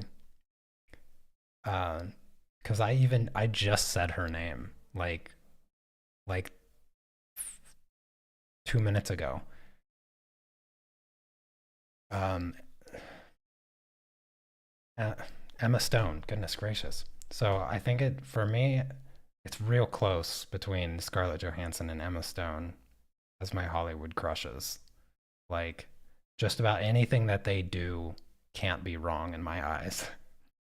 And then Jennifer Lawrence. Jennifer Lawrence is like a second, third, tied for second, third kind of thing. Like those three up there, those are my three Hollywood crushes.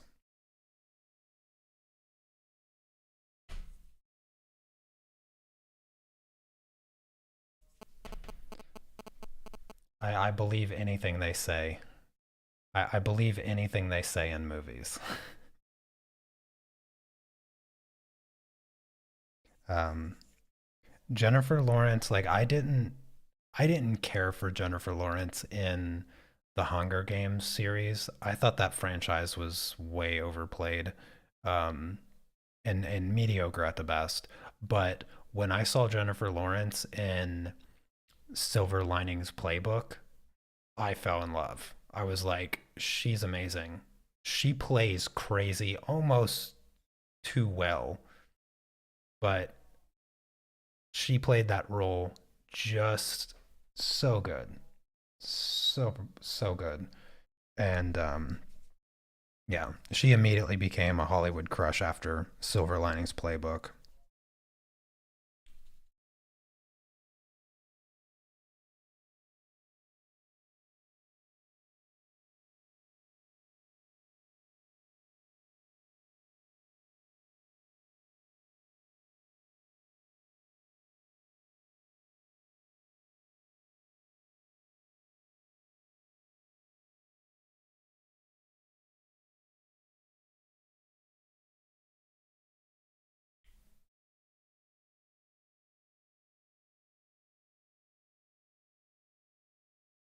Moderate light over extreme shadows? What are you talking about?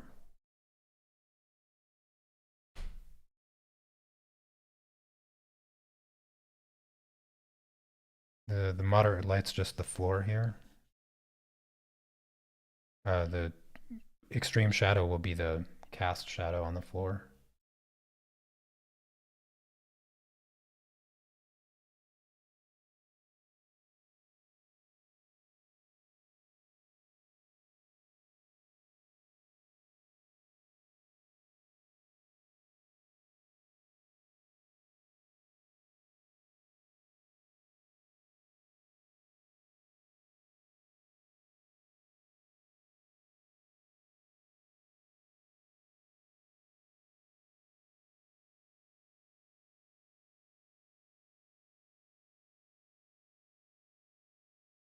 Um, I am waiting to do the shadows. I am only waiting to do the shadows in the sense that I already have this paint on this brush and I'm going to do the shadows with this brush, and I don't want to have to jump back and forth between the two colors because then I have to clean the brush. I don't I don't like to use a lot of brushes because I don't like to clean my brushes. And so the more brushes I use, the more brushes I have to clean. So if I just do everything with one or two brushes, then I only have one or two brushes to clean. Trust me, I thought about just doing a whole painting with that number two, but I noticed how long it was taking me to just do these little shadows on the cube, and I was like, I'm not gonna do that. That's gonna take way too long. Every time I do one of these paintings and I start filling in the background up here, everybody asks me, at least one person asks me every single time why I don't just use a larger brush. And the answer is always the same, because then I have to clean another brush and I don't wanna. I'd rather it take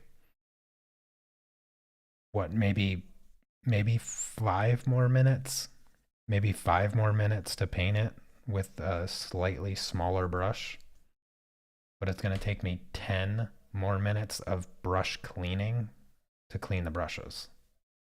So I'm I'm a net positive 5 minutes of my life not cleaning paintbrushes.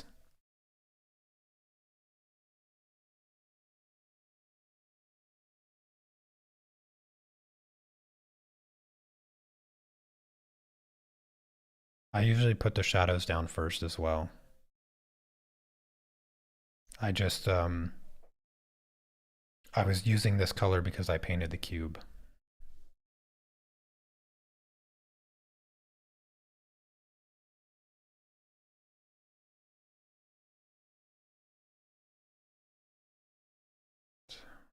Go ahead and grab this. Do these dark shadows now.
Yep. Welcome back, John. I'm still streaming. Just about to hit 5 hours. Just about finished up with this. Just pretty much the background left with a little bit of gradient.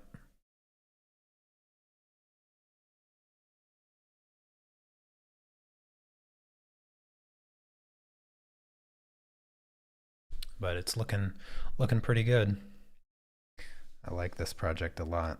I was excited to do this one before I started, and I'm excited to be almost done with it because it looks really cool.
Yeah, it's been a while since I've sort of just been able to sit and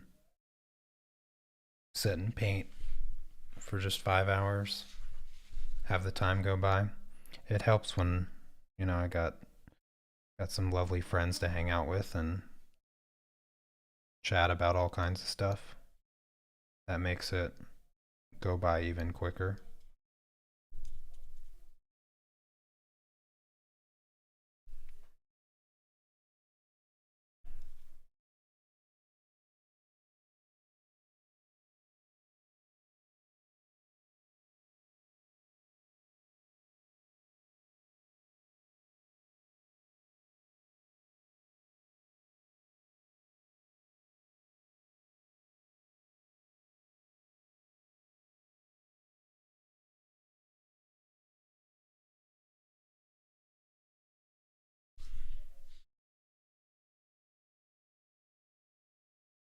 Now you want to start in oil painting, deciding on what is the hardest part. Yeah, yeah.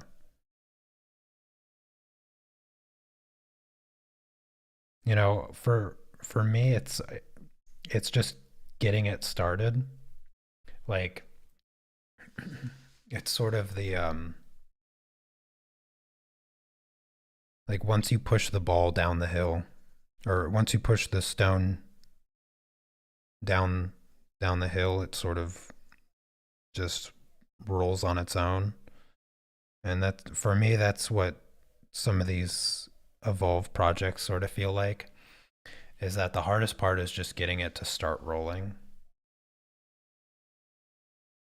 um because when I think about them too much, or when I think about like the you know trying to get done with them, it's like I have 7 more paintings.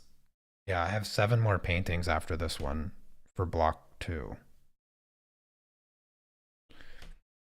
And if I think about it as like a task that I need to complete or something, like a chore, then I have the hardest time moving that rock, getting it started to roll down the hill.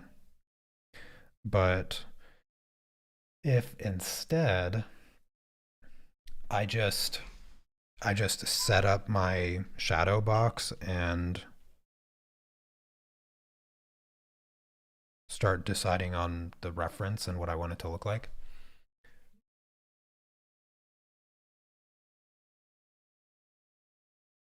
There you go. Yeah, it's charged. Um, if I just start playing around with my objects, and you know, this one in particular was a lot of fun to set up because I had to think about what pose I was going to give him, and I knew I was going to sit him. That was one thing that I knew. So I started with just sitting him, and then I sort of thought about like the body language, and I just started, you know, manipulating his pose a little bit, and eventually it turned into this pose, and I just thought that it came out really really well. Like that was one thing that I wasn't 100% sure if I was going to like these little figures, because they are really there's a lot of articulation in the limbs and stuff, but I didn't really mess around with them all that much. And then I started to notice some limitation, and I was like, I don't know if this is going to look how, like, if it's going to look good at all. But I think that, I mean, this pose looks really natural to me. Like, maybe this elbow's out just a little bit too much, but really, arguably, you could say that it could be turned out that much, just sort of like leaning into it a little bit. Maybe this shoulder needs to be bumped up just a touch, but I think the pose actually came out looking quite natural, which I like a lot.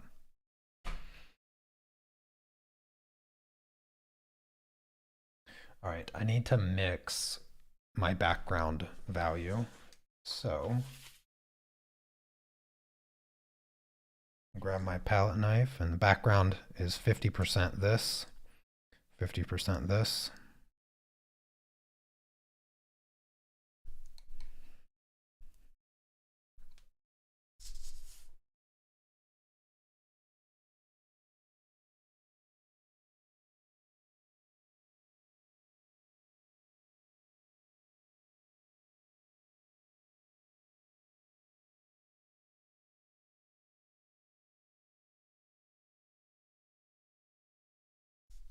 I must say that I despise the palette knife that they give you in this program.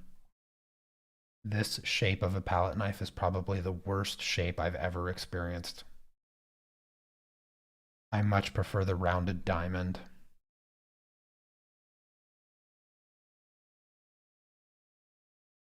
I think I have the my rounded diamond palette knife in the drawer over there, but for whatever reason,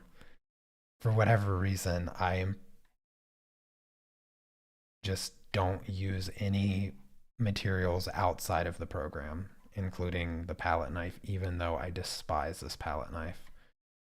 This palette knife is the worst paint mixing palette knife that you could use, I think. It's really, really a terrible shape for paint mixing. So if you struggle with mixing the paints, get yourself a better palette knife. What you want is you want a perfectly flat edge on either side, perfectly flat edge, not this rounded nonsense. Drives me nuts every time I use it. How much oil do I mix in? Um,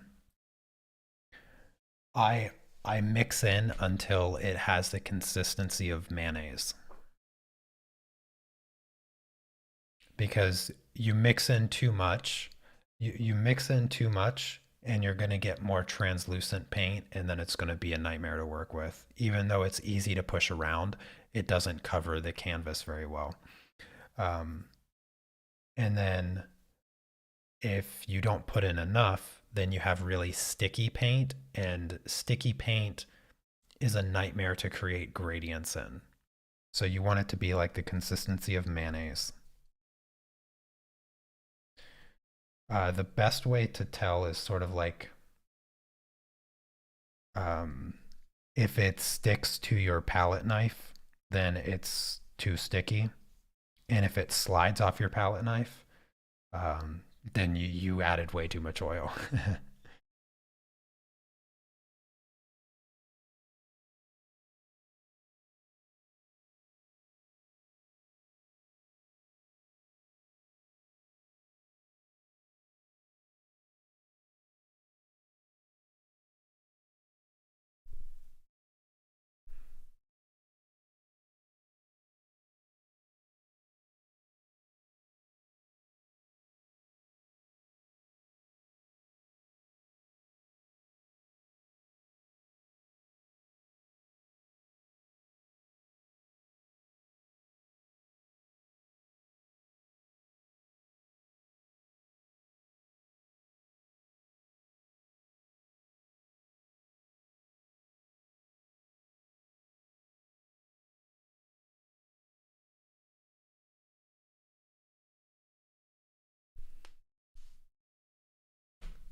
Now the figure here is going to really pop off the page, getting this nice dark background, cleaning up these edges a little bit, making them nice and clean and sharp.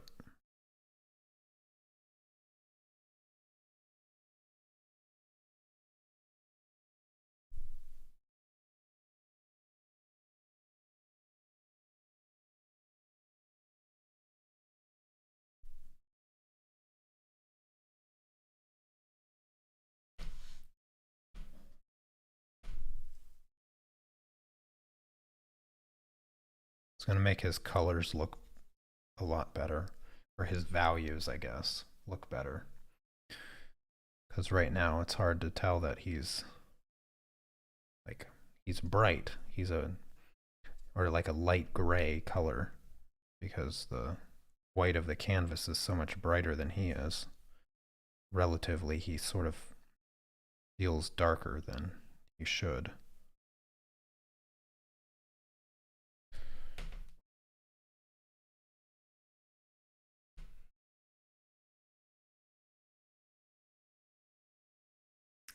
I like the evolved brushes. Yeah, the evolved brushes are good. I mean, you're talking to somebody that doesn't care what the brush is because I've painted with the same garbage tier nonsense brushes since the day I started painting. I've always I've always used the cheapest, most trash brushes that I could pick up for $1. Um, and so just about any brush is acceptable in my eyes because I don't I don't think it's I don't think it's necessary to spend money on good paintbrushes, whatever the heck that even means. I don't even know what a good paintbrush is. So, because if you, I've never spent more than $8 on a paintbrush, and you might be thinking, wait, one paintbrush, $8? That doesn't sound cheap. Trust me, that's that's that's dirt cheap. Um,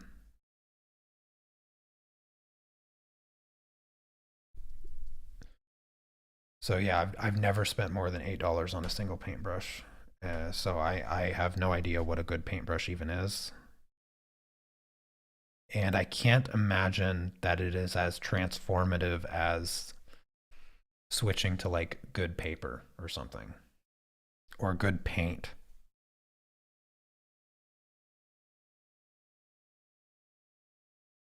Maybe that's why I'm so surgically precise with my paintbrushes is because I've been painting with garbage my entire life. And so um, I've had to learn to be surgical because I've been painting with nonsense, you know. Have been painting with brushes that are supposed to look like this and they look like this, you know. So I'm precise enough to paint with a single strand of hair or a single bristle. So when my paintbrush gets crusty and it's all like frayed and weird and nonsense, I can still paint just as well with it because I've been doing it my entire life.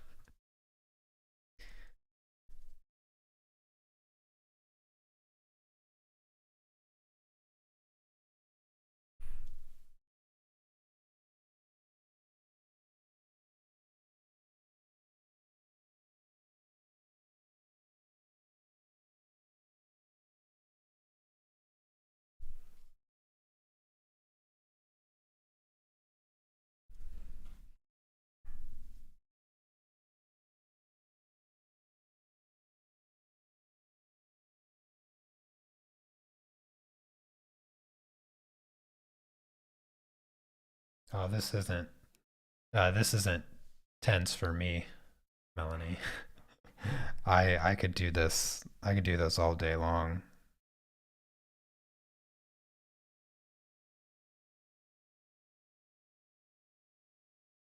This is it. This is the easy part for me.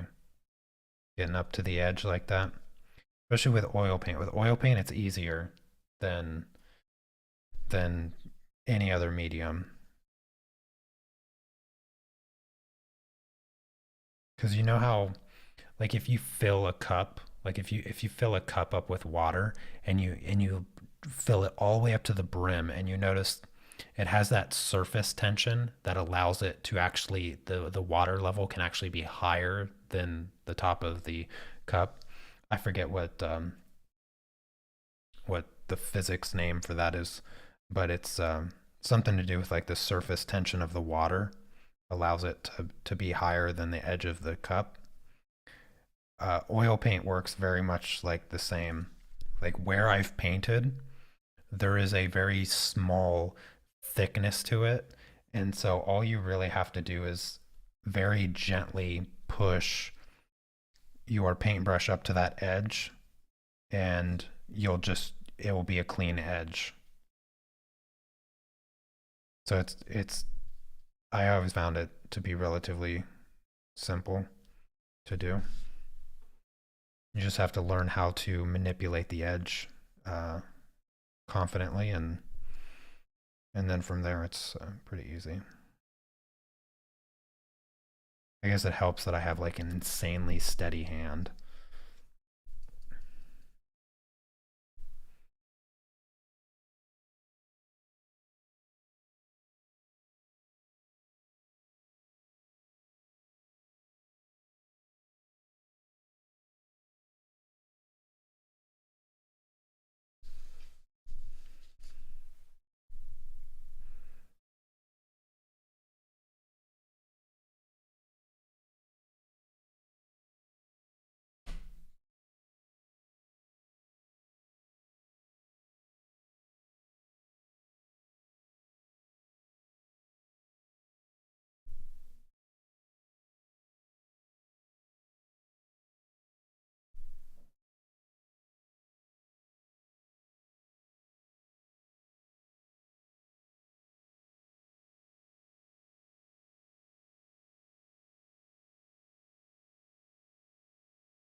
Oh, welcome back, Norlene.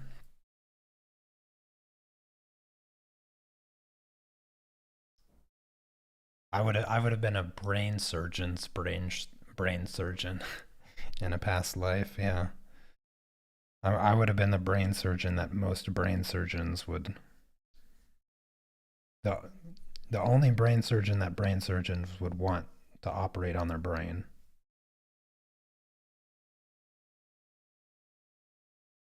It sounded funnier in my head.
What song am I listening to right now? I am listening to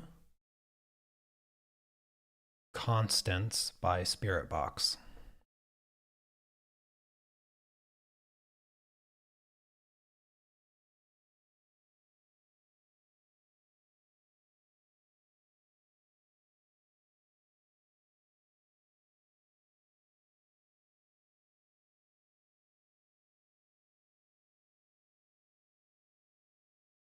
Now you want to do oils? Yeah. This is a yeah, this style is very neat. The approach you can build on really easily.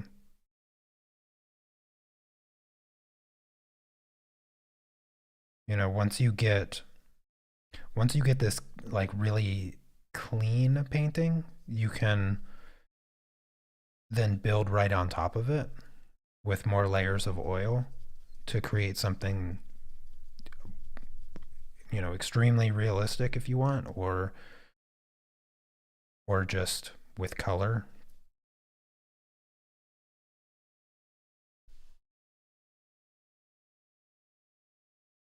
Um, the as far as I know, I can't guarantee it, but you know, if you sign up for the Evolve program, I still have links in the description.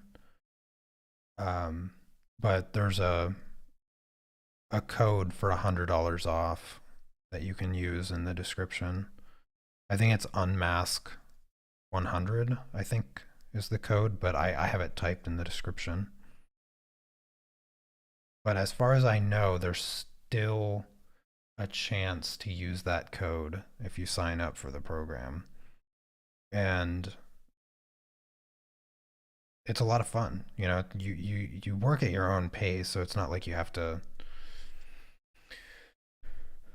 it's not like you're taking a class and you have to show up every week or whatever. But if you've never oil painted before, then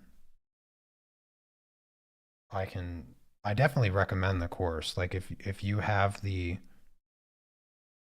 extra spare time a week, I'd say give yourself about 6 hours a week or 6 hours every 2 weeks because you know you do a few of the paintings you can do in just a weekend. Like the first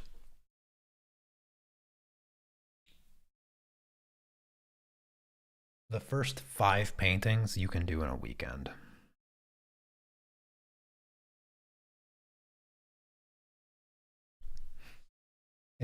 if you wanted to dedicate the time to it. So about 10 hours of work, I'd say. About 10 hours for the first five paintings because the first five paintings are just introducing you to oil paint. They're not actually paintings. They're just here's a paintbrush. Get familiar with using a paintbrush. So if you've ever used a paintbrush or if you've ever used oil paint, then for sure the first five paintings just take the time to cover the canvas and not really any deep skill, just a bit of time.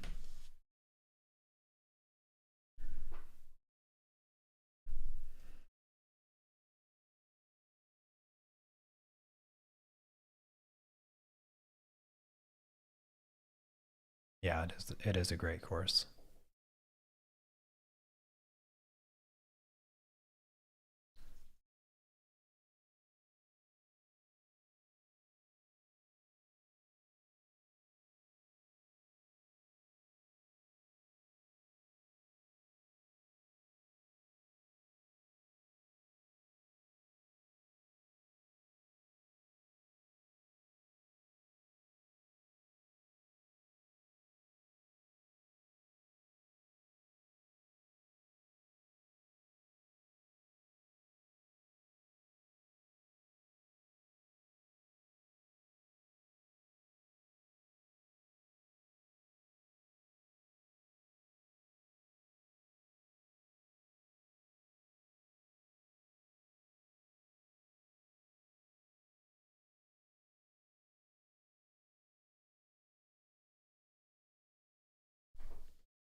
Do my oil paints have a strong smell? I haven't noticed. Some do. Some do. These ones I haven't really noticed. They do have a smell, but I would not describe it as strong. If you only ever put like a little bit, like you can see, I don't have a ton of paint here. I don't have a lot of paint. So if you only ever put out like that amount of paint to do like little projects like this, then I can't imagine you'll ever really smell anything.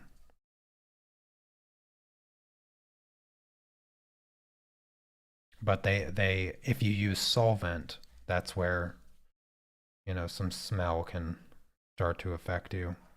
But overall, they don't have a real potent scent in the first place.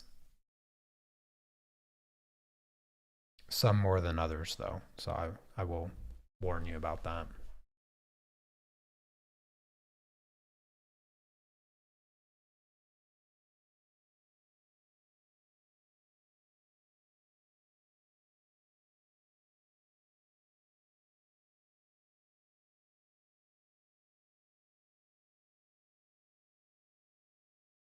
Oh no, I think the live stream schedule for that space painting thing is too late for my time. I think it's like in the middle of the night or something. I watched a little bit of the first one, the recording of it, not the live stream.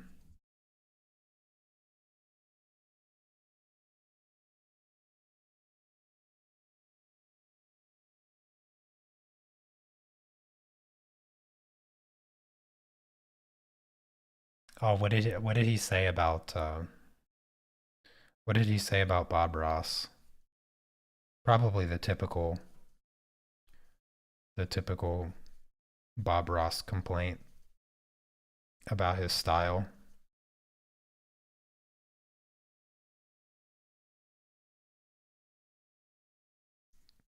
Because Kevin is an illustrator, so his um the style is very different,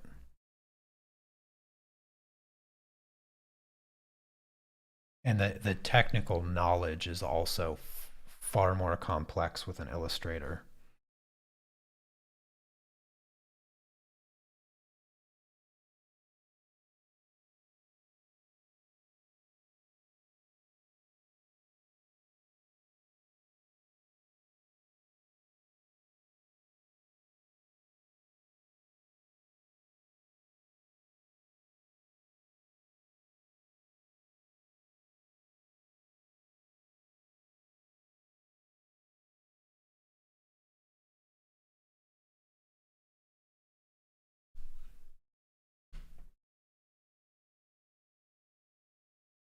Yeah, different oils will also smell different. You're right, John. Linseed oil is pretty scentless. Linseed oil is the dominant, the most common oil. I definitely just spit right on there. The most common oil used in oil painting, because most oil paints are mixed with linseed oil in the tube.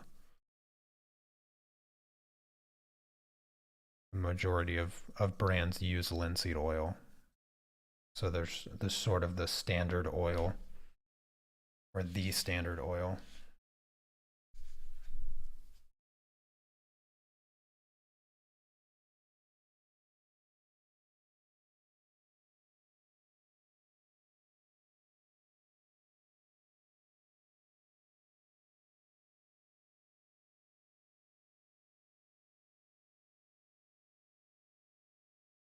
How long would it take to dry? Totally depends. This painting here will dry in about a week. Like it will fully dry. So the way oil dries is through oxidation, and so the top will always dry first. and so the surface can feel dry, but inside will still be wet. Um, and this is a really, really thin layer of oil paint. So this is going to dry in about a week. And by dry, I mean fully. Like you'll be able to handle it without much concern at all. Um, but it will be dry to the touch in roughly 36 hours. So um, this by this time tomorrow, I could probably tap it with my finger and no oil paint would transfer to my finger, but it would still feel a little tacky and you'd probably leave fingerprints in it. But it doesn't, yeah, these thin paintings, these thin layer paintings don't take long at all to dry. But a thicker style of painting uh, can take 6 months to fully dry, can take a year depending on how thick you go. I've seen some clowns, doing like squeezing like whole tubes of paint on their canvas and like mushing it around and then trying to convince people that it's art. Um, Stuff like that, that could take like 18 months to dry.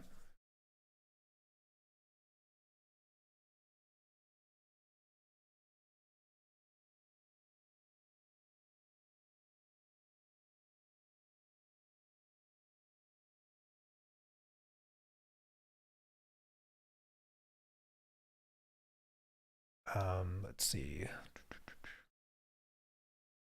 You work in the corner of your bedroom, so not sure I want to sleep with the oil smell. Yeah, I don't know if the smell would travel like the distance of even a small room.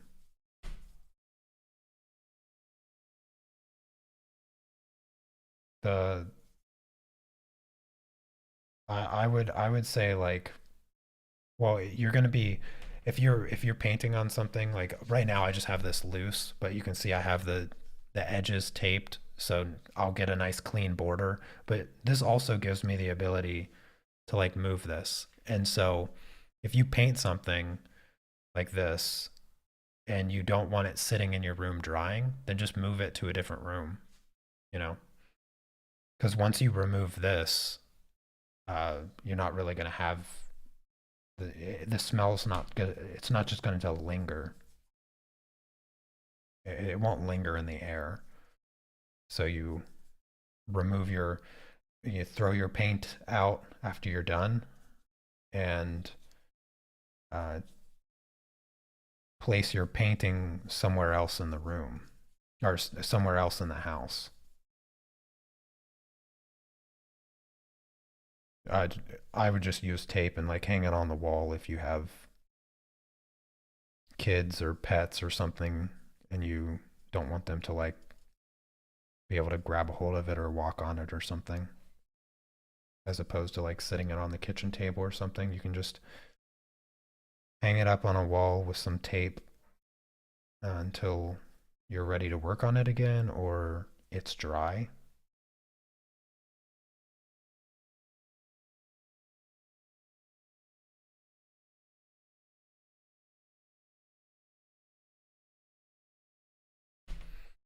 All right, time to do a little bit of a gradient here.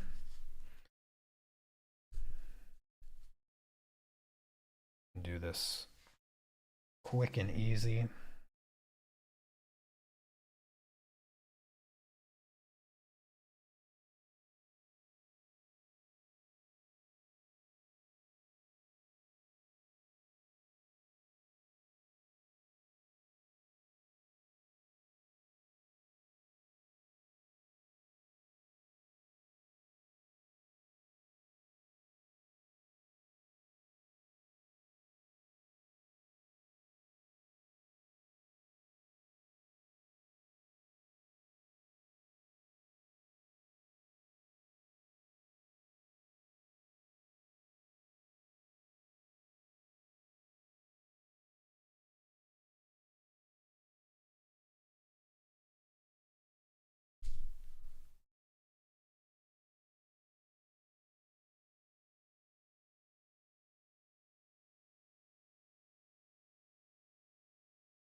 He said if you learned Bob's way and took away the palette knife and turpentine, most people would be lost on how to create.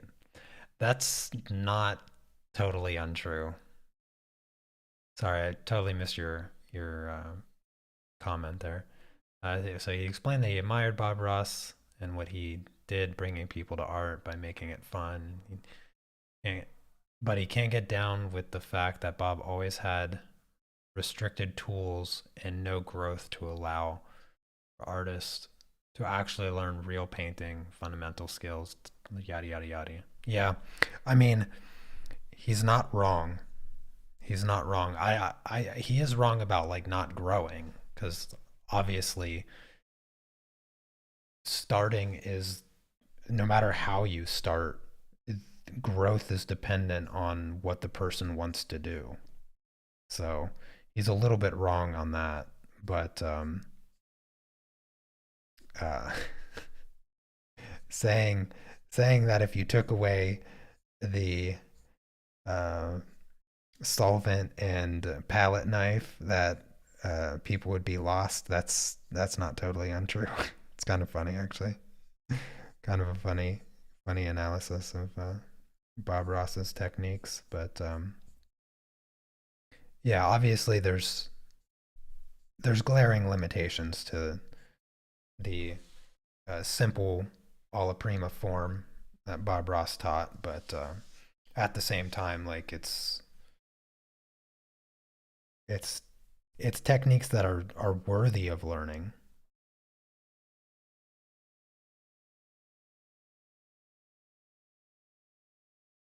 I need to get this brush a little bit cleaner.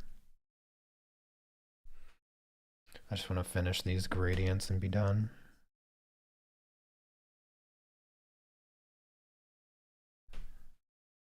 Got a little bit of a smear right here.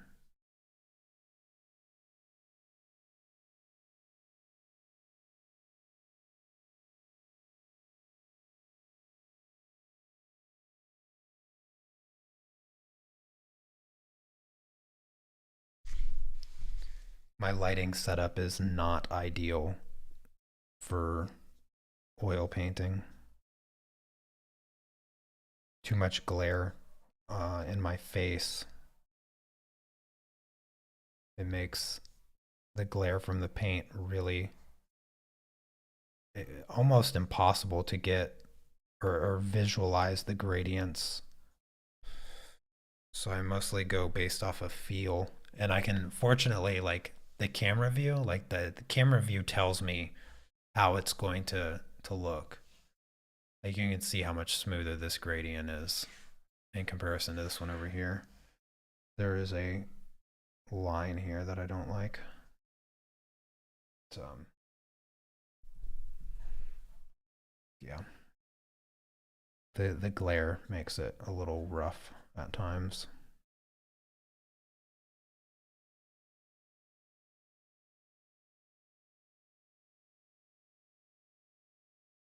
This is the part that most people have the hardest time with, gradients and oil paint. And the method that I use is very different than what they recommend in the program. Honestly, I think they should just put a fan brush in the set of paints. Like, why not? Why not have a fan brush? Don't know. Don't know. But if you've never done a gradient with a fan brush, I can tell you it's a it's a whole lot easier. It's a whole lot easier to do a gradient with a fan brush. But then again, I can appreciate them not giving you a fan brush because then when you do get a fan brush, you can appreciate it a lot more because you learn how to do a gradient with these brushes, and you will be able to do a gradient with a fan brush significantly easier.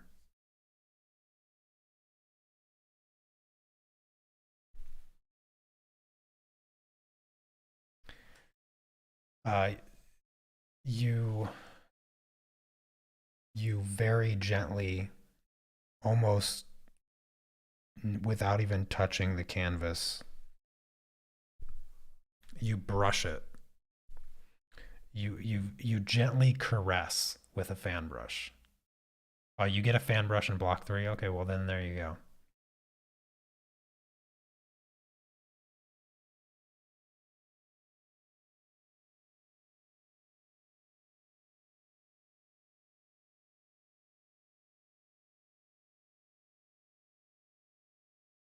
So yeah, you don't drag it, because the thing with a fan brush is you don't want paint to be in it unless you're applying paint. If you're blending, you don't want paint in your fan brush. You want it to be clean and smooth.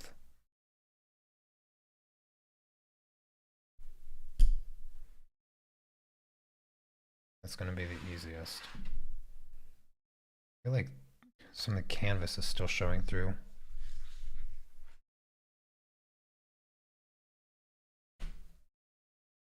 This angle here helps me see a little bit clearer.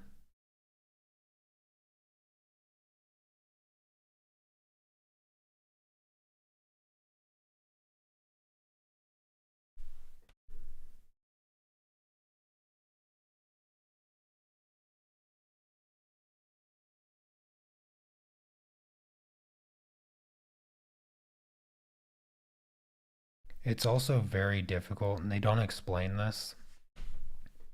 It's very difficult to do a good gradient in a single layer of paint. This is not something that they mention in the course.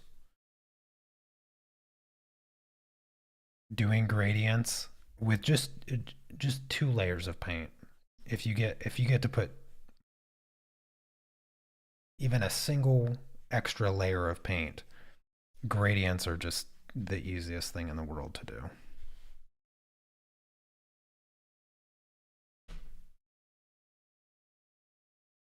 Super easy. Don't even have to try. If you get to put more than 1 layer of paint, then gradients are not even a struggle.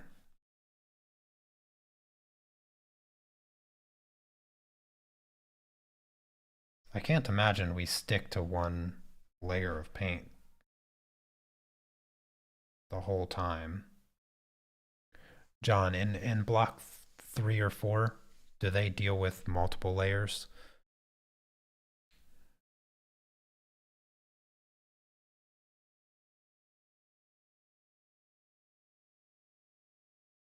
I think I'm gonna call this done.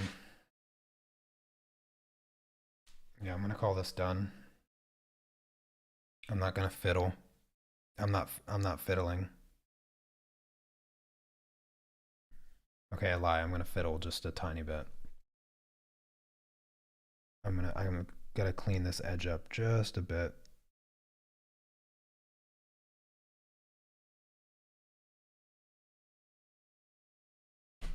There. Now I'm not gonna fiddle. I'm untaping it. It's done. It's done. No fiddling. I'll have one more look at it. Okay, yeah, I'm done. I'm done. Admittedly, this is not the best way to tape these paintings, because I wrap the tape around the corner, which makes it like impossible to peel it off in one piece.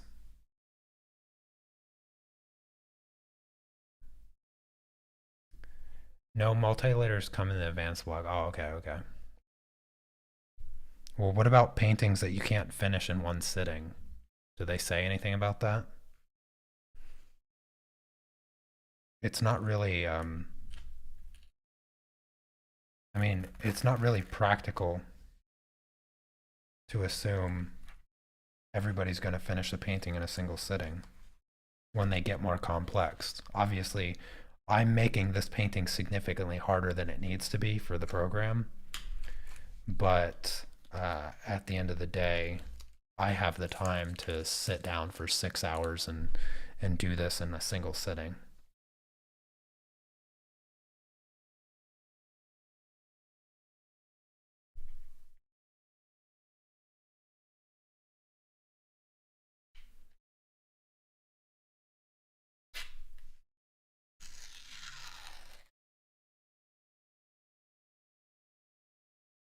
Yeah, this is not the most ideal taping job.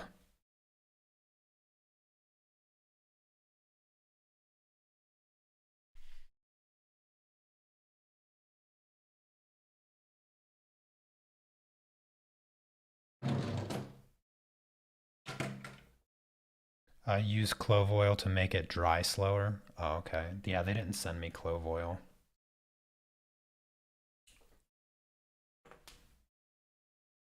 I didn't get clove oil in my set.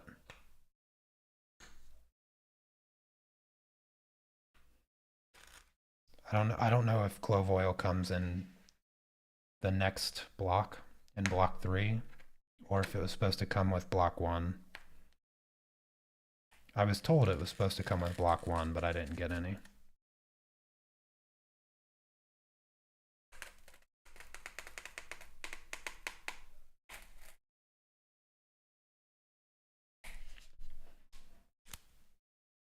There we go. That's one piece of tape.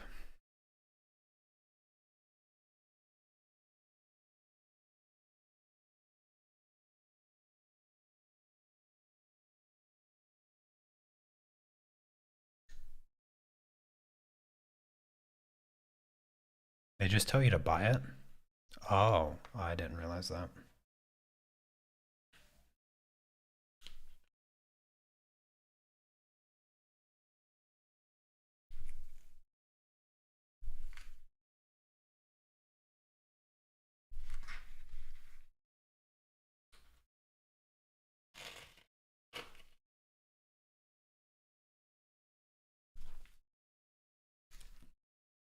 I'm making this look a lot harder than I should be right now. Let me get this paint out of my way.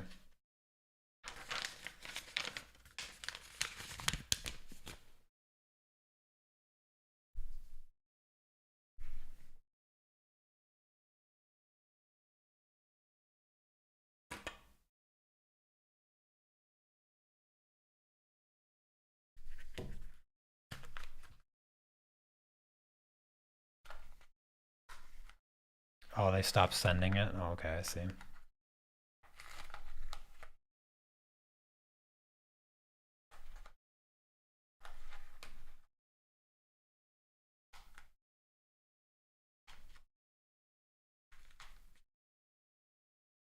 Yeah, you take care, Kissy Cat. It was great having you here. See, I'll live stream again on Monday, and Tuesday, and Wednesday, and Thursday. Maybe Friday as well.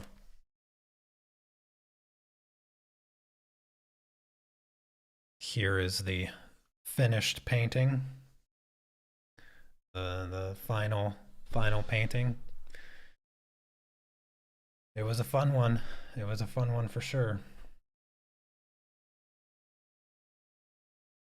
And I do appreciate you guys coming by and hanging out.